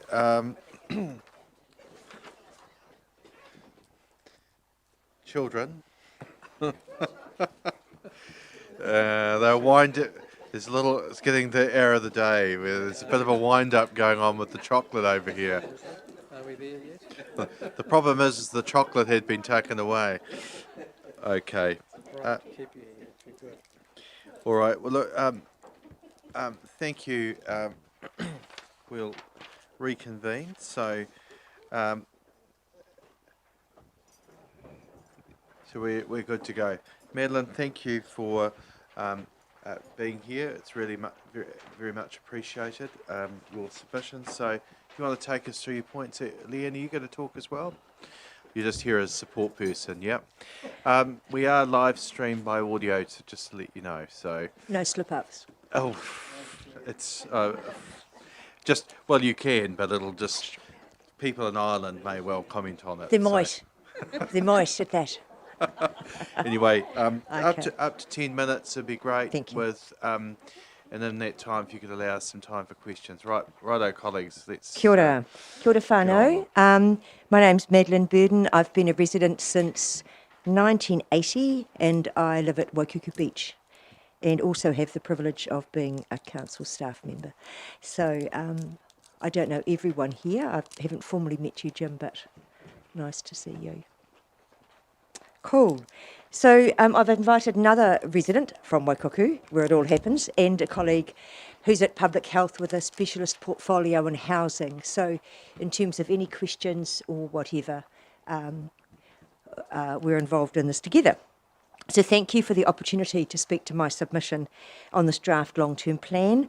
I also acknowledge your commitment and generosity in serving the district. I appreciate your decision-making must take into account the aspirations expressed by the community and the budget available. And today I wish to focus on 4 key points: social inclusion, transport, housing and accessibility. In particular, but not only in regards to older people. I've provided a handout from the age-friendly plan and have a few slides related to housing. So the age-friendly plan was adopted in December 2019 by you good people. So my comments, just briefly about the extension for the Rangiora Library. In my submission, I suggested that I really think it should come forward because the libraries have a unique role in providing a safe, welcoming and inclusive space for the whole of our population in terms of being an environment that connects people with services, social and recreational opportunities. And it's very well evidenced how libraries also provide a critical function in reducing social isolation and in enhancing well-being. So libraries are also utilised by vulnerable populations as a warming and cooling space for those facing energy hardship. Regards the proposed car park and deferring this option, so my comments focus on the opportunity to better utilise this budget spend on provision of an affordable, accessible and reliable transport system to enhance local connectivity, for ease of access to services and the wider benefits that that would provide. I also refer to the high priority rating of transport, again in our age-friendly plan, and the action point and investigation into an Orbiter-style bus service for our local communities. This isn't a new concept. Peter Allen was very keen on it as well. It's just lacked the support to make it happen. We can no longer rely on voluntary efforts as the only affordable means to connect local people with social opportunities, appointments, shopping, etc. Many volunteer drivers are elderly themselves, and recruiting drivers is impacting on some agencies, for example Presbyterian Support, who have had to reduce their service to Christchurch, in fact cut their service. Other councils with burgeoning subdivisions and outlying townships also grapple with transport challenges and the social isolation that occurs for many who lack affordable options. So in regards to housing, thanks Leanne, there's a wealth of international and local evidence that housing is a key determinant of health, meaning that housing security underpins other health outcomes. I commend the decision that there will be no increase in rents for our council tenants this year, especially in a post-COVID environment. It's probably very difficult to comprehend the impact of housing insecurity if we have no personal experience. I recalled being told of my own families being evicted by the bailiff and having nowhere to go. My father was in the RNZAF, but wages post-World War II did not keep up with the rental costs. One of the happiest days for my parents, and of course the 8 of us kids, were when we finally scored a Housing New Zealand rental in Timaru. It provided an affordable home at last with reasonable rent and a level of security they had not had prior. They clung to it for dear life, even after we'd all left home. But the insecurity and vulnerability of tenure stayed with my mum for her life. 75 years later, 2021, in this district, we have people of all ages experiencing housing hardship, homelessness, and insecure housing tenure. It may come as a surprise when we still have one of the highest rates of home ownership in the country. However, security of housing tenure is becoming increasingly difficult for those on fixed and low incomes. So regards health and housing, this overhead, we're up to the treaty. It's probably a bit soon. Council has an opportunity to further enhance housing options, in particular for our ageing population. And I refer you here to the handout from the Council's age-friendly plan. So that's a brief summary of what people shared through public meetings and through the surveys, and the consultations that were undertaken 2018 and 19 across the district. So the action points talk about support for a development of an Abbeyfield house in the Waimakariri. And for those of you who don't know, some of you might, again, it's been talked about for a while. This is some of the documents. So Abbeyfield is one sort of model of co-housing that exists in other places. So I strongly recommend that the council pursue this opportunity as a safe, supported housing alternative for over 65-year-olds. The Abbeyfield model has a proven track record, backed up by 64 years' experience internationally, with 12 houses operating in New Zealand as at 2017. As referred to in my submission, an Abbeyfield house is self-funding. When established, it's run by volunteers and it has one paid housekeeper. It's a highly affordable option, given 12 to 14 tenants utilise the one residence with its shared spaces as opposed to standalone units. And more importantly, it provides a safe, supported, affordable and accessible living environment. So work has begun locally on establishing a steering group who would be keen to have a partnership with council, as has occurred in other districts. And I do appreciate there will be competing needs for the budget available for older persons housing. So lastly, my final comments refer to accessibility. And we have a strategy at council called Towards an Inclusive Environment, which is for our whole district. And there's a slide here about Te Tiriti o Waitangi, which again we are in partnership with, and with Tangata Whenua Ngāi As the population ages, the level of impairment also increase. You might have heard about this from the National Ageing Strategy, the Office for Seniors. It's not new information. If we want to sustain a truly inclusive community where everyone is valued and can participate in life on an equitable footing, council will need to invest in resources to provide the necessary infrastructure. Te Tiriti o Waitangi sets precedent for housing as a basic human right, and council's obligations should be informed and enriched by the treaty. And I was lucky enough to hear the Human Rights Commissioner speak just last week, and he's provided this outline, guidelines for government that I guess will spin off to local government as well, in terms of the right to decent housing. So lastly, the right to a decent home. I realise we're not a social service provider, but councils do have a mandate to achieve the community outcomes identified in our long-term plan. We are recognised as a safer community and more widely as an age-friendly community. The Canterbury earthquakes and our most recent COVID lockdown experiences are a reminder that our most vulnerable people are the elderly and people with impairments. So thank you again for the opportunity to speak, and all the best with your deliberations. Thanks, Madeline. Very thoughtful submission points. Thank you. Just to let you know that on Tuesday, a council agreed to a social housing working party. A number of members will be part of that. The Deputy Mayor and myself actually visited one of the Abbeyfield houses a couple of months ago with our property manager, through the encouragement of Elder and others here locally. So we're well briefed on that and the benefits that that brings. So thank you. Just open to questions. Councillor Ward. I want to compliment you on the work that you're doing for all of us.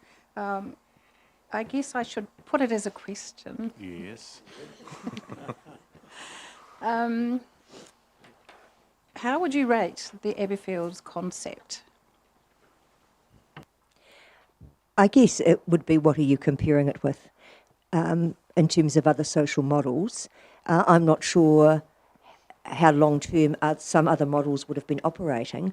I'd rate it very highly, given the footprint, given that the benefits are massive, not just to the occupants, but people might have sold their homes to go there. Can I add to that? It's self-funding. There's evidence that the CEO presented at a public meeting here a while ago about the money saved from the people are not expending that amount of money from falls, from injuries, from mental health, well-being, medication, whatever. It works because people want to be there. I think it works as well in the fact that people live longer, but they live healthier in that time. And I think that's a massive cost saving. But I also think in terms of ageing in place for our community, it's a great way of keeping people within our community and allowing them a space rather than moving to the outskirts and being, you know, one of those privileged people who can afford that kind of retirement. It really is an affordable option for people. And an alternative model if you didn't wish to be in a rest home or in a standalone unit. Okay. Thank you. Councillor Doody. Just briefly. With this, because unfortunately I haven't been to see the Abbeyfields and I do want to go there shortly. For the food, the preparation of food and things like that, is one person cooking it or do they all do it individually? My understanding is people can prepare their own breakfast, but that their housekeeper, which is the only paid position, and that's generated by the rents that go in, does the shopping and helps prepare the food. Lunch is prepared and dinner is prepared. Thank you. Yeah. Thank People you. help themselves to breakfast. That's That's good. laid Thank out you. the night before. Yeah. And for Just what like we it is saw done. to a very high standard. Yes. Made it, what was it, Neville? It was amazing what we had that was put there, but this cup of tea, this iced tea, was like nothing I've ever tasted before. Did you have another question, Councillor Ward? Well, I guess I've heard really good things about it. I guess my question would be, could we do a whole lot more for people in that intermediate situation if we go along that way? This is going to be the job for the working party, and that's why we've recommended that this be established, because look, we've done our homework, we've got a whole lot of studies, now we want to pull it all in together and make some decisions about where we head. So it was sitting in the abstract. Personally, I want to see delivery, and that's why we've formed this working party. Yeah, I'd just like to congratulate you on that and think it's wonderful. And I think I would like to encourage you to not say either or, but both when you're looking at social housing. So continue with the type of social housing that you're providing, and I congratulate Waimakariri District Council on what you are providing for our older people. I don't think it should be an either or. Yeah, no, agree. Thank you. Non modo sed etiam is the Latin. I just wanted to apologise too. I actually added notes to my submission, so if you were thinking that I wasn't speaking to my submission, I apologise. Oh, good, thank you. Yeah, if you want to leave those, Madeline, you're more than welcome to, or email those to us. That would be fine. I have to. That's fine. Young Courtney. Look, can I say thank you very much again? We appreciate your time. and the reflections you've given are very helpful to us. So thank you. It's a pleasure. Cheers. Thank you for your time. Thank you. Thank you. All right. Now I've got Tikohaka Tuatara Trust. Catherine, here we are. Hello.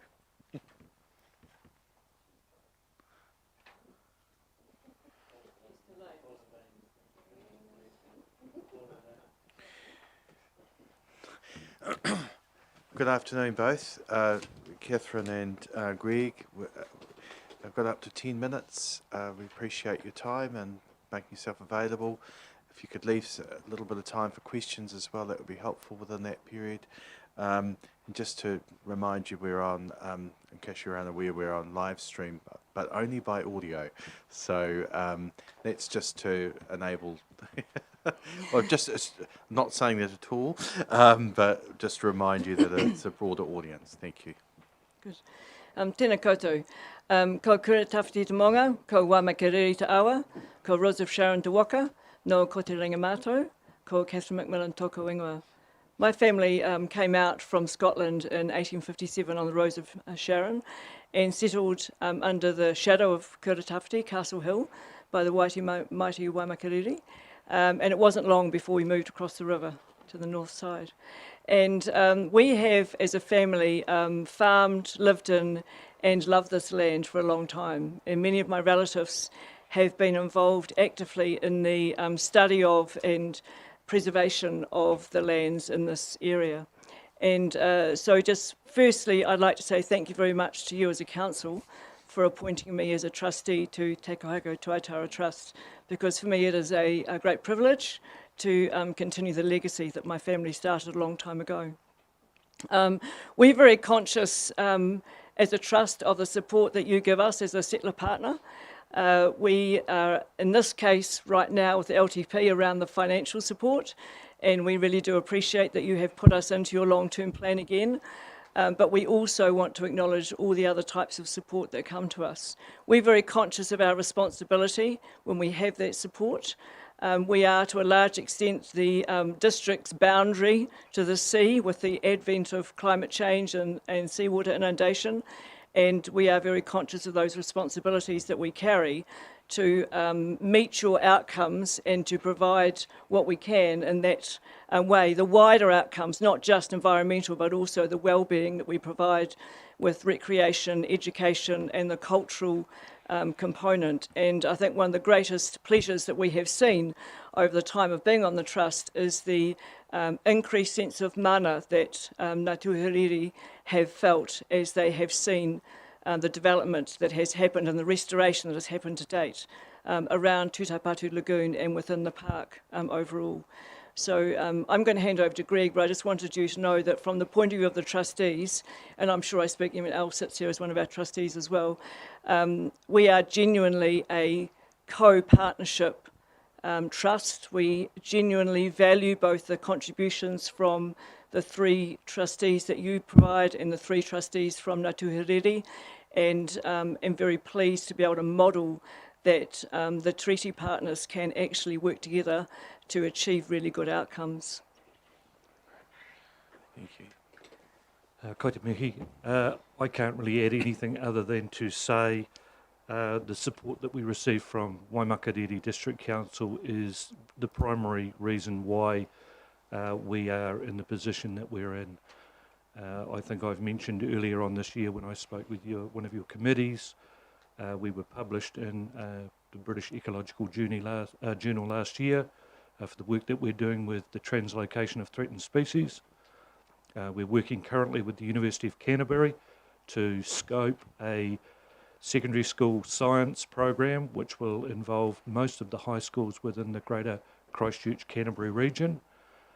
So it's not just about a park, planting trees, it's about engaging with education, recreation and the like. And again, most of you, actually I was just thinking Madeline's last subject was very appropriate. We're all looking fairly dusty.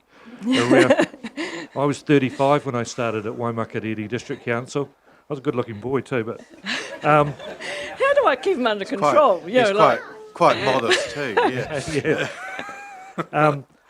but again, what I would like to say, and I spoke to the Environment Canterbury LTP yesterday, is the support that's provided by Waimakariri District Council, we can't fault it. And that's both from a governance perspective and all through your organisation. So thank you. Thank you for that. Well, any questions from colleagues? Councillor Doody. Thank you. When are you next going to have us to come and visit your centre and take us on the educational? Oh, okay, I can't read it from there. I was going to say annual invite. So there's a party down at Tuhaitara, you're all invited. Really, that's a case of, what do they say, herding cats? I know how busy you all are, so it's one of the ones that if you get your staff involved with this to organise something, you are Settler Partners, you are welcome anytime, and it's quite good that individually too, looking at Kirsten at the moment, through the Leos, you all get individual opportunities to come down anyway, and Sandra's been down quite a bit, Neville of course, so when you have a formal visit as councillors, that would be great, but that doesn't exempt you from coming down any time to have a look at what we're up to. Thanks, Greg.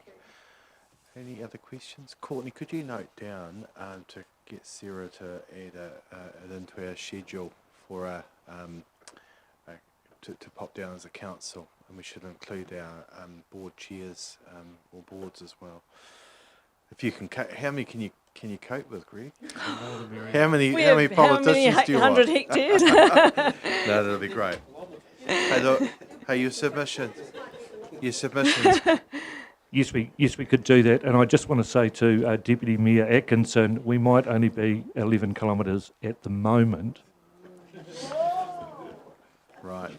Okay, points well made. Thank you for the submission. Thank you for your time. And look, can I just say, as we have said many times, that the Trust is one of our most important relationships, and we very much appreciate what you both do and the trustees. So thank you.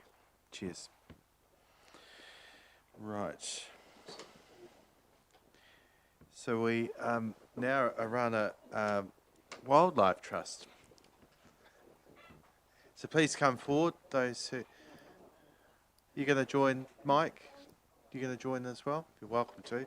Just pull up a chair if you'd like to.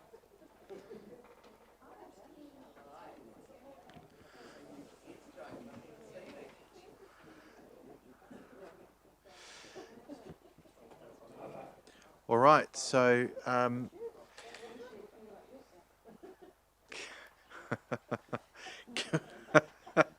Sorry, I'll just... yes, it's very... That's a great image. So look... Of you, Mike? No, I didn't think so. But there are... No. Anyways, look, thank you for coming. I think this is the first time we've heard from around the Wildlife Trust in my recollection of hearings. So I'd like to welcome you here today, and we're in your hands for the next 10 minutes. If you could leave some time for questions, that would be great. Thank you. Thank you. And we're on live stream as well by audio. Yes. Excellent. First of all, thank you sincerely for the opportunity to come and speak to our submission, and you're quite right, it is the first time that Arana Wildlife Trust has sat before you. I'd like to introduce myself. I'm Lynn Anderson, the CEO. Beside me is Nathan Hawke, our Public Relations Fundraising Manager, and every other hat that we put on his head since we're a small team. And also warmly introduce you to Mike Wall, our Chairman of the Board, who's been involved with our board for many years. To cut straight to the chase, the reason we're here today is we are asking that the Waimakariri Council consider putting Arana Wildlife Park in their long-term plan for some financial support.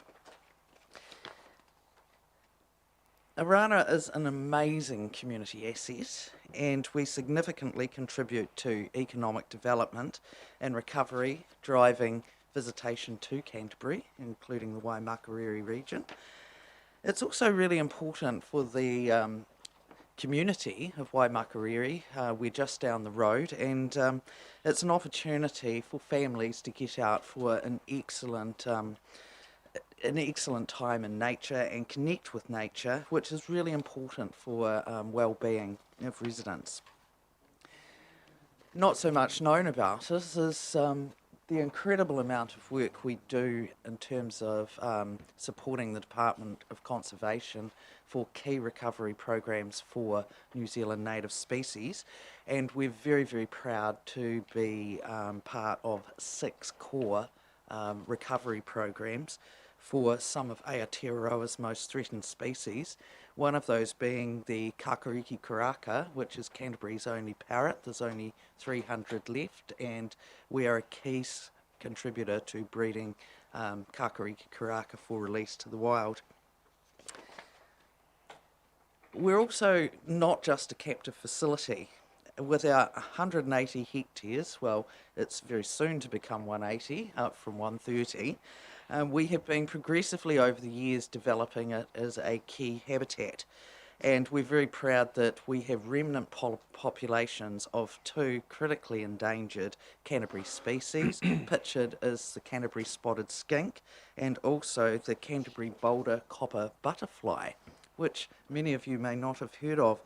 Currently we have over 20 New Zealand native species living and breeding in the grounds of their own volition, and we have been recognised by the new Tui Corridor project as being a very important connecting wildlife habitat, and so they will be undertaking further habitat restoration work at the park.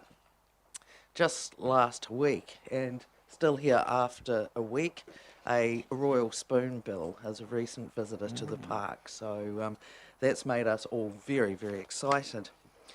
Of course, you probably somehow know us better for our work with exotic species. We're involved with breeding programs for some of the world's most critically endangered species. Pictured here is the addax. There's only less than 100 left in the wild, and we're the only holders in New Zealand and a significant contributor to that program.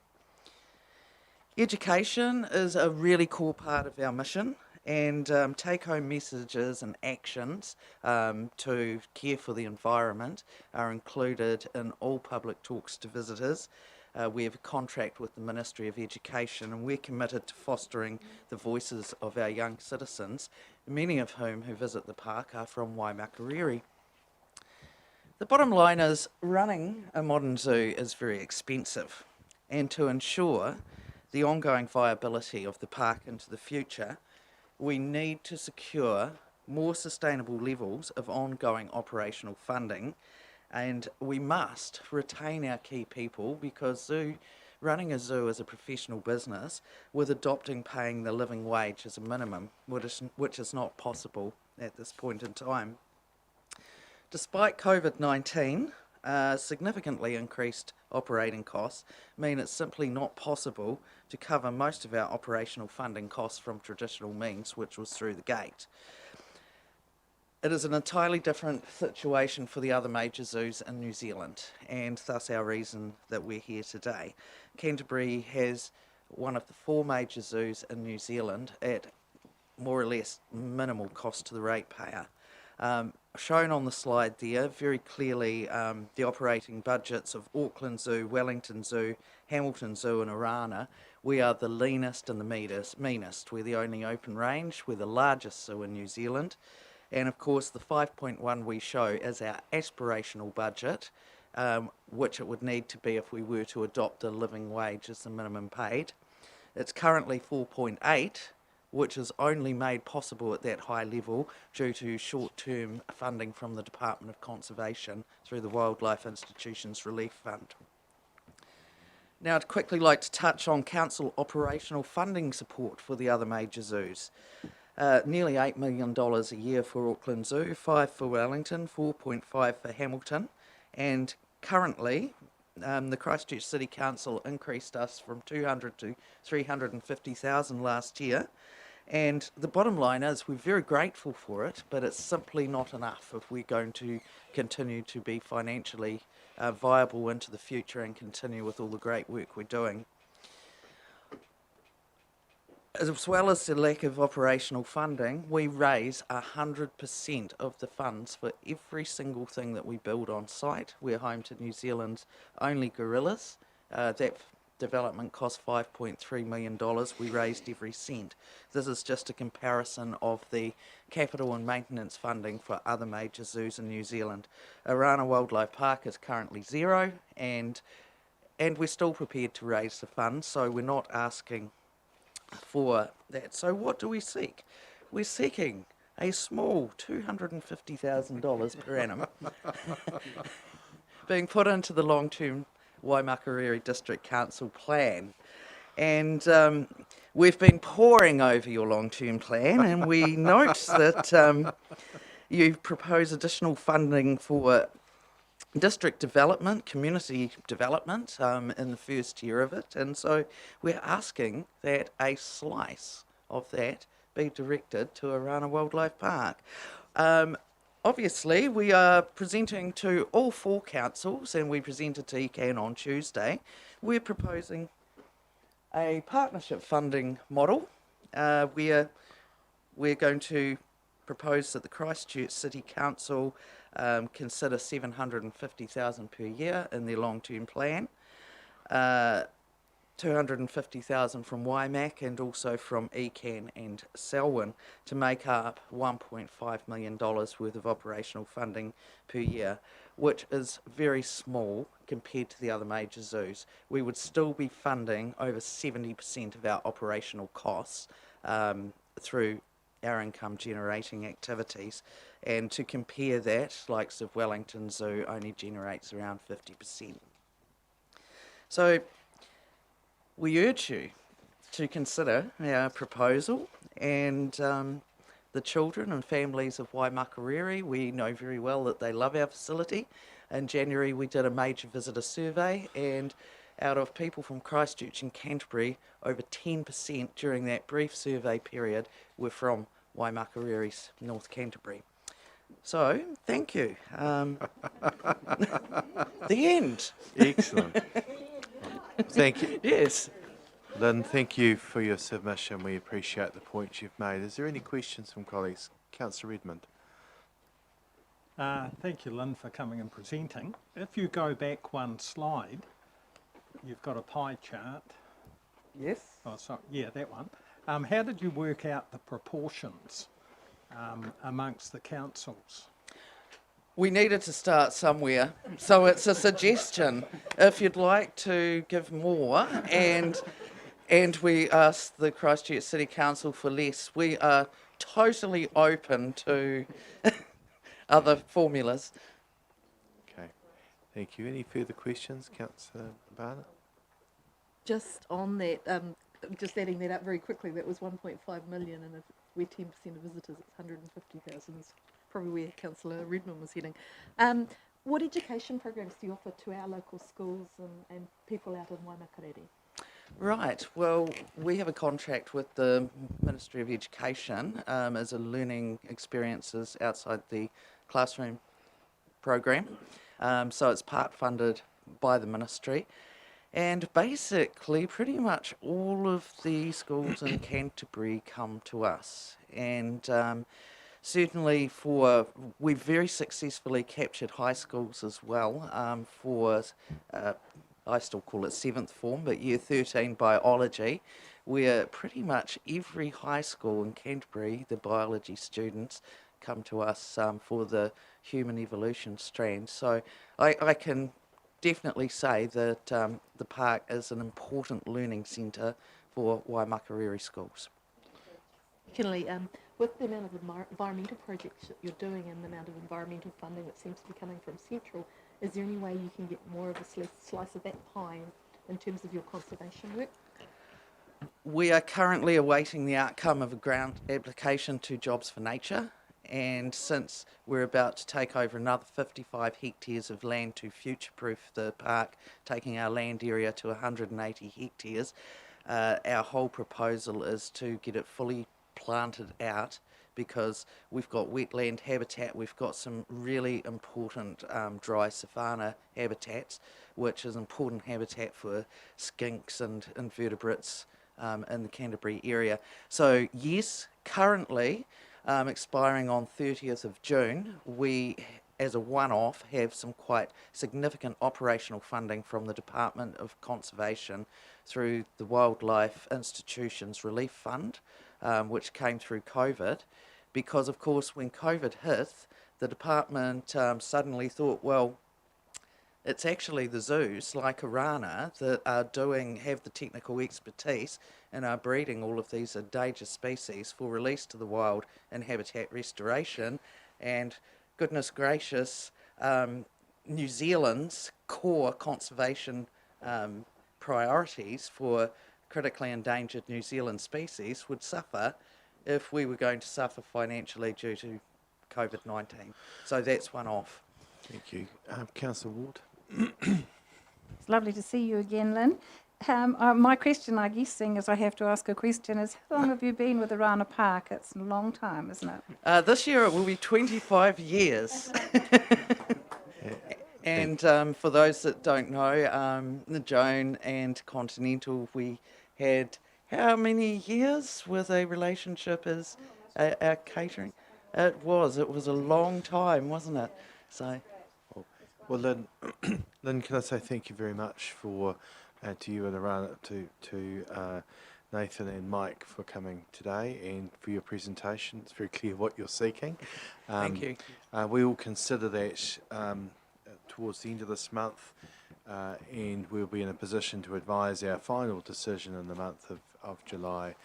But recognising your 25 years of service, thank you. And thank you also acknowledge Mike Wall's service to local government over a long period of time, not only as City Councillor, but now also a sitting member of the Fendalton Waimari Community Board. So it's great to have you there, Mike, and obviously adding great value as chair, so thank you.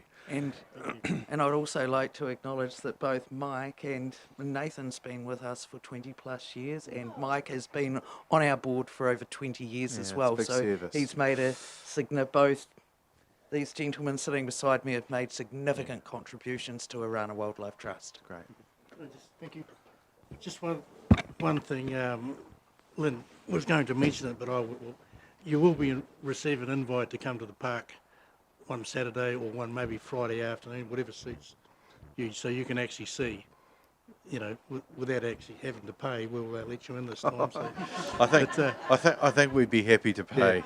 Yeah, absolutely. It helps your cause. I'd also like to acknowledge my old mate Robbie there. Good on you, mate. You're looking well. Cheers. Take care, guys. Thanks very much. Cheers. Cheers. All right. Thank you very much. All right. So, yeah, where's the chocolate? She brings chocolate.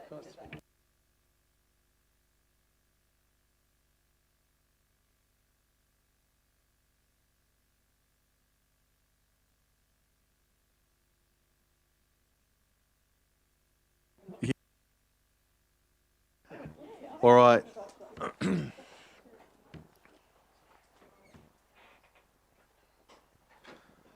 Right, so if we're now at Martin Pinkham, your submission, Martin, so please come forward. Have you got a PowerPoint there, Martin, have you? Oh, sorry, I was just looking up there. I thought there might be. No. Martin, thank you. You know the drill, up to 10 minutes with some questions, and we're obviously on live stream, so if you wouldn't mind using the mic there as well. Thank you, Martin. Kia ora, Mr Mayor, councillors.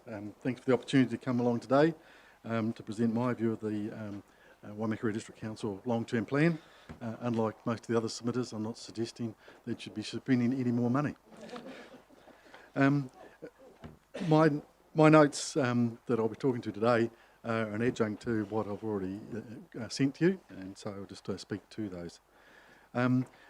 First of all, just relating to the whole consultation process associated with the LTP, I'd attached some correspondence associated with staff to my submission, and I was quite disappointed at the response that I received to that. And one of the things I ask is that the council gives clear direction to staff that in future all the information in relation to the LTP is made public. I don't believe it's a cost issue. It's a 5-minute job to put that information up onto the web page. And I don't believe there's anything there to hide, but I can't understand why that hasn't been put forward. The next item is in relation to the community facilities at Pegasus. I'm opposing that community facilities be funded at this stage. The reason for that is that I just can't understand how we've got to a situation where we've had Woodend, we've got Ravenswood and Pegasus, all so close to each other, all needing these facilities. I was intrigued as to how the amount of 4.7 million is in the LTP, and it didn't take long to find that there's a 1.5 hectare block of land in Ravenswood that has a valuation of 4.7 on it. I also can't understand why we've got the situation where in the past the council has done a very good job of its spatial planning. In the 1980s, the whole North Rangiora area was very well planned out, both for facilities and for infrastructure. In the 1990s, Northeast Kaiapoi, and in the 2010s, Silver Stream. And I don't believe that it's that hard, and I'm really pleased that the government's introducing legislation requiring councils to develop 30-year spatial plans, and I believe that that would address a lot of the incremental and ad hoc development that we've seen in the likes of Pegasus and Ravenswood. I found that 210 years ago in New York, in 1811, the town of New York developed a long-term spatial plan for New York, and I just can't understand why it's so hard in 2021, why we can't do it out here. Next item is in relation to the proposed car parking building. In addition to my concerns regarding it being at odds with the council's climate change sustainability strategy, I was disappointed that over the years the council has not been receiving parking contributions from new developments.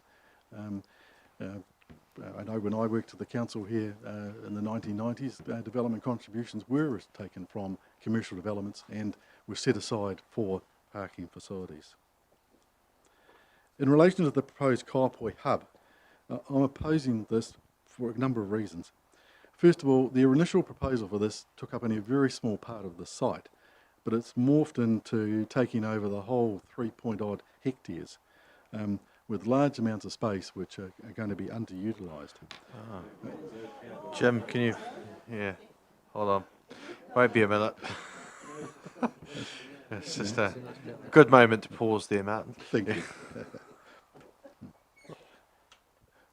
Thanks very much. Even when the regeneration plan was first announced, I had a lot of people come to me and say they could not understand why that area to the west of Courtney Drive was designated as rural land.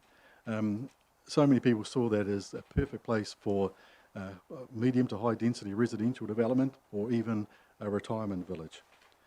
I mean, I've made a few inquiries and I believe that that land being proposed for the hub has an underlying value of $2 to $2.5 million, which has been squandered by turning it into a hub. Kaiapoi needs more people in it. It needs more houses near the close centre of town, not large areas which have been given away for the benefit of only a few people. I also oppose the development of the Kaiapoi West area as a bus parking area for GoBus. It would be very hard to find in the long-term plan any information about this proposed project of spending $500,000 to effectively subsidise a Canadian pension fund. As for the land near Courtney Drive, this was identified by a lot of people during the regeneration plan process as the perfect place for high density and medium density housing. We need more people in Kaiapoi, not a bus park, and the GoBus are currently located at Wrights Road where they are leasing land. The rest of my submission, mainly from items 6 onwards, are items which the Kaiapoi Community Board have had in their submissions to the Council over the last few years. And I'm not quite sure why the Community Board has decided not to repeat those again. Maybe they've given up proposing projects, most of them very small scale, but they would have made a big difference. So that's the end of my formal submissions, Mr. Mayor, and I welcome any questions. Well, thank you, Martin. That's for your considered submission and your points. Is there any questions from colleagues? I think you've made your points really clear. We appreciate that, and we will consider those in the later part of this month, and the decisions will be released sort of in the month of July. So thank you, Martin. We appreciate your time. Okay, thank you. Thank you. All right. Next we have Southbrook Community Sports Club. So please come forward, Peter. Thank you.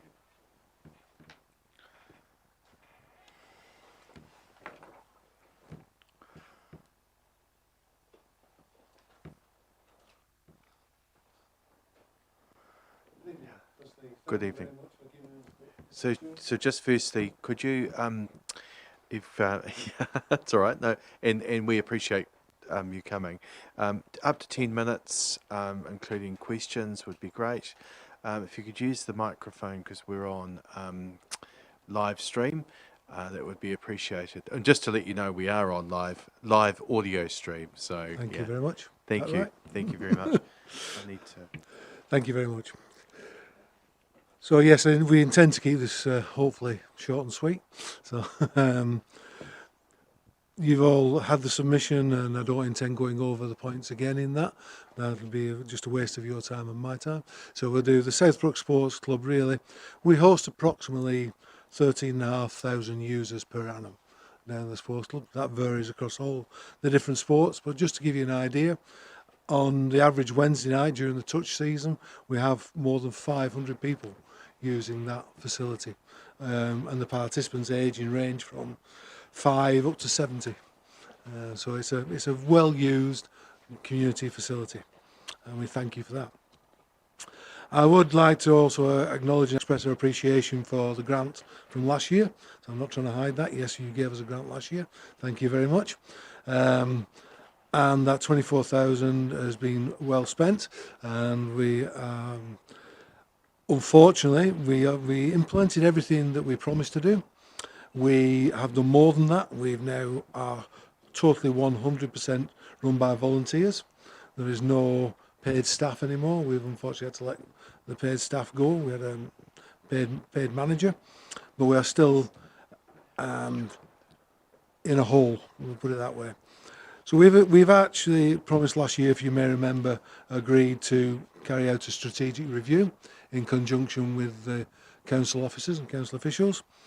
We have secured an additional 29,000 for that review to be carried out by the council's preferred consultant, RSL, who's done some work for the council and did the sports hub, etc. for the council, and has done some others.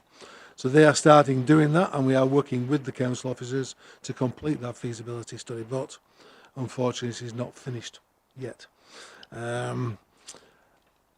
As from part of the bid from RSL, they've said that the operating environment for sports clubs is challenging, which we all know.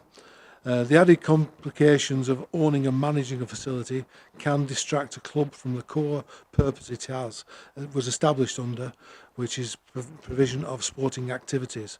The proposed feasibility study would provide an assessment of the future facility requirements for the club and other users, along with any potential partnership opportunities.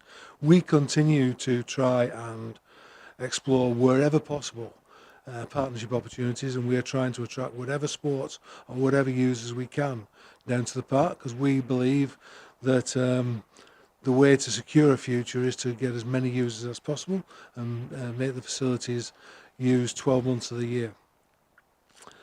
I say, unfortunately, the report has not been completed, but as soon as we do have the completed report, your officers and yourselves will be supplied with a copy of it. As with most other organisations, COVID continues to impact our operation. However, having said that, we do now seem to be coming out of that, and our users are back up to what it was prior to COVID. The use of facilities is actually increased slightly. But we are still looking, yes, we are here looking for help with our fixed costs. Now, our fixed costs will be about $26,000 per year, of which 6,600 will be coming straight back to yourselves in rates, which, just to point you out as well, I mean, unfortunately, the rates we pay has actually increased over the last, over the last 4 years by about 37%. That's what we actually pay. It has increased by about 37%. Also, $15,000 insurance. This year we paid 14,850. It may increase slightly, but that does not include any earthquake cover. The earthquake cover, Gary, would cost us, what, say about 11, is it something like that? It's about another $11,000 to cover the 2 buildings for earthquakes. So that is something we do not feel we can justify in the current situation. Well, we can't pay for it because we haven't got the money. So the other frightening statistic is our electricity fixed charges, just the fixed charges, has gone up by 177.84% in the last 10 months.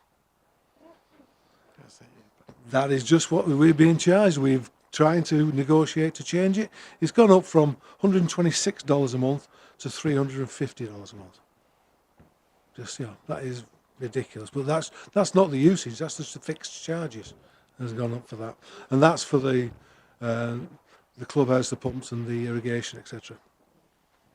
So what we're looking at now is we're also we're still competing against the commercial sector and yourselves, you know, for trying to rent out the pavilion, the clubhouse.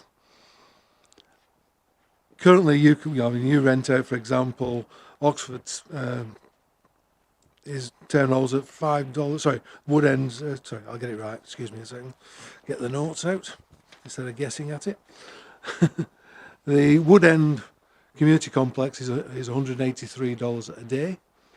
Just our overhead charges, we could rent that for 255 days a year. The Loban Domain, you rent out that at $55 an hour. We could do 368 days a year. We could rent that off you for 368 days a year from what our costs are. So what we're saying is we are providing at the moment a facility where 13,500 people use. We are totally volunteer run. We have pared back the costs as we can, as much as we can, but our fixed costs are what we can't change. We can't change our rates, we can't change our insurance, and we can't change our electricity, even though we're trying to. So we are effectively seeking, as I say, $26,000 from yourselves, and hopefully we'll get the feasibility study for the future, because we don't want to be in this situation. But until we get the feasibility study and some alternatives, we can't see any other way forward. Thanks, Peter. Do you want to add anything, Gary? Peter, just to start with, last year we did ask our staff to see whether it was possible to have you added on our insurance schedule. Has that been done? Not yet, no. So when's your renewal up for insurance? Well, look, before 1st it's of up, November. 1st of November. Before it's up, we must make sure that conversation occurs. Yeah. So, Tia, can you please make a note of that, because Sarah was supposed to have followed that up, and because to see whether there was any cost saving there. So definitely want to make sure that that's because we have actually. Sorry to interrupt, Daniel. We've actually asked them as well about the electricity fixed charges. Whether there's any way we can piggyback off yourselves to reduce that. No, I distinctly recall asking for that to be done, and we all did here. Yes, so, yes, you did. Okay, any questions, colleagues? Look, a question? Yes. Yep.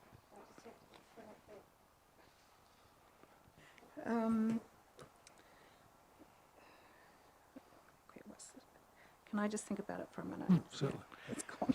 Well, there isn't questions from other colleagues, Joan. So I guess what I'd just say on behalf of the council, thank you for what you're doing.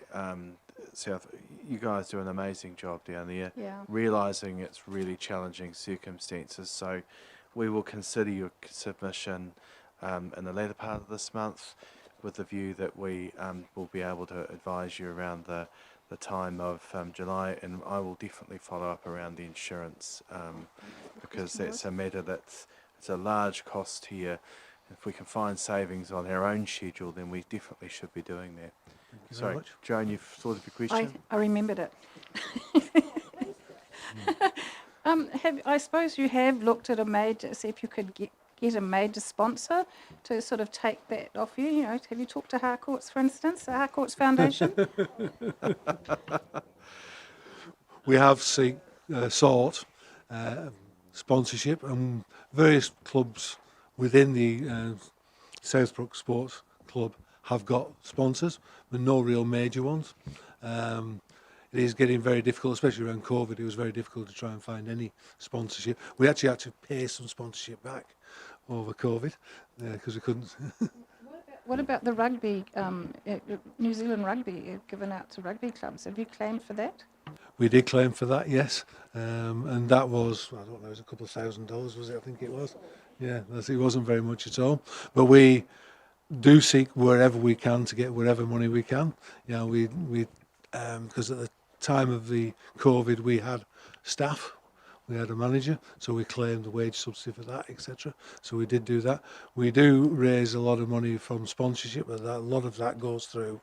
The rugby club has been supporting the sports club now for the last 5 years as well, over and above what their affiliation fees are.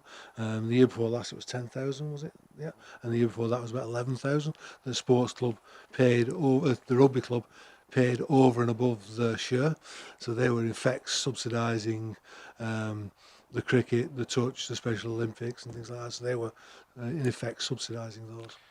Okay. Just on the COVID, the Southbrook Sports Club is not affiliated to a national body, so we couldn't claim a lot of money like the rugby club could because they've got the Canterbury Rugby Union, New Zealand Rugby Union, whereas we're not part of that. And I can't remember the name of the organisation we were dealing with in Christchurch, but they were looking at a lot of other clubs are in the same boat as us throughout the country, where it's the overseeing body of the complex, not the actual clubs themselves. So they were looking into it. I didn't do any more on that. That was late last year. So. Well, I guess the important bit is that you're doing the feasibility study, which is actually going to help find out what the viability in the future. So commend you for that work that you're doing in that space. All right, I think.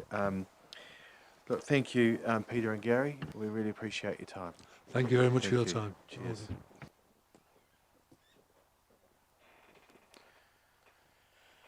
Okay. We're now up to Alistair Lenny. Is Alistair here? Hi, Alistair. Come forward. I think Wendy's trying to get your attention there, Neville.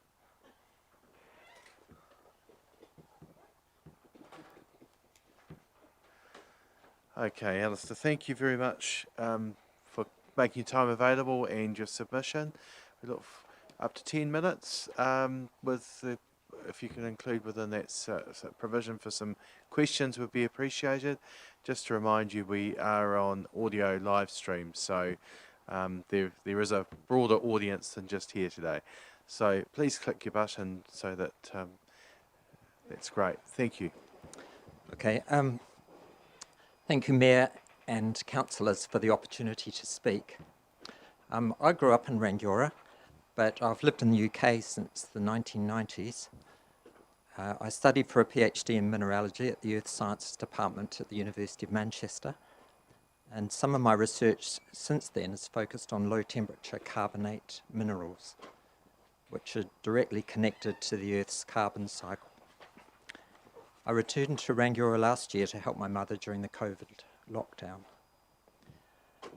My submission is designed to question whether proposals set out by the Council have been examined in terms of the climate change policies you would like to implement. I once heard that a research proposal should be a bit like a meal going through a camel. It needs to go through a series of stomachs before passing out. The multi-storey car park proposal has gone through stomach number 1, but could do with more digestion yet to bring it into line with your own climate change ambitions. I've chosen this particular proposal not because I'm against multi-storey car parks per se, I use them too, but because asking why one is necessary leads to questions about the assumptions behind the transport modelling. And have these been examined in the light of the Council's climate change draft plan? By contrast, libraries are always good, and the one here in Rangiora is excellent. I borrowed several good books on climate change on Monday. No one else seems to have taken them out. We may assume that most of the projected population growth in the Waimakariri district will be in urban areas, so I wouldn't be surprised if a good proportion of journeys in Rangiora Centre will be by those already living relatively close by. Rangiora has grown dramatically in the last 20 years, and the model for new housing seems to be totally designed around the car as the means of transport. This naturally increases the number of vehicle journeys from home to town centre. But the town centre here is already designed around the car. Car parks, not only those of the council, dominate land use, including those of the supermarkets. Then there are petrol stations, car sales yards, vehicle repair shops, and parking for individual businesses. If we assume that so many of these journeys could be taken by bicycle or electric bike, we can follow this line of thought through to find out what could be changed. Yesterday, I did my own little survey. I walked down High Street, from King Street to Ashley Street and back again at 2 p.m. I counted 60 bicycle racks, including the 10 electric bike stations outside Artisan. I saw a total of 8 bicycles parked. Commendably, 7 of them were around the Waimakariri District Council offices. But for a warm sunny day on flat land, this level of cycle use is very, very low. I talked to 2 cyclists who were stopped outside Wrightson's to ask them what they thought about cycling in Rangiora. But they weren't locals. They were from the UK, living in a caravan at Woodend Beach, and were loving using the dedicated cycleways developed in the local area. So there is a disconnect here between what the town and traffic planners are assuming and what could be achieved by smart initiatives around alternative transport. How am I doing for time? You're doing fine. Right. Thank you. Yep. I have very briefly put down in my submission some ideas to reduce dependency on the car. Focus on cycling, because that would be easy to encourage and allows for substantial change. The first hurdle to overcome is to get people using cycles again. Why not set aside a weekend every couple of months or so where High Street is closed off to cars? Make it a Rangiora cycling festival. Encourage cyclists to cycle out from Kaiapoi or Christchurch for a coffee using the new pathways that you've put in. Have gazebos set up for cycle sales, repairs, and encourage people to try out different sorts of bicycles.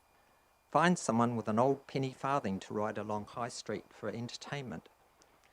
Then, with the town planners, why not set aside, temporarily at first, half widths of some existing streets in Rangiora to allow north-south and east-west cycling without the hazards of large cars and trucks, and incorporate dedicated cycling lanes into new subdivision policies. Thirdly, you could easily invest in solar panels for electricity to supply charging points for e-bikes.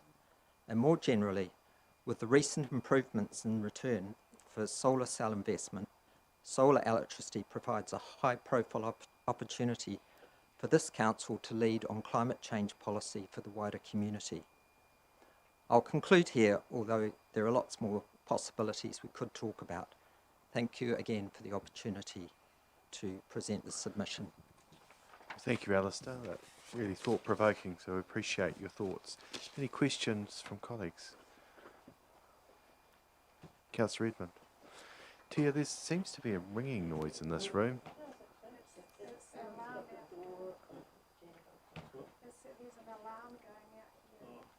Oh, sorry, it's just a...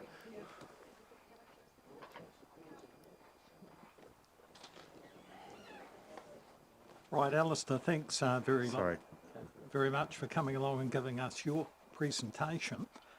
Given you'd been away from the district for some 20 years, and you've just returned with a new set of eyes, shall we say, around COVID, have you noticed changes in terms of modes of transport, cycleways and other sustainable initiatives, albeit on a small scale?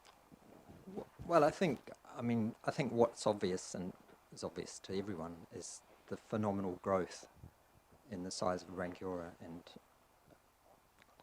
mainly Rangiora, I suppose, also Kaiapoi. And how, to me, coming from the UK now, through those sort of eyes where people are very, very close together, which may or may not be a good thing, is how much land has just been eaten up by housing and roads. And that seems to me fine if you want a fantastic lifestyle, but there's part of that lifestyle which is completely dependent on the car. So I've been doing some temping work down at Mitre 10, and every day there's just the traffic down Southbrook into Christchurch is phenomenal. It's a result of growth, but I think you need to think about how that growth is being achieved. Thank you. Councillor Blackie? I think we all agree that recreational biking's going to keep on expanding. What are your thoughts on the prognosis of getting Cantabs with our weather to actually commute to work on bikes? Well, how much rain do we get a year? 30 inches or so. Even if people rode to work on fine days, it would be a great thing. So I don't think the weather's such a huge obstacle. That's great. Well, look, Alistair, thank you very much for your submission, and you've given us a bit to think about there. It's always great to have some thought-provoking things, so we really appreciate your time you've taken. And we will be considering submissions the later part of this month with the view to make decisions or communicate our decisions in the month of July. So thank you again for your time. Thanks very much. Right, so we've now Pegasus Park Run. Sorry, what's that? Oh, great. Oh, well, come on in.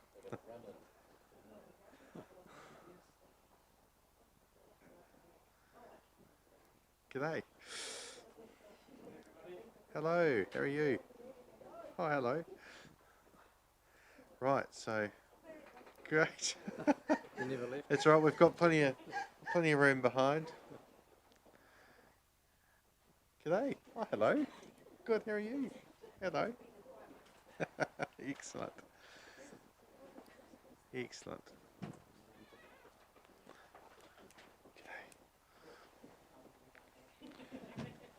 All right. So we're going to break into a way out shortly. All right. Well, look.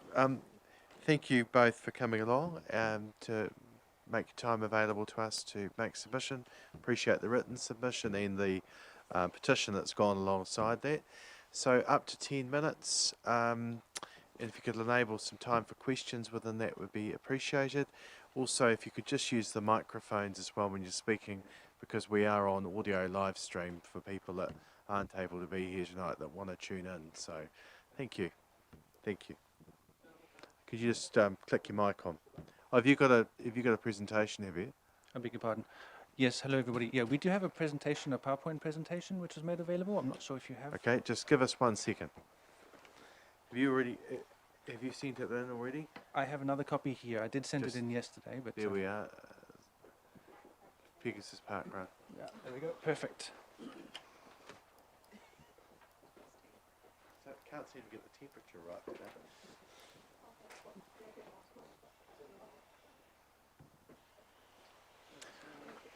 Right.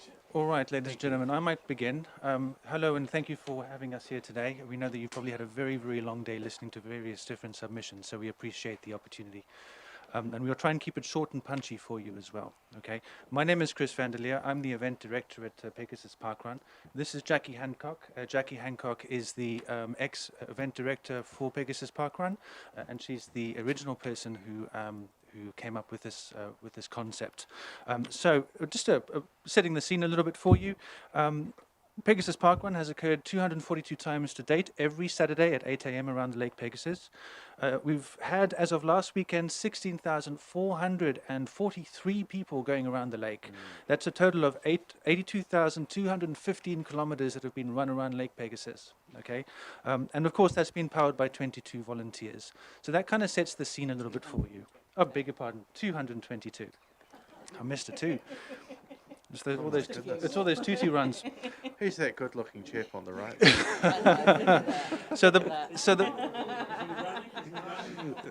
He did a couple of times. So, ladies and gentlemen, the PowerPoint behind you is just to give you a bit of a feel for the environment that we foster at Pegasus Parkrun. So, yeah, just to enjoy the imagery while we talk. So, just a bit of background for you. What is Parkrun? So, Parkruns are weekly community 5-kilometer events that happen around the world, and they take place in parks and spaces every Saturday morning. The Parkrun mission statement is to create a healthier and happier planet and to make it free for everyone forever. Okay, it was founded back in 2004 in the UK, and it's now currently at about over 2,000 locations in the world. Well, it was before COVID came in and ruined everybody's experience, unfortunately. And that's over 22 different countries. It's a very social event. We encourage everybody to join. Everybody is welcome, whether you walk, run, jog. Wheelchairs are welcome as well as pets, dogs on leads and that type of thing. So we try and keep it as social as possible. And at the end of every event, all the attendees get an email with their times on as well, so they can measure their times as they go. And as I said, it's always free. It's powered by members of our community, for our community, and it happens every Saturday at 8 a.m. rain or shine. I know that's a bit of a sales pitch I've just done there, but if you're in the area, please do feel to come and join us. Just register first. So in New Zealand, we have Parkrun at 33 locations. We have 3 in Canterbury, 1 down in Royston, 1 around Hagley Park, 1 here in Pegasus. So about Pegasus Parkrun itself, it was started in June 2016. In June this year, we actually celebrate the 5th birthday and the 250th event as well. The course is 2 laps around Lake Pegasus. It works out to be exactly 2.5 K, so it's perfect for us. And as I mentioned before, we've had over 16,000 finishes, which is fantastic for our community. On a weekly basis, we tend to have around 70 to 120 people attending every week. And attendee numbers are steadily growing as the population in Waimakariri is growing too. So I also wanted to mention we also have a lot of visitors coming around from around New Zealand as well. We have people coming, international visitors coming through too. So although we probably have around 70 people, I'd say a good 5 to 10% of those people are either travelling in from Christchurch or from around New Zealand, or prior to COVID, they were travelling in from around the world actually while they were visiting. They might do a park run while they're touristing around New Zealand. So just to what we're asking, so right now, as I mentioned, the course goes around Lake Pegasus twice. Our start area is on Motu Key, right by the suspension bridge at Lake Pegasus. So I have a diagram here, which is probably not going to be great for anybody that's online and listening, but it is in the submission as well. And I'll try and illustrate to you. No, it's quite all right. Thank you, Jackie. So this is our start area here.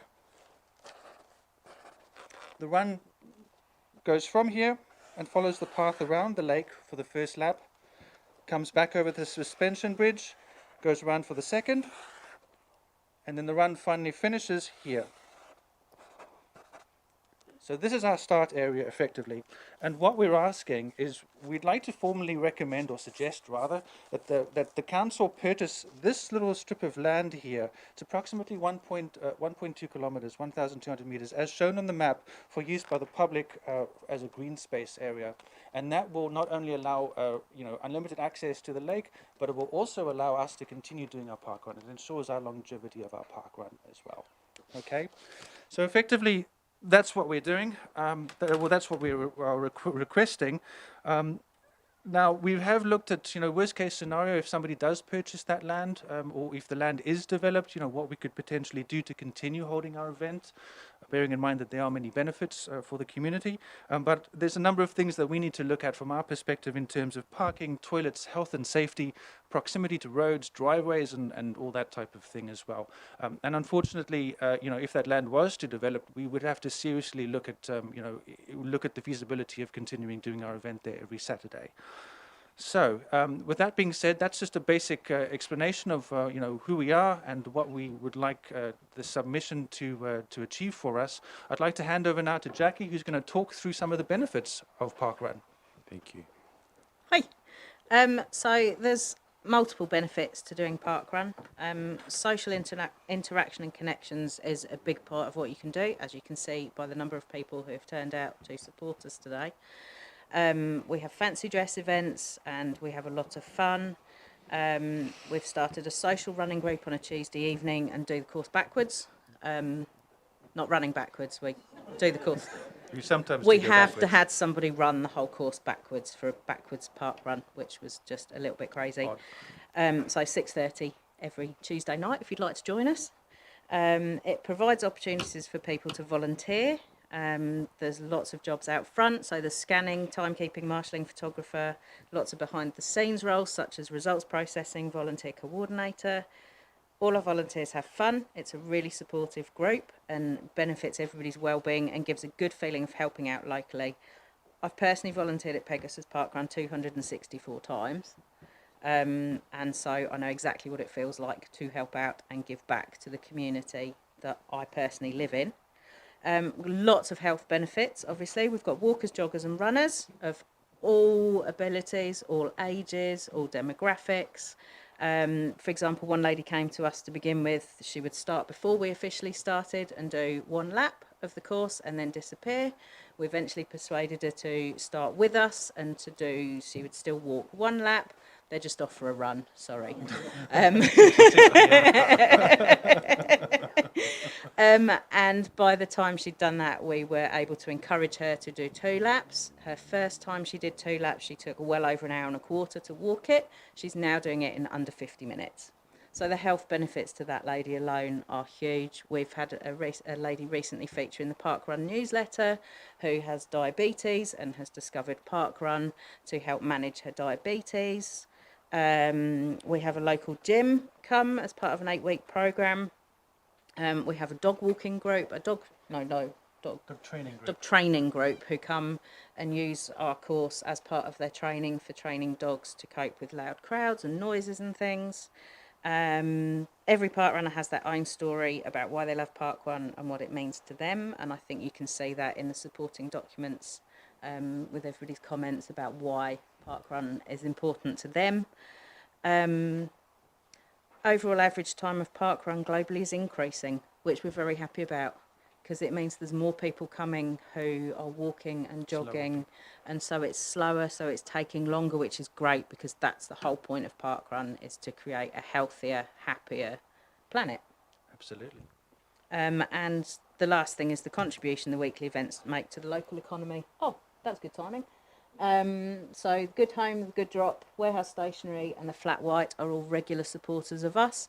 We bring business to them and they support us on a regular basis. We have visitors from around the world when it opens again and they're allowed back, who come to Pegasus. There's a huge parkrun tourism community. There's spreadsheets that you can fill in for all the park runs in the world that you've done. There's alphabet challenges and all kinds of things. So it's a really social, worldwide phenomenon that brings a lot of business and a lot of people into Pegasus. Thank you, Jackie. So those are just some of the benefits that we have. We feel that we deliver to the local economy and, of course, to the individuals in our community as well. We're hitting it from a number of angles, as you can see. People have an opportunity to volunteer if they like. They can start by walking, by moving, and perhaps having a regular free timed event within the district, which they can come to every Saturday without any pressure or any sort of scariness about it. So again, this is to ensure the longevity of our parkrun and of course to ensure the benefits that it brings to our community.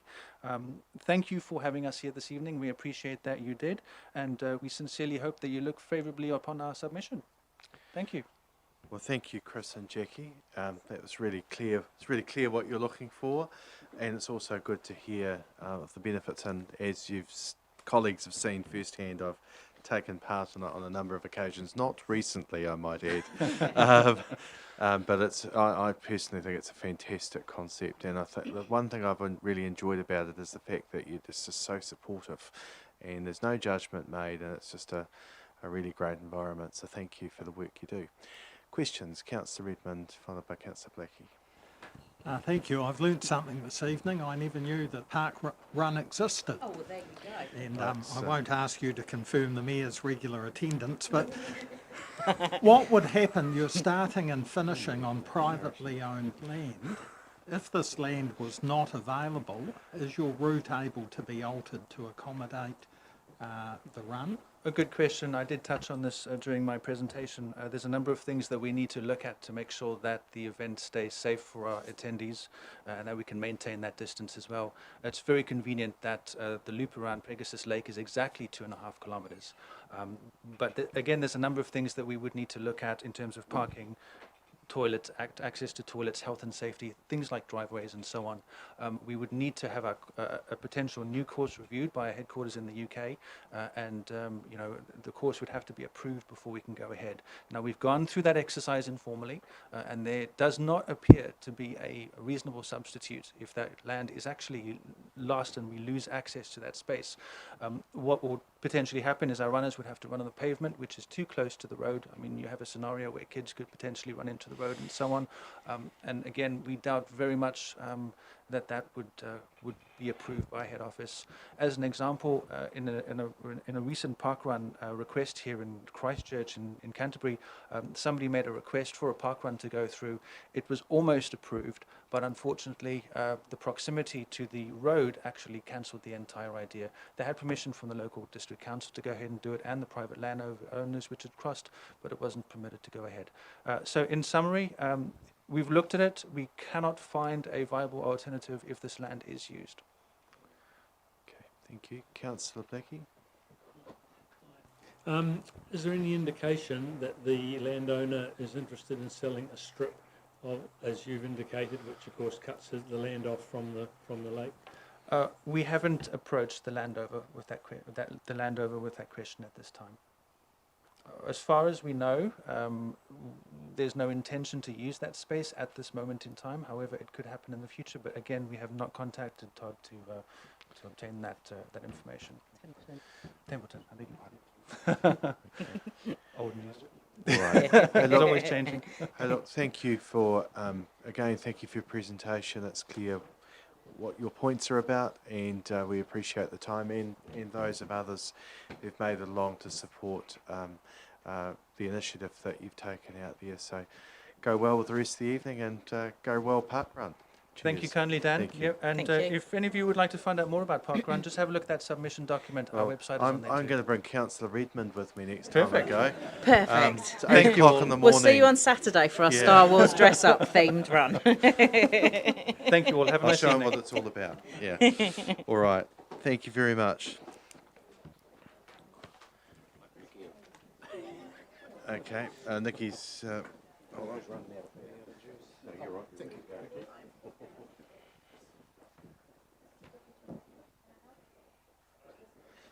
All right. Next we've got Craig Sintes. Oh, no. But thank you. Hi, Craig. Thank you for coming. So just up to 10 minutes. We're on live audio stream as well. So if you could use the microphone, and if you can enable within that 10 minutes the ability to answer a few questions, that would be great. Thank you, Craig. I didn't realise it'd be this sort of form. I feel like I'm on Dragon's Den or something. I should have been probably a little bit more prepared. So my concern is the beach area, and there doesn't seem to be any sort of look at some funding to help the kids down there during the summer. They're all sitting out the back of their own cars and pulling up there, and they're there in terms of the current surf lifesavers for only a brief period of time. And sitting out there, someone's going to drown. It's just a matter of when and who.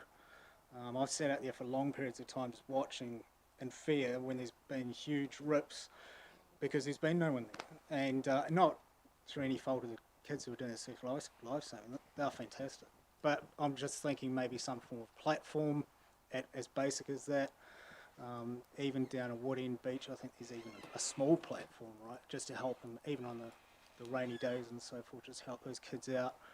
I'm not sure of what the council's role is in that, or what they are with other surf clubs. I really don't know. But other than that, there is one other concern would be a property that's looking at being purchased by the bridge at Pegasus for a proposed community centre. There's other properties around, one in particular is next to the doctor's surgery that's about triple the size, the same price at 1.8 million after contacting the real estate agent to get an indication on 2 separate titles. And in terms of suitability, I don't know why that hasn't been looked at. It seems crazy to me. There seems to be, there's other locations, I thought maybe across the road from the school would be a good spot if you're going to have one in Pegasus. There's a huge amount of land there. I'm not sure what's going on with that, whether that's been looked at. But if not, there's also a proposal, I think, for another community centre to go into Ravenswood, where I would have thought personally either a bigger one in Ravenswood, because there's a lot of utility there anyway with the supermarkets and so forth. But just in learning just today actually is, for example, there's a piece of property along the waterfront there, the other side of the bridge, that has had consent. It was supposed to be apartments and dual, apartments along there. So it had consent for one single dwelling properties by Golden Homes.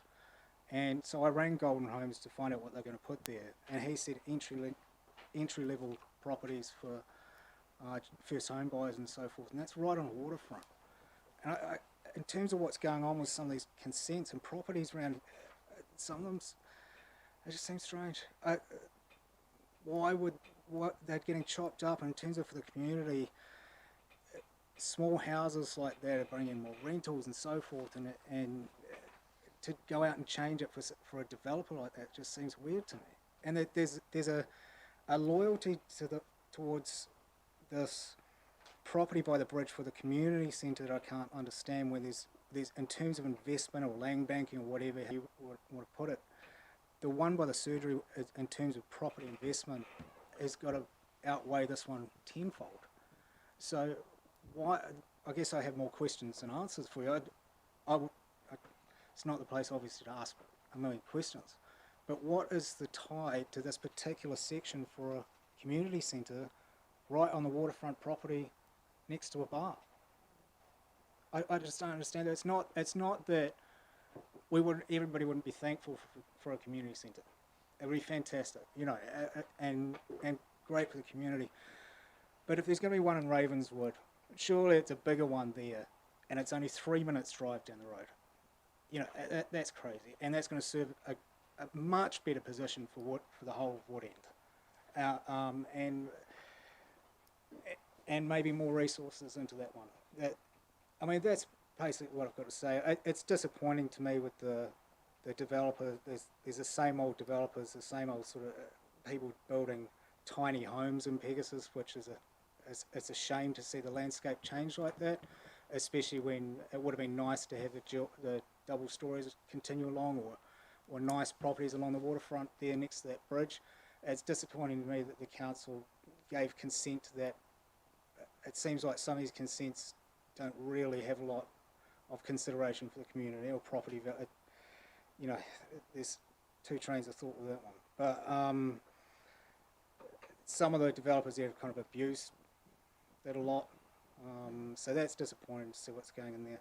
But other than that, just to summarise, the surf club, someone's going to drown, and that's just it. Whether it's this summer, next summer, whatever, it's going to happen.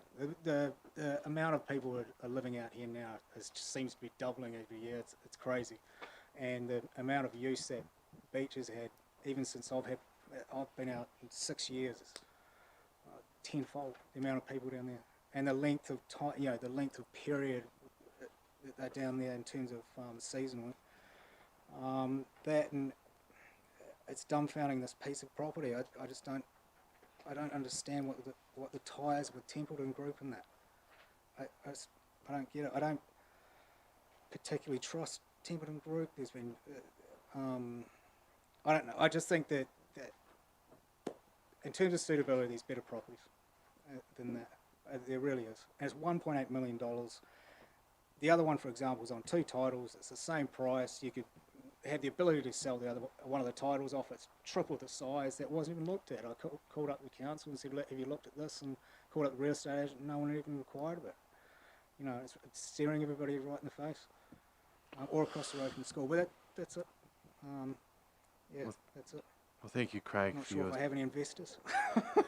Look, your opinions are valid. That's and thank you for expressing those. Can I just assure you, the council's made no decision as to a particular piece of land. We certainly have had views expressed, and certainly the desire of the community. But at this stage, we haven't made a decision, and that's why we're out for submission to hear people's opinions. So I just wanted to make that clear to you. But I'm certainly well aware that there are a number of people that like that location that you've indicated, and that'll be a matter for the council to consider in due course. But what? Can I be asking the reasons? What are the reasons for? Well, I'm not going to get into justifying that now. I'm just letting you know that we haven't made a decision on that, but there's certainly a number of submissions that certainly support that location. But we will see. We will see. It's a matter for us to decide as we go forward. Can I? Did you have something else you wanted to add? Yeah, I did. It just touching back on the developer. There was Templeton Group. Nigel. This is just some background on them. Nigel McKenna, he declared himself bankrupt and walked away from a responsibility of $153.6 million. This is the background of them. Chris Simpson, who's had a lot to do with Pegasus, the head of corporate affairs, he's had the most to do with Pegasus. I've actually got him on tape lying twice. Okay, well, I don't want to get into that today. But you used to live with Chris. No, I don't think we want to go down that path but you today. Did. Sorry? You did. Yeah. You used to live with Chris Simpson, is that Who correct? did? Yourself. He said I did not. Oh. That's absolute rubbish. Okay, good. I know Chris. I know Chris, but I've never lived with him at all. It's funny because he said that you flattered with him. That's absolute rubbish. Okay. Well, I've got him. Well, I can tell you absolutely categorically that I have never flattered with the guy. Excellent. Thank you. Well, the reason I was getting to So is that's enough. That's enough, Craig. Can I open it for questions, please? Councillor Ward. Given your concern about the beaches along our coastline, would you be comfortable with perhaps some towers going up from at Woody End, from Pegasus and Pines Beach, service from a Waikaku Beach Surf Lifesaving Club? Would that be be good? fantastic? I think it's a great opportunity for a sponsorship from private companies as well. I mean, if I was one of these developers, I'd have my name all over one. It'd be a big sign for me, and it's perfect for the community. So it doesn't necessarily need to be a whole heap of investment from the council necessarily, but maybe if they could just give it a helping hand and help incentivise some of these, or bring attention to potential sponsorship for it. It'd be a good idea. Certainly, that's what I'd do if I was a builder or a developer. I'd be building one. But yeah, it's a major concern. Yeah, I think, and suitability for that particular section for a community centre when there's going to be 2. One's just up the road, and it'll be better in terms of utility to have a bigger one in Ravenswood, and it's just common sense. Okay, thank you. Thank you. Any further questions? Thanks, Craig, for your time. Thank you. Appreciate Cheers. it. Thank you. All right. Now we move to Paul Lockhead from Sefton Hall Committee. Thank you.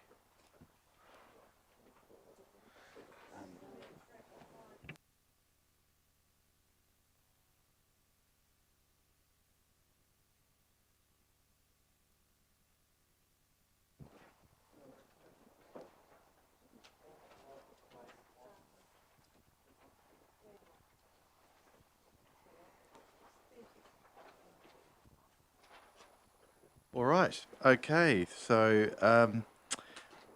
welcome to our meeting. Up to 10 minutes. Thank you, and thank you for the time you've taken preparing a submission for us. We are on live stream, but it's only in audio, and so there may just potentially be a few people online listening. So, well, it could be more than that. We're just making you aware of that before you speak. So, thank you very much. Oh, you've got a presentation? Yes. Great. Okay. Thank I'd you. just like to start there. Thank you, Mr. Mayor and councillors, for let us speak tonight. I'd just like to start where the hall, Sefton Hall, started and where we're actually up to now. A few years ago, going back 100 years now, the old hall, the old wooden hall, was called the Rinks Hall. That sort of outlasted its life, probably the late 1950s. Near the end of the beginning of 1960, the community decided that the old hall would serve the community well, and they decided to raise funds to get together and build a new hall on the same section, which is right next to the school. So that's what happened. The community raised the funds and built the hall. That was opened in March 1966, and from there it served the community well. Pretty much up until the earthquakes, we never had any problems with it. The 2010-2013 earthquake sort of really shook it around. The hall's basically a steel structure and block work in between that's basically sitting there. We had suffered a lot of staircase cracking through the blocks, but the hall's safe to use. Straight after the earthquakes, the council come and inspected the hall. It was closed down for a period until they managed to get back and have a good look at it and just make sure it was safe to use, and which they did. They spent quite a bit of time looking around. We got the okay to open it up again, long as we, as a committee, had to set up a plan of what we're going to do with it. So it's been a while since then. But anyhow, we've worked our way through it. From there, we approached our insurance. That was roughly 2015, to see what we could do there. They advised us to do a detailed engineering report on the building, just to see what the structure was like and basically see what we needed to do to bring it up to the new code of compliance for the council. From there, we had a couple of local builders come and give us some quotations on the report, on the detailed engineering report.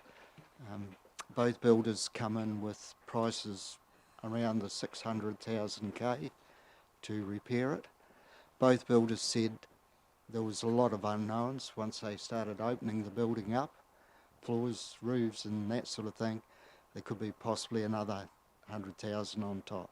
So we were up to around $700,000+ to repair an old hall.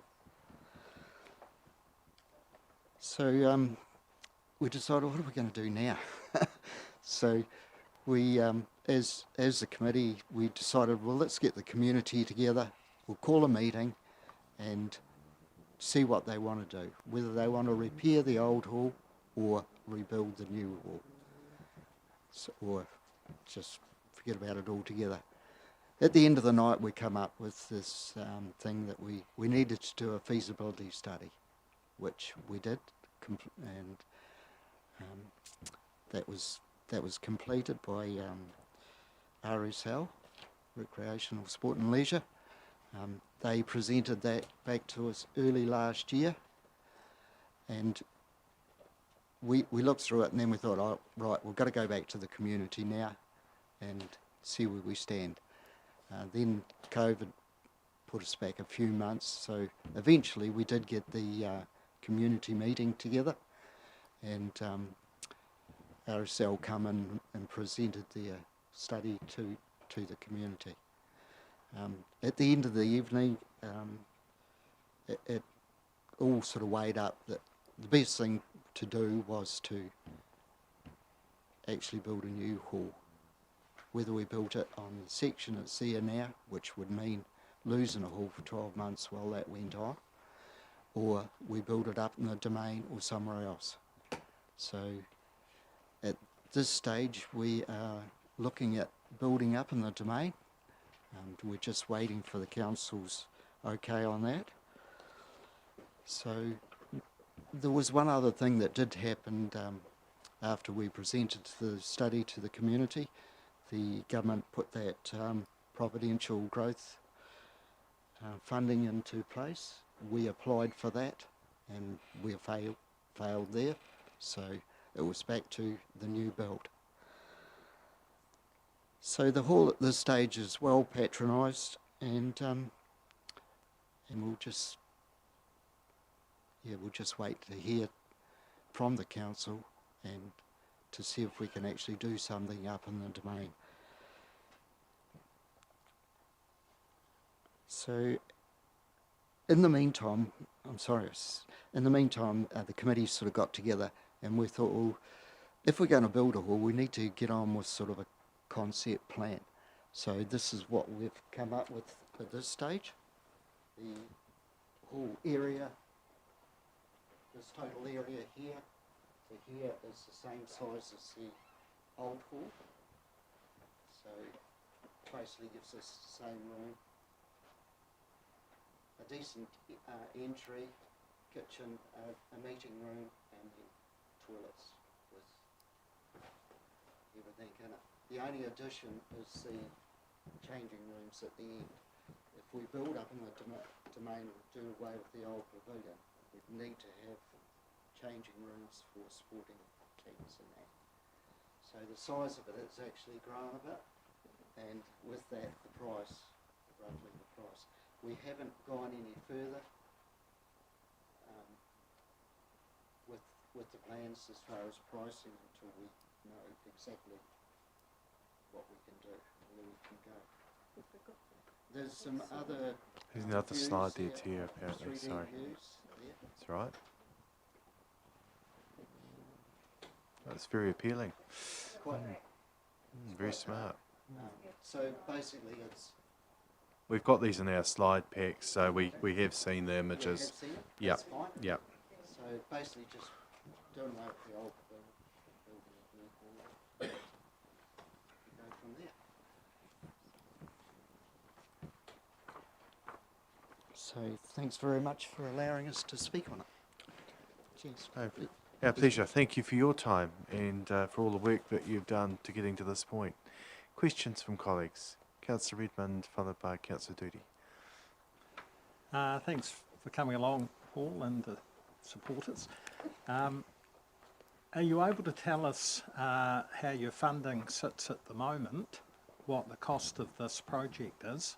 It sounds like it may have gone up from what you were initially talking about.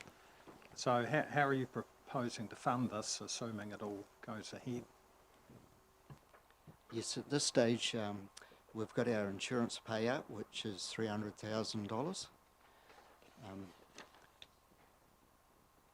We are looking at selling the old library and section in the community, which has taken a while. So possibly around 140k for that, 140,000 for that.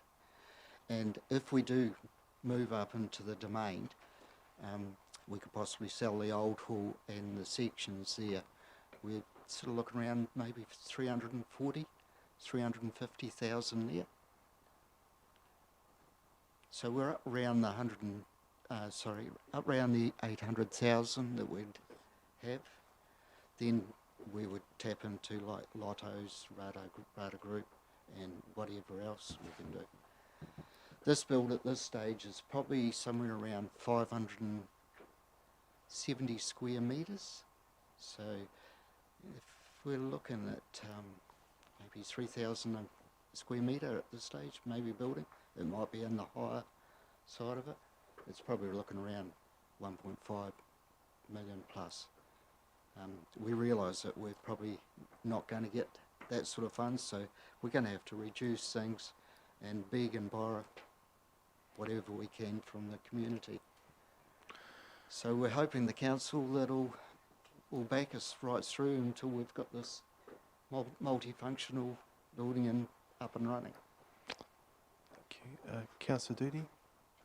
Thank you very much. Just moving on from there, if you did have to borrow money, would you be able to pay the loan off with hireage of the hall, or that's what I'm just, if you had to, if you, the worst case scenario, if you had to borrow money, yep, would you be able to cover the interest and principal? Depending on how much we borrowed, but the committee would like to raise the complete amount and just go for it and do it all in one hit. I don't think at present we wouldn't be able to sustain a loan. Right, okay. Okay. But in the future, we don't know. No. Well, look, thank you both for coming this evening. It's really clear your submission, and also you're supporting the allocation that we've put in the budget already, in the draft budget. So of 200,000 that we're proposing in there for 23-24 years. So yeah, and as we said in, I think it was end of last year, there's not many groups that come here that have already done such a substantial amount of work, done the design and got to this point. So commend you for your efforts and your engagement with the community that's got you to this point to be here in front of us today. So thank you both for your time. We're considering submissions in the latter part of this month and expect to be able to communicate with the public in probably around July what our final decisions are there, and we'll put that in writing to you and let you know what we decide. But thank you very much for your time, and we appreciate your efforts. Cool, thank you very much. Thank you. Okay, next is Waimakariri United Football Club. Okay.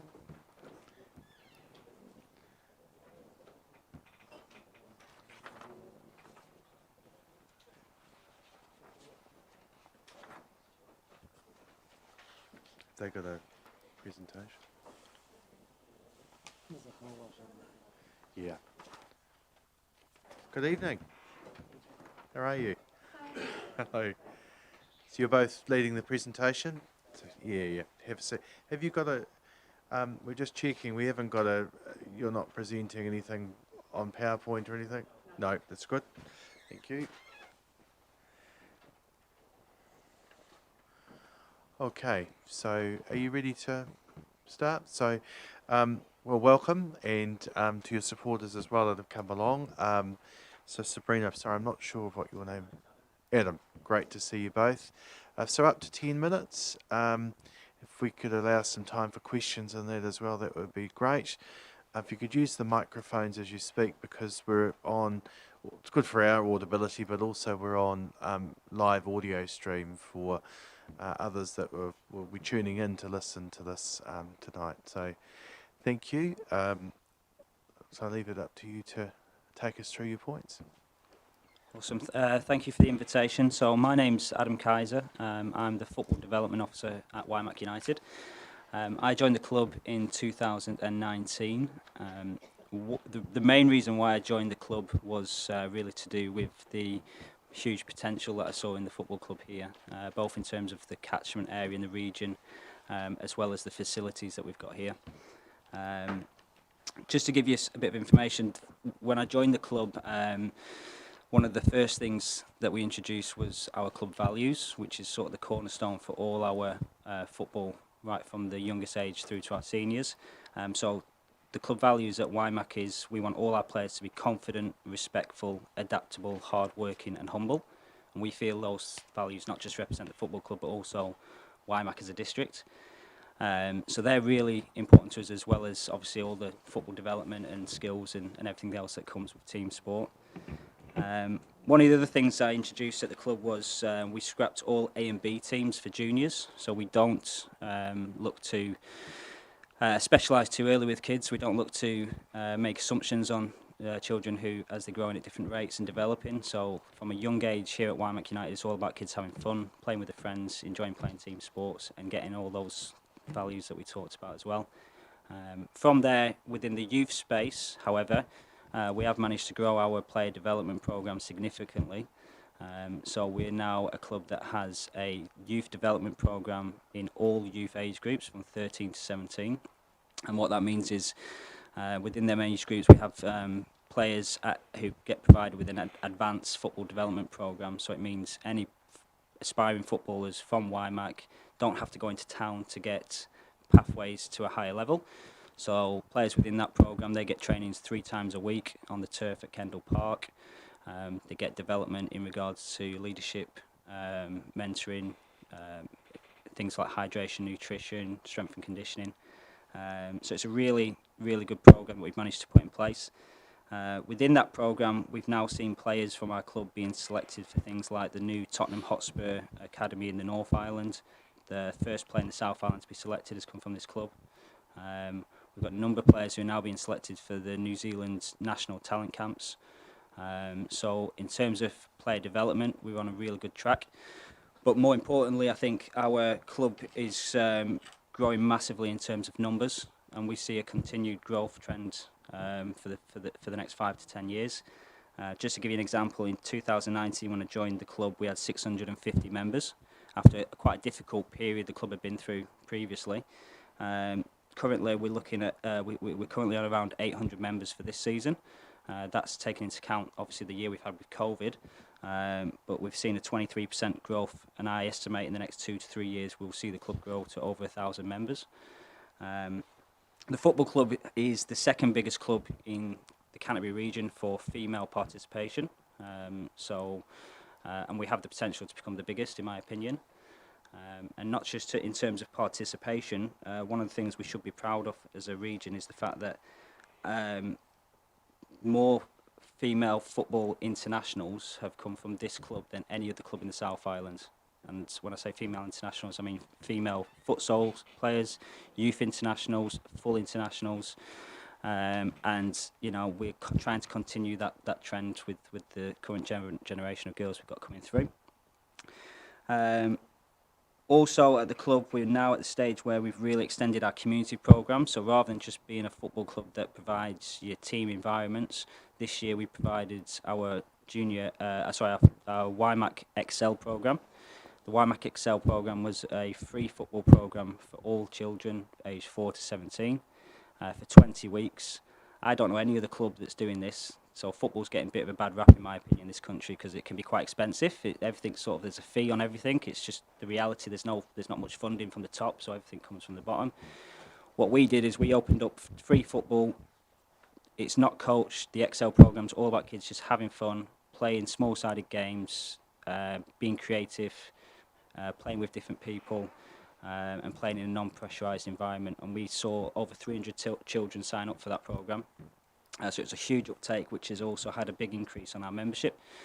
The way that we sustain that is we've actually gone out to the community and put out a sponsorship package to get local businesses to support it. So we've had businesses for $1,000 could become an Excel sponsor. And we've actually made more money through getting local businesses to sponsor it and offering a free programme than if we would have charged each parent. So I'm really proud of it. It's actually something that New Zealand Football's using as a case study now to look at less coaching, more play, more free football to make it accessible to the wider community. On top of that, we've started up the first ever walking football programme in Canterbury, so for over 50s to get people enjoying the game who previously might have had injuries or would like to continue to play and keep fit. Something I've run in England previously and had huge success as ways of people of a certain age, if they wanted to keep active, and going to the gym can be quite a daunting thing for people, but the opportunity to play team sports in that environment and also making new friendships and things like that has been really successful. We've run Have a Go days at local schools, holiday clubs. We run the Twilight football for school football in the region. And we've now started partnerships with local preschools for weekly multi-sport programmes as well. So the club's expanding, not just in terms of our player development programmes, but also in terms of our community outreach. We're really looking to have like a large pool of dedicated volunteers. So a lot of my job is also about coach education or supporting volunteers as well. And just to give you an example, with the Excel program, all those 300 kids, we got all the talented sort of youth program players who are doing the training 3 times a week. They actually ran it, so they were running it as part of their leadership and mentoring at the age of 14, 16. So it's a way of linking the younger kids with some of those players in that space. We've also set up partnerships with the local Oxford and Horanui football clubs, so we've got good working relationships with them in terms of supporting them, but also having players feed into us. So we've got players who, at Oxford, for example, are now coming into our talent programme because they've been identified and they get that opportunity to grow with us. So I think the club's got a huge... and sorry, I'm just currently as well talking to a A-League club as well about a partnership. So we're looking at the opportunity to maybe take local children from Waimak out to an A-League club in Australia just to visit the training grounds and sort of part of an inspiring opportunity for them. So the club's got massive potential, in my opinion, not just in terms of where we're at, but where we can go in the next 10 years. I think the biggest things that the club needs to continue to grow and to meet the demands that we're going to face over the coming years is one, we're very, very lucky to have a turf at Kendall Park. Other football clubs would die for some facility like that, so it's been huge. And to be honest, we could only run that Excel programme because we had a turf. You can't have 300 kids on a grass pitch each week. However, we haven't got enough pitches with floodlighting, so everyone trains in the evenings. Football's a winter sport, so we've got teams all over trying to find spots for them. It becomes a real challenge. So I feel a second pitch with lights at Kendall Park would be will allow us in the next 5 to 10 years to really grow the club further. I think also work on the pitches that we have at Maria Andrews, which we use for all our junior football, in terms of any irrigations or potential for upgrading on lights there. I mean, the lighting there is so poor that after 6 o'clock you can't really train there. And lastly, I think the big one as well on top of that would be the opportunity for us to look at a clubhouse, which the club doesn't really have. We have a small clubhouse currently, which we kind of use for storage or sometimes for meetings and things, but the opportunity to potentially build a brand new club rooms facility would kind of give the club a bit of a soul in terms of getting everyone back after games, mixing, and especially when you're trying to do things like fundraisers or get people involved in the club, having a place for everyone to come and be part of would be a huge opportunity. So and on top of that, I think the club's in a really good space in terms of the board and volunteers that we've got now. So I'll pass you on to Sabrina in that regard. You've just got about a minute. Sorry. It's all right. Sorry, I've got a few people waiting in the wings that'll be getting a bit impatient with me shortly. Hi there, my name's Sabrina. I'm Vice Chair of the board. I'm going to acknowledge straight away, we know that we've had an inconsistent board in the past. As you can see, we've got most of our board here. We're a really passionate, supportive bunch, and we're giving back to the community. We found someone really passionate in Adam, and we really want to support his vision that he's got for the club. And we're getting in a really good situation financially in terms of paying back previous debt from previous boards, with the help of Adam, with the help of a great board. So I wanted to acknowledge that because I know that reputation has been out there.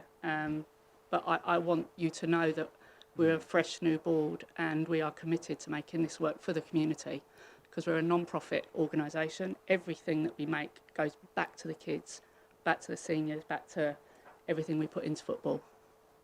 That's great. I Thanks, will leave you Sabrina. there. Thank you. Questions? I had firstly Deputy Mayor Neville, followed by Robbie. Thanks for that presentation, and thank you for your honesty. We don't always get that round here. So, look, as a very proud father of a daughter who played for Canterbury and your club, and a grandson who also plays there, I know that you run a very good ship. I just wonder around the extra lighting at Kendall Park, whether you've had any prices for that at all, or what the cost of putting that in would be. Have you had any of that done?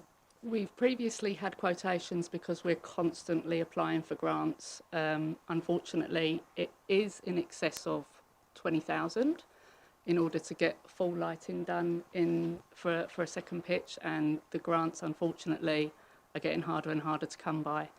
But that quote was done a few years ago, so we do need to get an updated quote on that. The lights at Maria Andrews, we're constantly trying to fundraise. We've got a grant in at the moment, so we're not expecting to come here and asking you to. We're doing everything we can to support it ourselves. But because I know that Waimac's going to grow in the next 10 years by quite a lot, therefore our club's going to grow. So we need to ensure that we've got the facilities in order to keep that momentum going that Adam's really worked hard at pushing up, so we can be one of the best clubs in the South Island. Well, just a second question to that, because I mean, just an indicative figure that I was looking at to write down, but timelines, because we as councils are known for being very expedient, you know, we usually get things done very quickly. So timelines for lights, you know, when's the latest you actually need them by? Just a... I know what the answer is. I think the Marie Andrews situation solves the situation for the juniors, and I think the club's working really hard to fix that this year.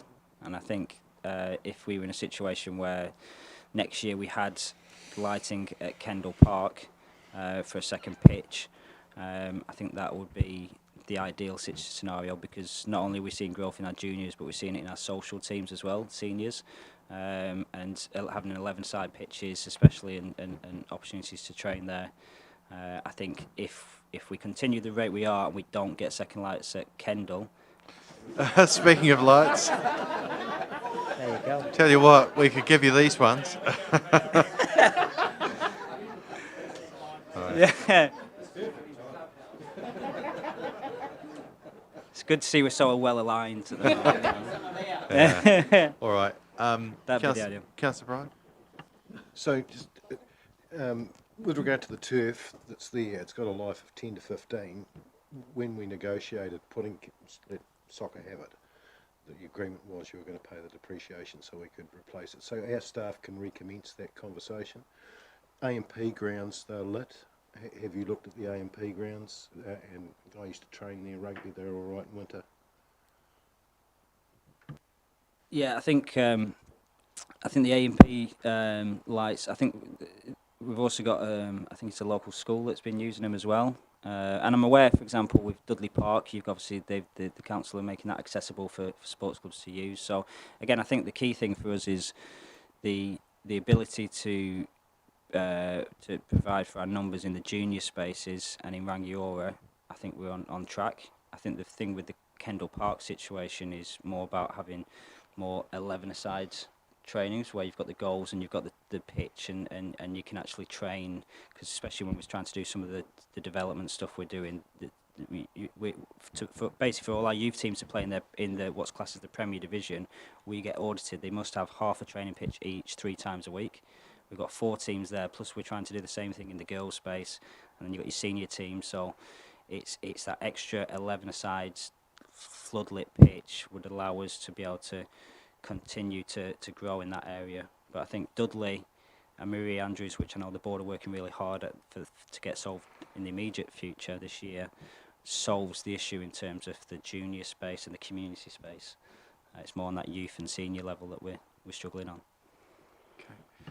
Look, Adam and Sabrina, thank you very much for coming this evening and presenting. We really appreciate it, and it's great to hear the club's in such good heart. So thanks for all the efforts you and the board and all the parents, etc., and obviously those are participating and putting in. It's great to hear. Thank you. All right. So Peter, you're up. So that's West Eaton Small Ball Rifle Club. Hey. Oh, that's great. Yeah. Try and see what we can do to help. Yeah, that's good. Well, 20, 25, 30,000. It's going to be our budget. You need a money tree. Hey? You need a money tree. You're great, one, are you? Yes. That was part of the deal. Put me on everything. All right. Peter, welcome. Sorry, Paul. Pardon No, it's me. Peter. I'm They sorry. got it. Well, it's Yeah, got that's Peter. it's got written here, Paul. So Yeah, no, I didn't I'm add sorry. anything. I knew it was Peter, but it's got You said it written here, Paul, on my hearing schedule. So anyway, that's all good. I'm pleased we've clarified that now. Good. Up to 10 minutes. Thank you for making a submission, and if you could leave some time for questions, it'd be great. Thank you very much. And by the way, you would have heard we're live streamed by audio. Yep. Thank you. Thank you, Mayor. Thank you, councillors, for giving us the opportunity to support our written application to the council. I am Peter Bornage. I'm the president of the Ashley Small Bore Association, also the president of the West Ayrton Club, and also a member of the Cust Community Advisory Group with the upgrade of the Cust Hall at the moment, where we have monthly meetings. It's sort of as a consequence of that is one of the reasons why we're here today. With me today is Sean Kilgour. He is Deputy Head Student at Oxford Area School, and Could be university. Oxford Area School, and he is a keen small bore shooter. He travels from Oxford down to Rangiora every Monday night to be able to do his training. The West Ayrton Club started many years ago, and it commenced shooting in the West Ayrton Hall, and to be able to have the distance we require 20 yards for shooting, there was an annex to the building, and the shooters were sort of in that annex, opened the doors to be able to shoot across the hall to targets on the other side of the hall. Worked like that for many years, and it worked quite well. It was a very good local community and very well patronised then.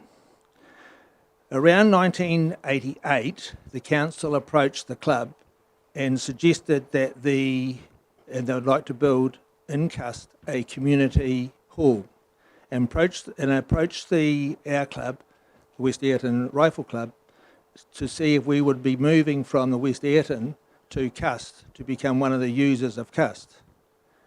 They agreed way back then and did substantial fundraising like they did in the previous hall, and ended up building the club rooms upstairs in the Cust Hall, and they commenced shooting basically day one when the hall was opened.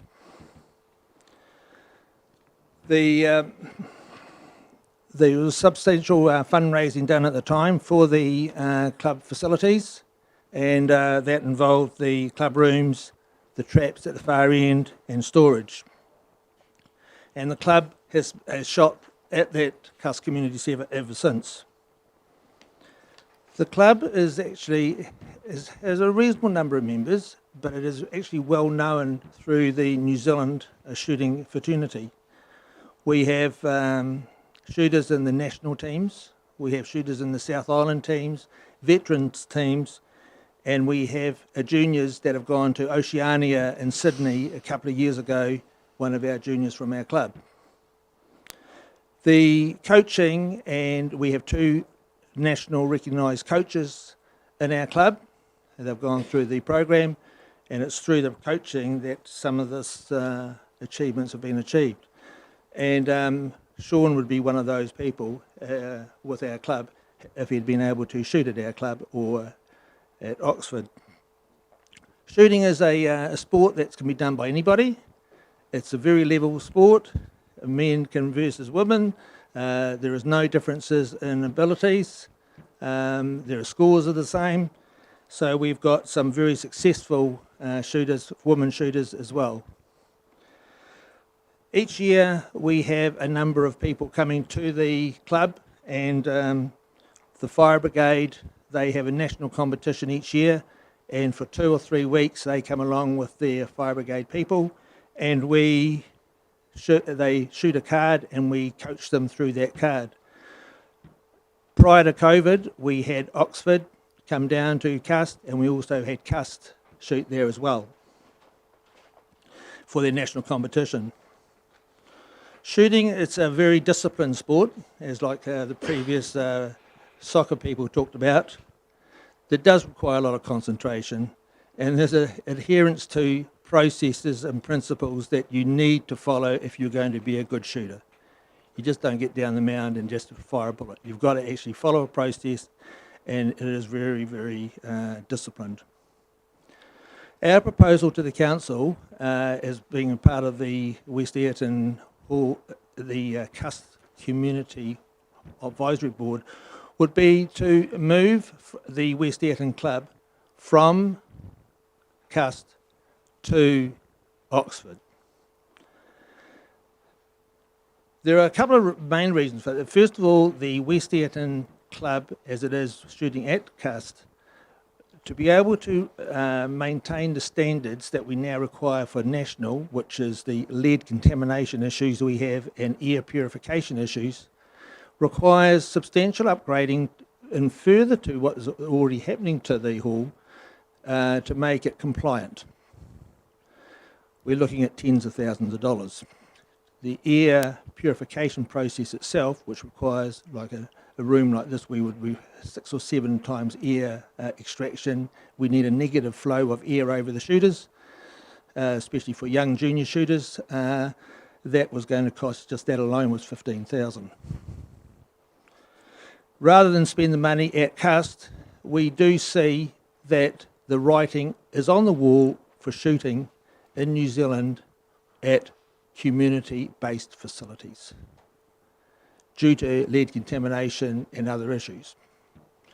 So there's little point for us to sort of flog a dead horse really and try to stay at Cust, when in fact at Oxford there was a dedicated range previously. So I'd like to talk about that range if I could now, and that range suffered damage in the earthquakes. It was strengthened by the council, but unfortunately some of the strengthening work was done at a 45-degree angle. Since then it has been improved, and the strengthening now has a full open air capacity, square blocks really. There is upgrades required would be some walls would have to be in, some steel at the back, air purification and emergency lighting, etc. Those costings haven't been done, but there would be a lot. It would need to be done, but rather than spend money in Cust working out what a lead contamination process was and the air things, we're far better to start looking at putting any money into Oxford. And all this has happened because of health and safety and the requirements over time. The Oxford Area School fully support the opportunity couple of minutes there, Peter. Okay, Thank you. to support the change. Students can get NCA credits by doing shooting through the club. The Oxford range will be used for our club itself, scouts that would come in, fire brigades for both West Ayrton, Cust and Oxford. We would have the Oxford Area School, which would commence competitions between other schools. There would be business house competitions that we were commencing. We were about to do that in Cust before the COVID came along and the hall renovations. And of course there is the Oxford Community Youth Trust that actually go there as well. So I've spoken to some elderly members at the Oxford Club, ex-members, and they are more than happy to come back to help us to come and make the club up and running. This submission to the council, I know it's for a 10-year plan, but can I please urge you all to look into the current year, 21-22, so that we can see a successful club commencing in 2022. The reason for that is that through the hall actually being renovated, COVID, we actually had no shooting last year at the club, and we would like to be able to recommence the club, not at Cust, but at Oxford. So our proposal and our request would be that the council give favourable consideration for us moving from Cust to Oxford. Thanks, Peter. Councillor Bryan? The submission that you've given us, at which point we'll have a better understanding of the likely cost, because you're not just asking for the move, you're asking for us to support. Do you know? No. You don't? I spoke to the council this morning, and we haven't really done any detailed costings at all. It is going to cost, to stay at that cust is going to cost tens of thousands in the first place. If we stayed there, we're far better to look at getting a detailed costings through the council really as to what they would be looking at. One of the issues was like the lead contamination in the earth floor. The easiest way out of that would be to pour concrete over the top in the first place to make it one solid bit, and it would actually take away that contamination issue. But yes, that costs money. So those costings haven't been done, because we haven't really looked as to what the council would like to see how that, your current building extended. I hope that people know the building we're talking about. Yes. It's the Oxford, where after the earthquakes, Oxford Service Centre moved in there, and we're in there operating from there for a while. This is the council Oxford Service Centre. We know where it is, at Pearson Park there. Yep. Thanks. Sorry. That's right. Councillor Doody? I had someone contact me quite some time ago, and I gave him a whole list of things that had happened, from the earthquake time. Have you seen that? I haven't, sorry. No. Okay, because I'll actually get that information for you, because there's been structural damage done, and they've used part of that your rifle thing to put strengthening in for the Pearson Park. So I've seen that they've strengthened it to the outside wall, and so instead of the steel going at a 45-degree angle, it now goes along the top and outside, so it does make the area. We'll get a full so report it'll be from our right. staff. Yeah, okay, that'd be. I really would appreciate that. Thank you. Brief question, Councillor Redmond. Very brief, Mr Mayor. Thanks, Peter, for coming along. How many members does your club have in total? We have around about 15 to 18 members, constant but I understand when they were operating in Oxford, the membership was in the 28 to nearly 30 of active shooters because of the population and numbers. Bearing in mind there is a range in Rangiora, a range in Amberley, dedicated ranges, and we had a community facility at Cust and a dedicated range at Oxford, and because of that, the schools had quite a large number attending. Okay. Well, look, Peter, thank you, and thank you to Sean as well for joining. Councillor Barnett and myself are quite aware because we've been involved in the conversations at Cust Community Centre. Thank you for submission and also considering an alternative option like Oxford. We will get a report from our staff which will hopefully have the costings and options in that. That'll come to us hopefully at the end of the month or a proposed way forward, and we'll consider that and then hopefully be in a position to make some decisions which we'll be able to let you know around July. So Thank you, Mayor. Thank you, Mayor, and I'm sure that the Oxford Area School would be very appreciative of your thoughts to this as well. Thank you so much. Thank you. Thank you. Right, next we have Mark from PLC Group. Is Jed joining as well? He is. Great. Excellent. So you will have heard up to 10 minutes. With a bit of opportunity for some questions would be great, and your live stream, so you could be anywhere in the world at the moment, so by audio. So, no, so thank you. If you could just use the mics when you speak, it'd be great. Yep. Thanks, Mark. Thanks very much, everybody. Our submission was in relation to the heritage aspects in Waimakariri district, and looking to try and have the council support by way of a fund the restoration of some of the important heritage buildings. Obviously there's lots of council and community owned buildings that have been strengthened since the earthquakes, and we were of the view that it typically lacks some economics, actually strengthening some of the buildings from a private perspective, and certainly in Christchurch City, the councils have funds available to help support the restoration of important key buildings within the city and the surrounds. And so our submission was in relation to council considering the importance of its heritage and looking to establish a fund. At the current time, there's 2 or 3 places you can apply for funding. Yeah. It's in the dark, that's how we feel. I was going to do the old ghost face. No.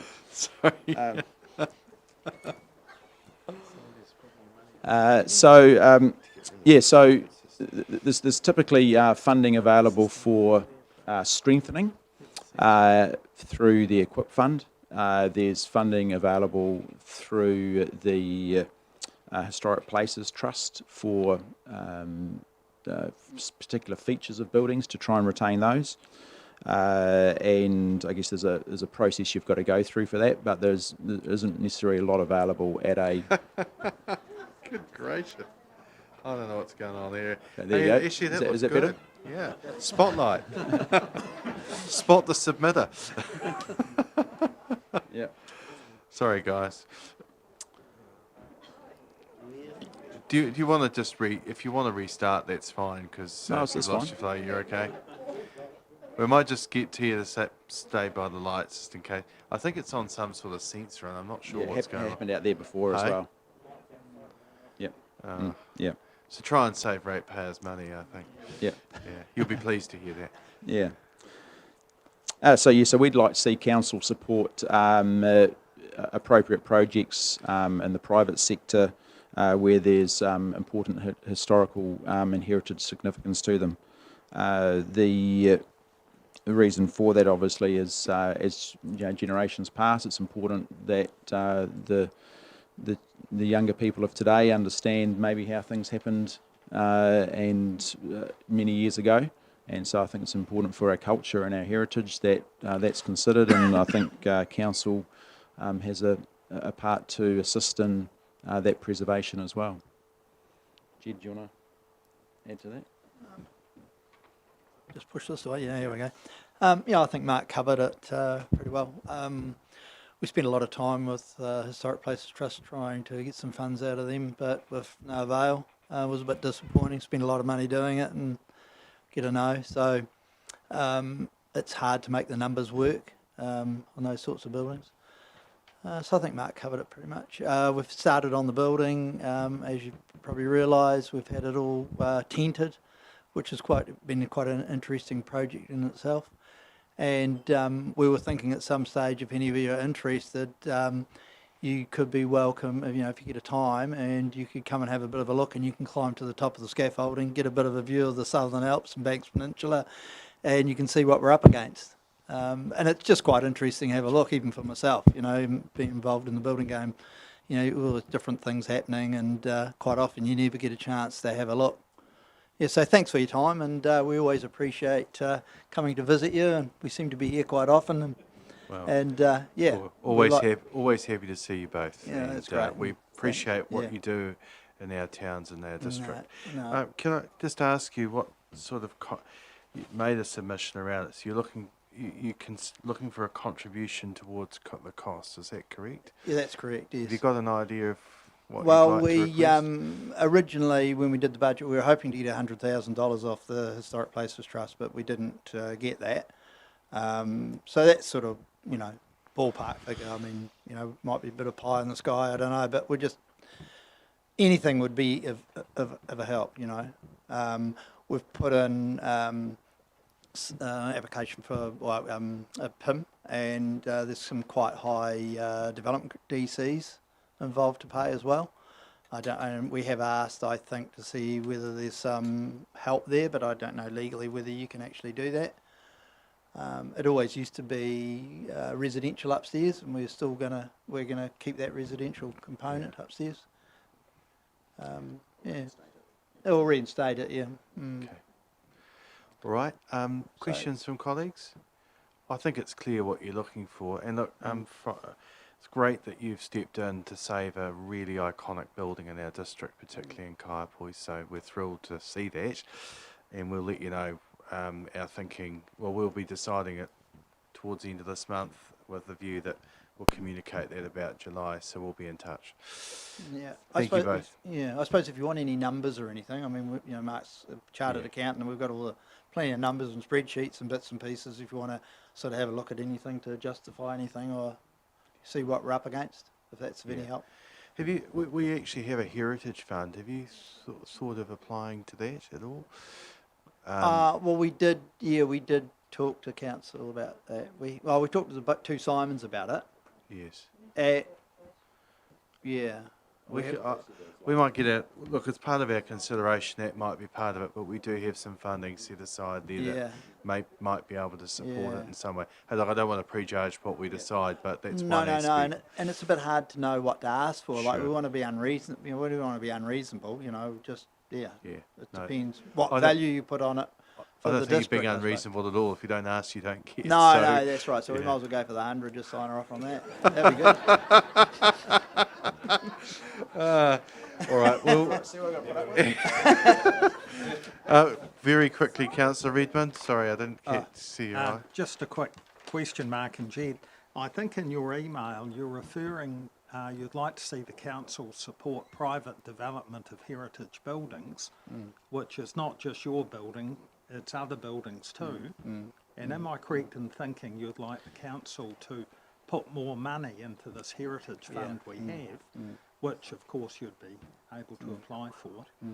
It's not just about us, it is about the district as a whole. I think a long-term plan, while it can be quite specifically focused, I think there's a bigger picture there around, I guess, the amount that maybe could be there to assist not just us, but other buildings around the place as well that could benefit. Well, it's interesting since we've started doing it. I get all these phone calls now, and I got one day from Phil Harris a few weeks ago about the Tuahiwi Church. I mean, he's looking to paint it. And he's been trying to raise $30,000 to paint it, and he's come to me and said, well, where can I get that? But with some of those things, if it's not privately owned, you can go to like the Lido's Commission and all those sorts of things. But with us, we're quite limited to where we go.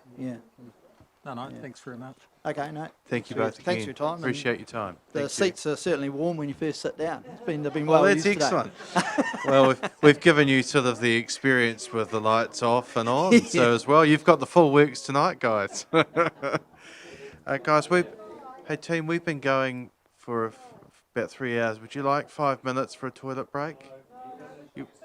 I'm just asking if you wanted it. I'm quite happy. Well, okay, that's fine. Let's proceed. So we next have got. Would you like 5 minutes? Right, I think 5 minutes wouldn't hurt. 5 minutes. We've next got Jim Gerard, so if Jim wants to come forward and be prepared.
All right, everyone. We might reassemble now. Thank you. Take your seats.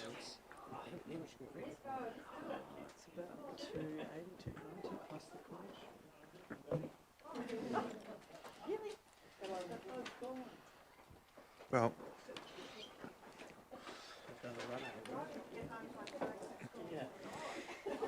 are we getting scones? Oh gosh. That's an incentive to come back. Well, we'll just take our time. Thank you, Councillor Bartlett. That's right. Thank you, Jim, for coming along on behalf of Rangiora Ashley Community Board. We look forward to hearing your presentation. You have got up to 20 minutes if you need that, and there's an opportunity for questions within that as well. You're using the mic and you've heard it's live streamed, so that's great. Thank you, Jim. We appreciate you coming along. Thank you, Dan. Thank you, councillors. I think when I was sitting there watching people come up and submit, I think you should submit your own annual plan, because putting people in a broken chair, I noticed they were quite uncomfortable there. That's just... Didn't even know it was broken, sorry. That's just a little, well, you could see from the side. Look, thank you, Mr. Chair. I know it's late. I won't keep you for too long. The first item the board touched on in its submission is the projects identified for community facilities in Pegasus and Ravenswood. The board doesn't support two facilities. I state the reasons there. They believe it could lead to isolation in communities, and also they don't believe it is warranted. The board also doesn't believe that any consideration of a further aquatic facility in the district is warranted on a population basis. But however, the board does support the development of a community facility in Pegasus.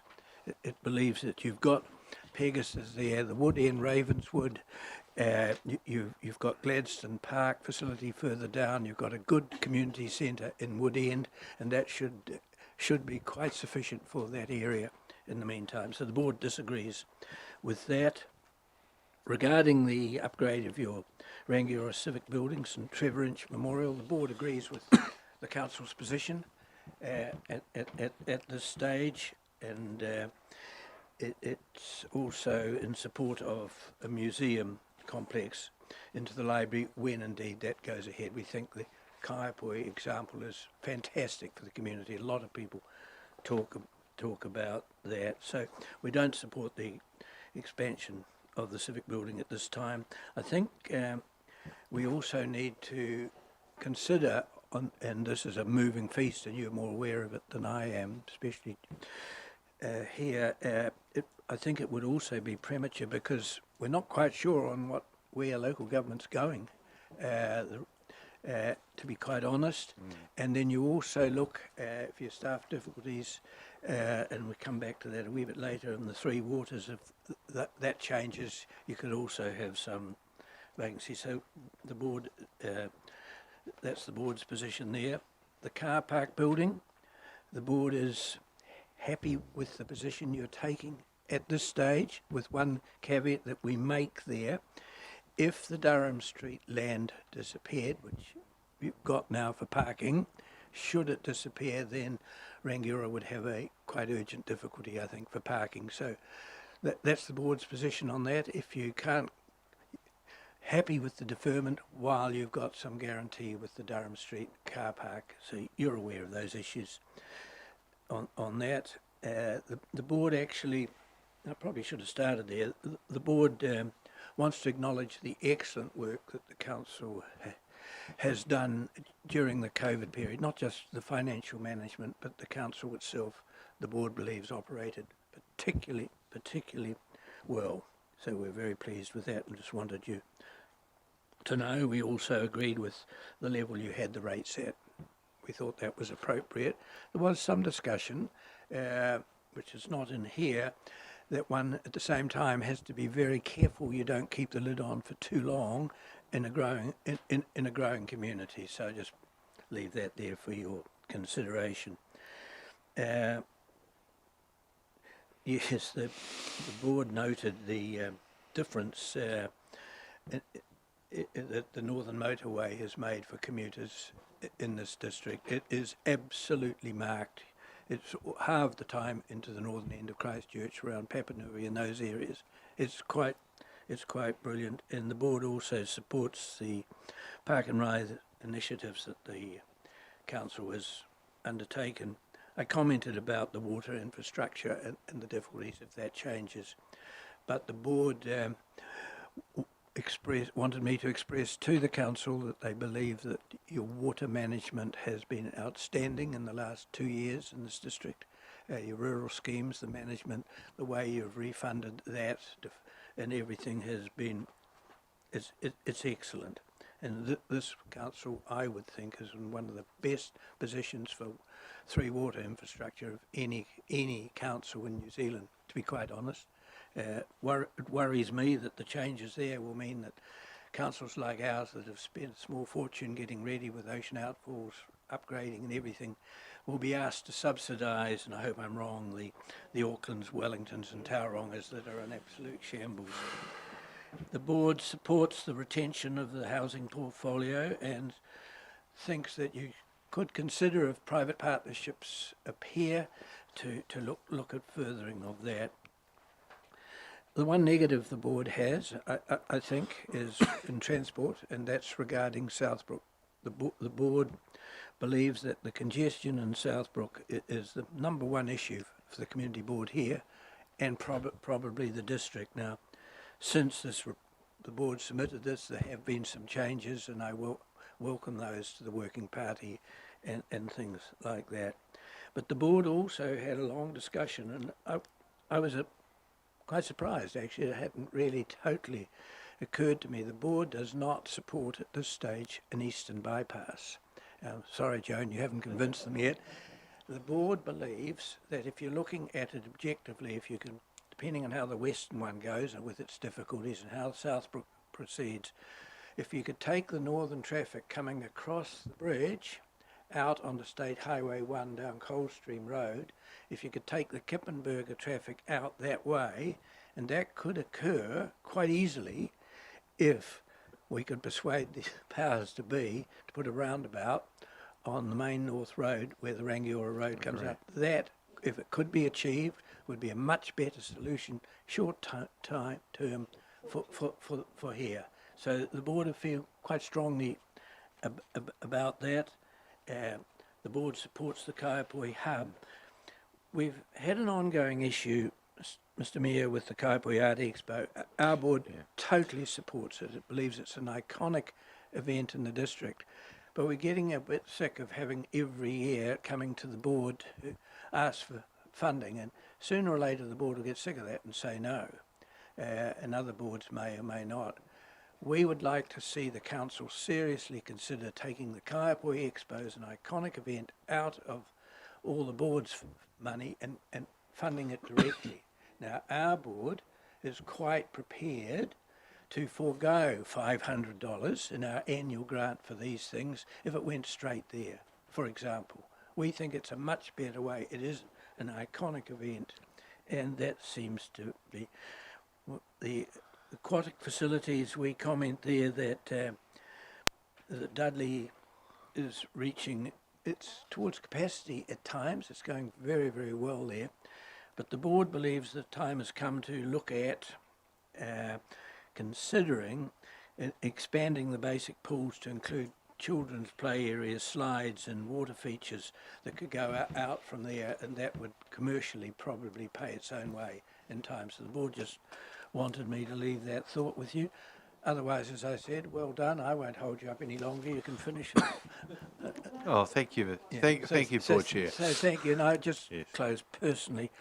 I'm finding is in a different level in the community board that our councillors and yourself and the staff are exceptionally good to work with, and the board appreciates that. Well, thank you. We appreciate those kind remarks. And I can't answer any questions I don't know. Is there any? Yes, I agree. Is there any questions of Board Chair Gerard? No. Look, Jim, can we just say, look, equally, can we say back to you, thank you for your leadership of the board. We know that you're a very hard-working chair. You put a lot of time into meetings and commitments far and wide across our community. I know you've been busy today with representing the board at the quarry, with the quarry matter. We were for them for an hour and a half, Mr Mayor. Right, so we just want to say that, and with the board as well, that we do enjoy the relationship that our council has with your board. So thank you for your commitment, and we appreciate your submissions. So you know how the process works, so I won't tell you how it does from now. But thanks for your time, Jim, and we realise we're a bit over time, so thank you for your understanding. That's right. Thank you. Thank you. Cheers. You know. Can I apply for a car and funding, Dan? You can, but I can tell you what the answer will be. Yes. Have they found Mary's one yet? No. Actually, there's an i3 at the council, unfortunately, that's likely to combust. Hasn't turned into ash yet. That's right. Drusilla, if you'd like to come forward, thank you.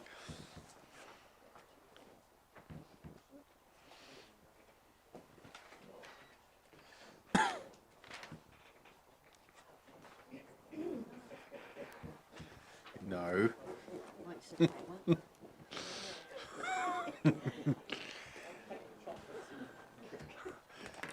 Give them the chocolate. Oh, Drusilla, thank you for coming. We appreciate you've put a submission in, which is really appreciated. So, up to 10 minutes. If you'd like to summarise your points there, and then there may be some questions. So, and it's just as you will have heard it, we're on live audio stream. So, thanks for making the time to be here, and also understanding that we're a bit over in terms of time. So, thank you. That's all right. Kia ora. Kia ora. First of all, today I did the Christchurch City Council long-term plan. I've just done Environment Canterbury long-term plan, and I'll be doing a submission on the Selwyn long-term plan. I'm involved with a group, and I've been involved with drama since 2007. Oh, yeah, I'll wait. Yep. Yeah. And I want to see it happen, and that's the Templeton site, which is the old Templeton site. Oh, yeah. And I've been collecting stuff for 14 years. I've been doing events and stuff like that. But anyway, I'll get back on track with regards to your long-term plan. The library, you may not realise it, but the library is a jewel of your district. Because I'm a creative writer, I go to the library all the time, do my research. Christchurch City one, I've just had a look at Selwyn, they're building one. I've got $4,000 worth of archive material for my film projects, okay? And so for me, the library and your staff, I can't fault them. They go out of their way. And I love going through the art gallery in the middle there too. I go through there all the time. Okay, but what I was talking to one of your librarians the other day is about, my husband actually is 88, and he drove over the Sinai Desert. And there's a lot of people in our district who are elderly. It would be lovely to have an oral thing, because I'm dyslexic, and I don't have children like that I can use the tape, and that's going to be lost, that knowledge, and there's a lot of that out there. And now the U Stadium, you may not realise, but Carl, the project manager for that, is actually my old boss when we did the ANZ Bank. Okay? Now, Green Moon Studios, Green Moon, you know how like you've got Fanfare in Kaipoi? When you go past it at 7 o'clock at night, it's green. And I've actually written a play, which I've been working on for 8 years, and it's called Toa's Santa's Lost Key. Toa, who is a robot, he has to go, him and his toys had to go all over Christchurch looking for Santa's Lost Key. So we've been working on that for 8 years, and that'll be our first film project. The trouble is, if we put it in here, it's 30,000. So we're going to use doll houses, and I've applied for creative community funding. That's all the start of that, okay? The next thing too is rail. I've been looking at rail from Cape Valley right through and what's going to happen, and also fast rail in Christchurch. So I did go to the rail meetings. This morning the government said that they're going to release money, but it looks to me like they're dipping into the roading fund. So we'll be following that. I'm sorry, I'm just kind of jumping all over the place, but I just wanted to tell you, and I think you've read all my stuff, you've read all my plans. We have, Now, if I give you a document, it won't go on the internet? That's what I'm worried about. So what sort of document is it? Just a private document I want to give you that gives you, that's the next step, that gives you who we are, but I don't want it on the internet. Well, maybe it'd be just to briefly tell us about it then, rather than giving us something. Just how much money I've spent. Oh, okay. And just briefly proceed. We don't need to see the document. Yeah, but anyway, that's our company, and what will happen is I'm going to do the planning here, and I'm going to set up a group, a polar bear group, and then I'm going to set one in town and set one in the long-term planners, so that our young people aren't shut out when the film project over the Templeton site starts, and that'll be in about 3 years. Okay? There's a crowd in Wanaka who want to build one, and they've got American backing, and there's also been a new film studio built up in Wellington for 46 million. And I'm just sick of sitting back and watching us all miss out. Our kids miss out, the whole lot. So the thing is, I've actually got about $70,000 worth of stock. I've done all the research over the last 20 years, and I've got 3 projects. So in the next 2 years, you'll see little ads, me advertising for people, and that'll be, I won't know until they audition, and you might get somebody that'll come along and I think, well, no, you might be good to go and do wardrobe, you might be good to go and do set design, and I will design the course around them. Supply and demand. All right? And the reason why I've come along now is I do have a husband with declining health. I ended up over Christmas in hospital. I thought he was going to come out in a wheelchair. He's actually may have dementia. And there's a lot of it in the district. So this is kind of like me letting you all know where I'm at, and then a lot of it I do at home. Okay, but the thing is, we own all the stock now. Oh, and there's one more thing. I've got a terrace project that I want to do. I've got a 1996 Rover MG, which I'm going to work for the next 2 years to do up. And I want to film it from Christchurch and go all the way down to Queenstown and end up in Fox Glacier. But there's no funding anywhere. See, but the thing is, I own the car, and that's what Cliff Richard, what's his name, Make My Day. Cliff Eastwood, yeah. He did that Toronto movie with the car. He went and owned the car. Well, that's the thing. I've actually done that. The other 2 projects, we'll do them with the doll houses, and then we'll put them on at the Templeton site for about 30,000 each. But this other one, and I looked at Chappie the other day, which was made in South Africa, 148 million. Yeah. And I've spoken to the Film Commission, I've spoken to City Council, I've spoken to Screen Canterbury. There's no money anywhere. But the difference is I own all the stock. I don't need to do that. We're going to do the dolls' houses, and then we're going to photograph that and then see what funding comes out. Oh, that sounds great. All right. Drusilla, thank you. Hey, just before you go, just see no questions? No. Hey, look, thank you very much. And look, I'm sorry to hear about Michael not being well. Our thoughts are with you. So. Well, I could have lost him. I've got him. Yeah. He's at home enough to annoy me. That's great. Thank you. Just before colleagues go, can I just have one brief moment? Robbie, could you turn the mic off down there, please? Okay, thank you.